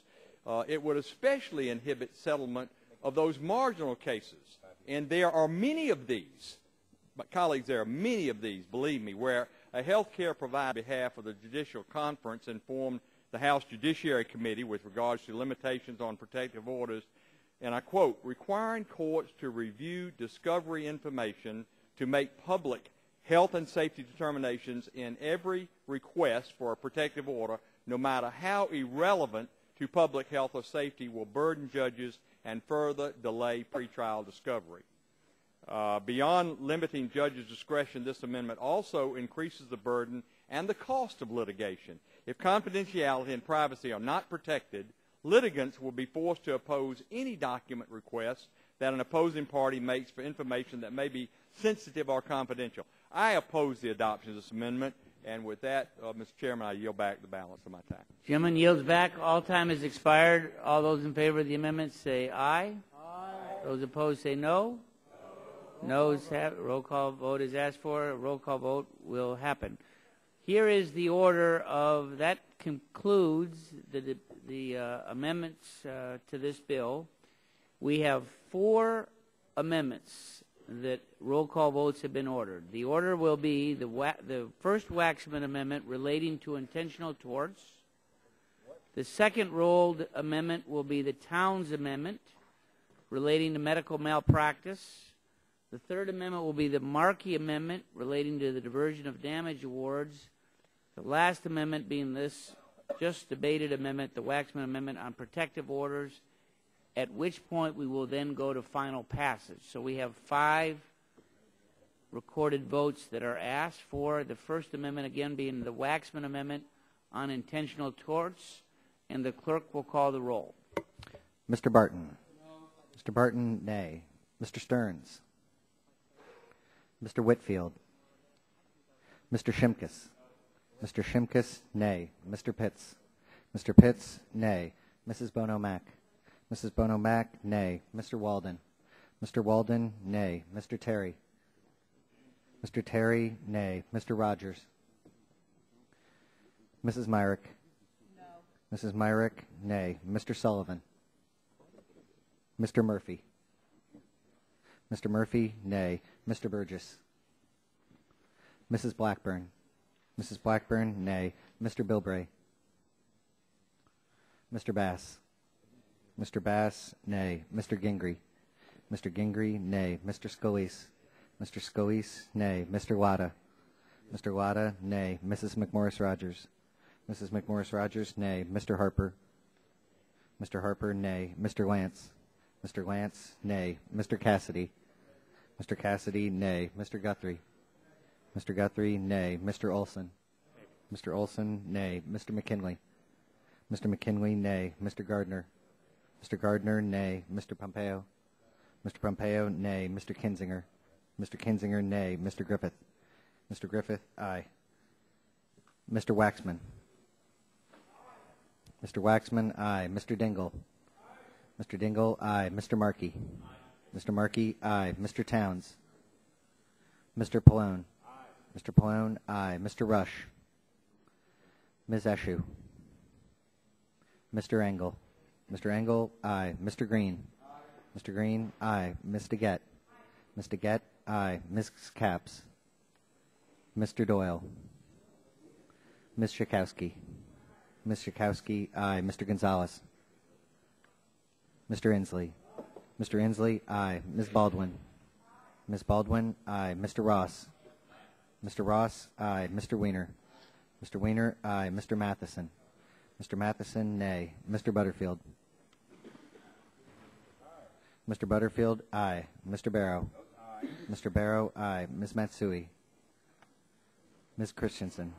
Ms. Christensen, aye. Chairman Upton? No. Mr. Upton, nay. Members not yet recorded. Mr. Stearns? Mr. Stearns, nay. Mr. Whitfield? Mr. Whitfield, nay. Mr. Bilbray? Mr. Bilbray, nay. Dr. Burgess? Dr. Burgess, nay. Mr. Towns? Mr. Towns, aye. Other members wishing to record their votes? Seeing none, the clerk will report the tally.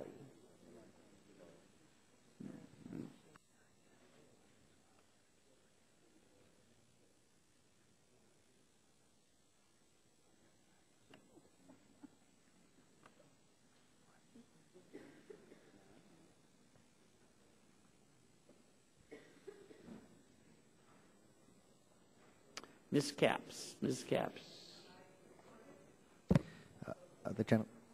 Mrs. Capps, aye.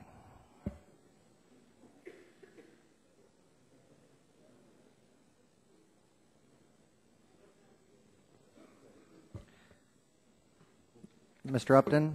Yes. On that, there are 18 ayes and 29 nays. 18 ayes, 29 nays. The amendment is not agreed to. The next vote will be the Towns Amendment relating to PPACA provisions on medical malpractice, and the clerk will call the roll. Mr. Barton? Mr. Barton, nay. Mr. Stearns? Mr. Stearns, nay. Mr. Whitfield? Mr. Whitfield, nay. Mr. Shimkus? Mr. Shimkus, nay. Mr. Pitts? Mr. Pitts, nay. Mrs. Bono-Mack? Mrs. Bono-Mack, nay. Mr. Walden? Mr. Walden, nay. Mr. Terry? Mr. Rogers? Mrs. Myrick? No. Mrs. Myrick, nay. Mr. Sullivan? Mr. Murphy? Mr. Murphy, nay. Mr. Burgess? Mr. Burgess, nay. Mrs. Blackburn? Mr. Bilbray? Mr. Bilbray, nay. Mr. Bass? Mr. Bass, nay. Mr. Gingrey? Mr. Gingrey, nay. Mr. Scalise? Mr. Scalise, nay. Mr. Latta? Mr. Latta, nay. Mrs. McMorris-Rogers? Mrs. McMorris-Rogers, nay. Mr. Harper? Mr. Harper, nay. Mr. Lance? Mr. Lance, nay. Mr. Cassidy? Mr. Cassidy, nay. Mr. Guthrie? Mr. Guthrie, nay. Mr. Olson? Mr. Olson, nay. Mr. McKinley? Mr. McKinley, nay. Mr. Gardner? Mr. Gardner, nay. Mr. Pompeo? Mr. Pompeo, nay. Mr. Kinzinger? Mr. Kinzinger, nay. Mr. Griffith? Mr. Griffith, nay. Mr. Waxman? Mr. Dingle? Mr. Dingle, aye. Mr. Markey? Mr. Markey, aye. Mr. Towns? Mr. Towns, aye. Mr. Pallone? Mr. Pallone, aye. Mr. Rush? Ms. Eshoo? Mr. Engel? Mr. Engel, aye. Mr. Green? Mr. Green, aye. Ms. DeGette? Ms. DeGette, aye. Mrs. Capps? Mrs. Capps, aye. Mr. Doyle? Ms. Schakowsky? Ms. Schakowsky, aye. Mr. Gonzalez? Mr. Inslee. Mr. Inslee, aye. Ms. Baldwin. Ms. Baldwin, aye. Mr. Ross. Mr. Ross, aye. Mr. Weiner. Mr. Weiner, aye. Mr. Matheson. Mr. Matheson, nay. Mr. Butterfield. Mr. Butterfield, aye. Mr. Barrow. Mr. Barrow, aye. Ms. Matsui. Ms. Christensen. Ms. Christensen, aye. Mr. Upton. No. Mr. Upton, nay. Other members wishing to cast a vote? Mr. Rush.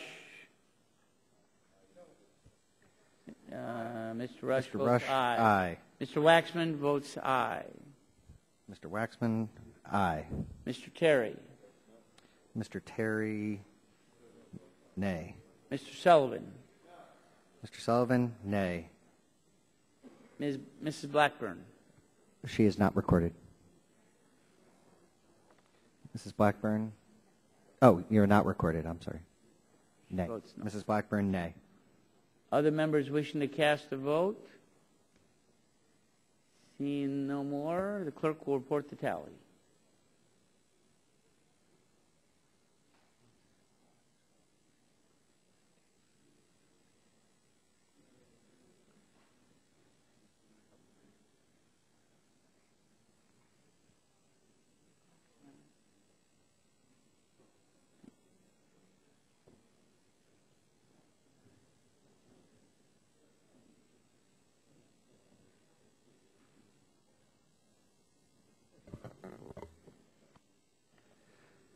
Mr. Chairman, on that, there are 18 ayes, 31 nays.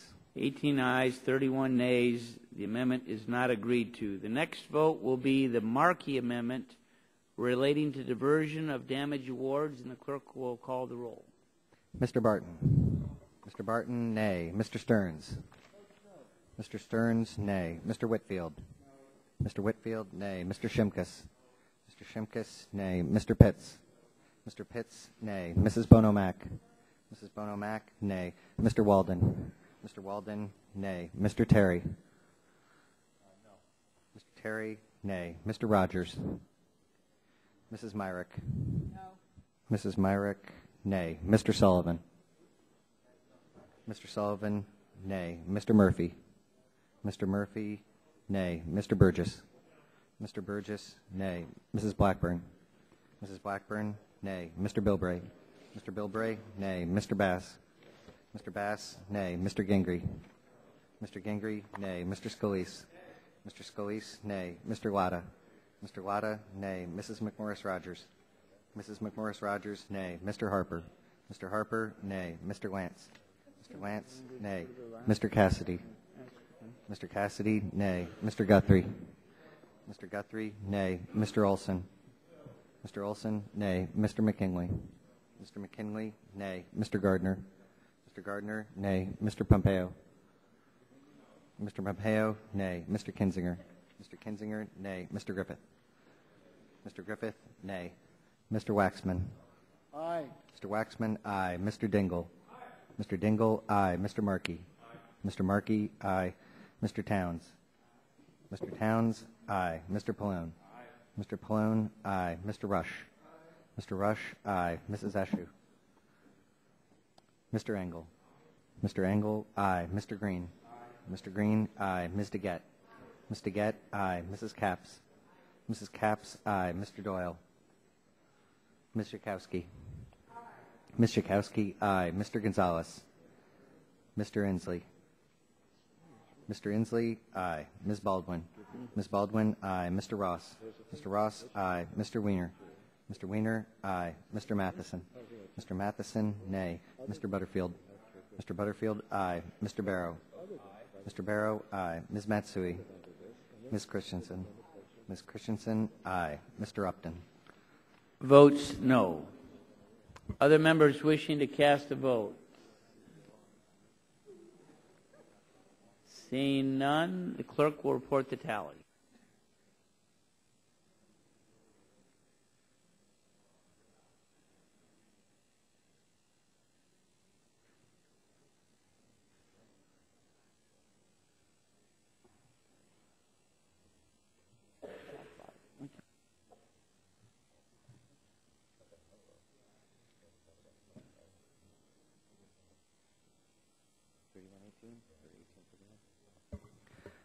Mr. Chairman, on that, there were 18 ayes and 31 nays.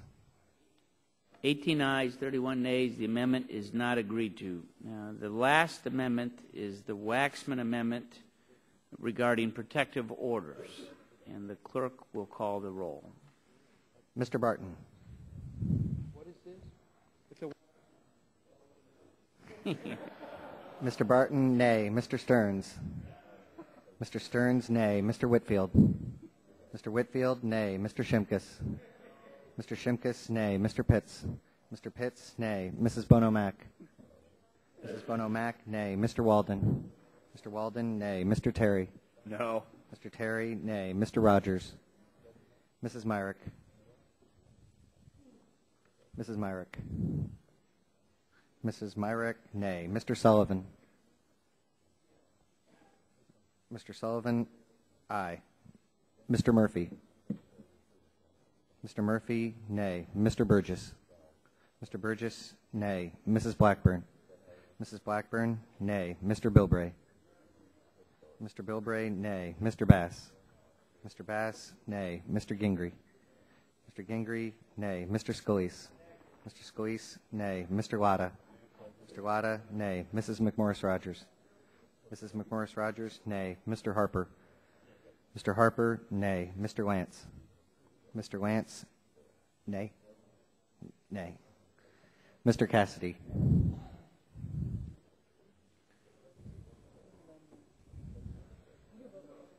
Mr. Cassidy, nay. Mr. Guthrie. Mr. Guthrie, nay. Mr. Olson.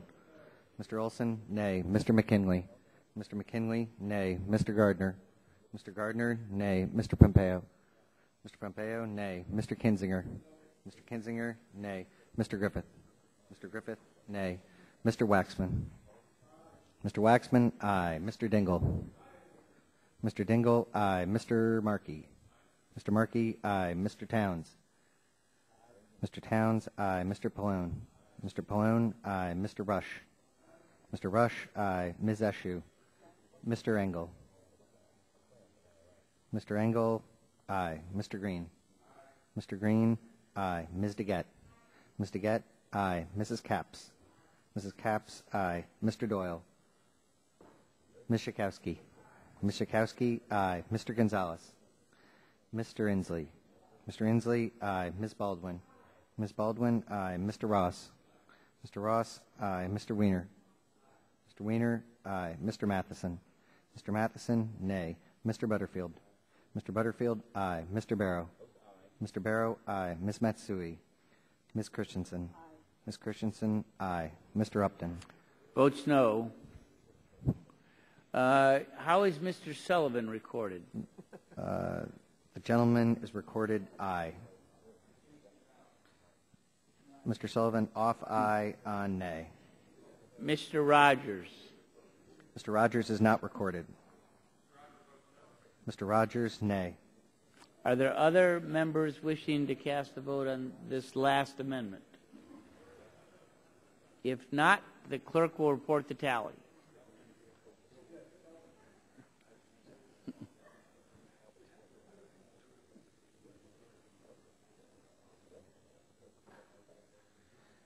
Didn't you keep saying aye?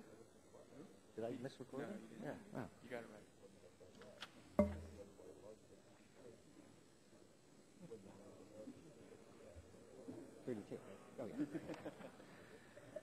Mr. Chairman, on that, 18 aye, 32 nay.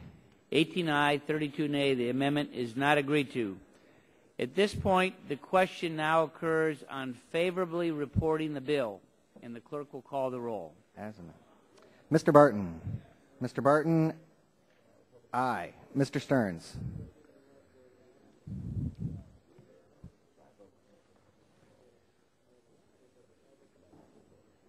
Mr. Stearns, aye. Mr. Whitfield. Mr. Whitfield, aye. Mr. Shimkus. Mr. Shimkus, aye. Mr. Pitts. Mr. Pitts, aye. Mrs. Bono-Mack. Mrs. Bono-Mack, aye. Mr. Walden. Mr. Walden, aye. Mr. Terry. Mr. Terry, nay. Mr. Rogers. Where is he? Mr. Rogers, aye. Mrs. Myrick. Mrs. Myrick, aye. Mr. Sullivan. Mr. Sullivan, aye. Mr. Murphy. Mr. Murphy, aye. Mr. Burgess. Mr. Burgess, aye. Mrs. Blackburn. Mrs. Blackburn, aye. Mr. Bilbray. Mr. Bilbray, aye. Mr. Bass. Mr. Bass, aye. Mr. Gingrey. Mr. Gingrey, aye. Mr. Scalise. Mr. Scalise, aye. Mr. Latta. Mr. Latta, aye. Mrs. McMorris-Rogers. Mrs. McMorris-Rogers, aye. Mr. Harper. Mr. Harper, aye. Mr. Lance. Mr. Lance, aye. Mr. Cassidy. Mr. Cassidy, aye. Mr. Guthrie. Mr. Guthrie, aye. Mr. Olson. Mr. Olson, aye. Mr. McKinley. Mr. McKinley, aye. Mr. Gardner. Mr. Gardner, aye. Mr. Pompeo. Mr. Pompeo, aye. Mr. Kinzinger. Mr. Kinzinger, aye. Mr. Griffith. Mr. Griffith, nay. Mr. Waxman. Mr. Waxman, nay. Mr. Dingle. Mr. Dingle, nay. Mr. Markey. Mr. Towns. Oh. Mr. Markey. Mr. Markey, nay. Mr. Towns. Mr. Towns, nay. Mr. Pallone. Mr. Pallone, nay. Mr. Rush. Mr. Rush, nay. Ms. Eshoo. Mr. Engel. Mr. Engel, nay. Mr. Green. Mr. Green, nay. Ms. DeGette. Ms. DeGette, nay. Mrs. Capps. Mrs. Capps, nay. Mr. Doyle. Ms. Schakowsky. Ms. Schakowsky, nay. Mr. Gonzalez. Mr. Inslee. Mr. Inslee, nay. Ms. Baldwin. Ms. Baldwin, nay. Mr. Ross. Mr. Ross, nay. Mr. Weiner.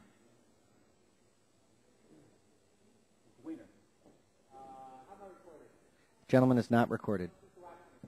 Nay. Mr. Weiner, nay. Mr. Matheson. Mr. Matheson, aye. Mr. Butterfield. Mr. Butterfield, nay. Mr. Barrow. No.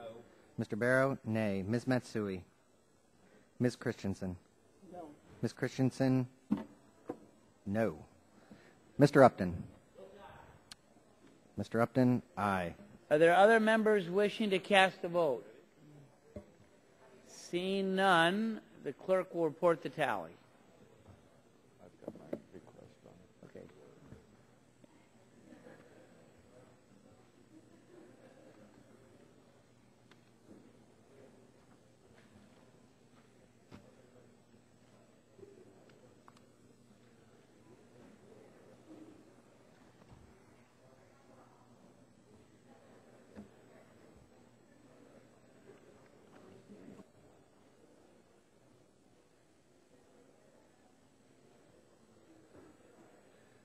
Mr. Chairman, on that there are 30 ayes and 20 nays. 30 ayes and 20 nays. The ayes have it, and the bill is favorably reported. Without objection, staff is authorized to make technical and conforming changes to the bill approved by the committee today. Hearing no objection so ordered, I would recognize the ranking member, Mr. Waxman. Mr. Chairman, pursuant to House Rule 11, Clause 2, either 1 or L, I'm notifying you of the intent of minority members to submit views regarding H.R. 5 and request the requisite number of days for doing so. Without objection so ordered, no problem. The committee now stands adjourned.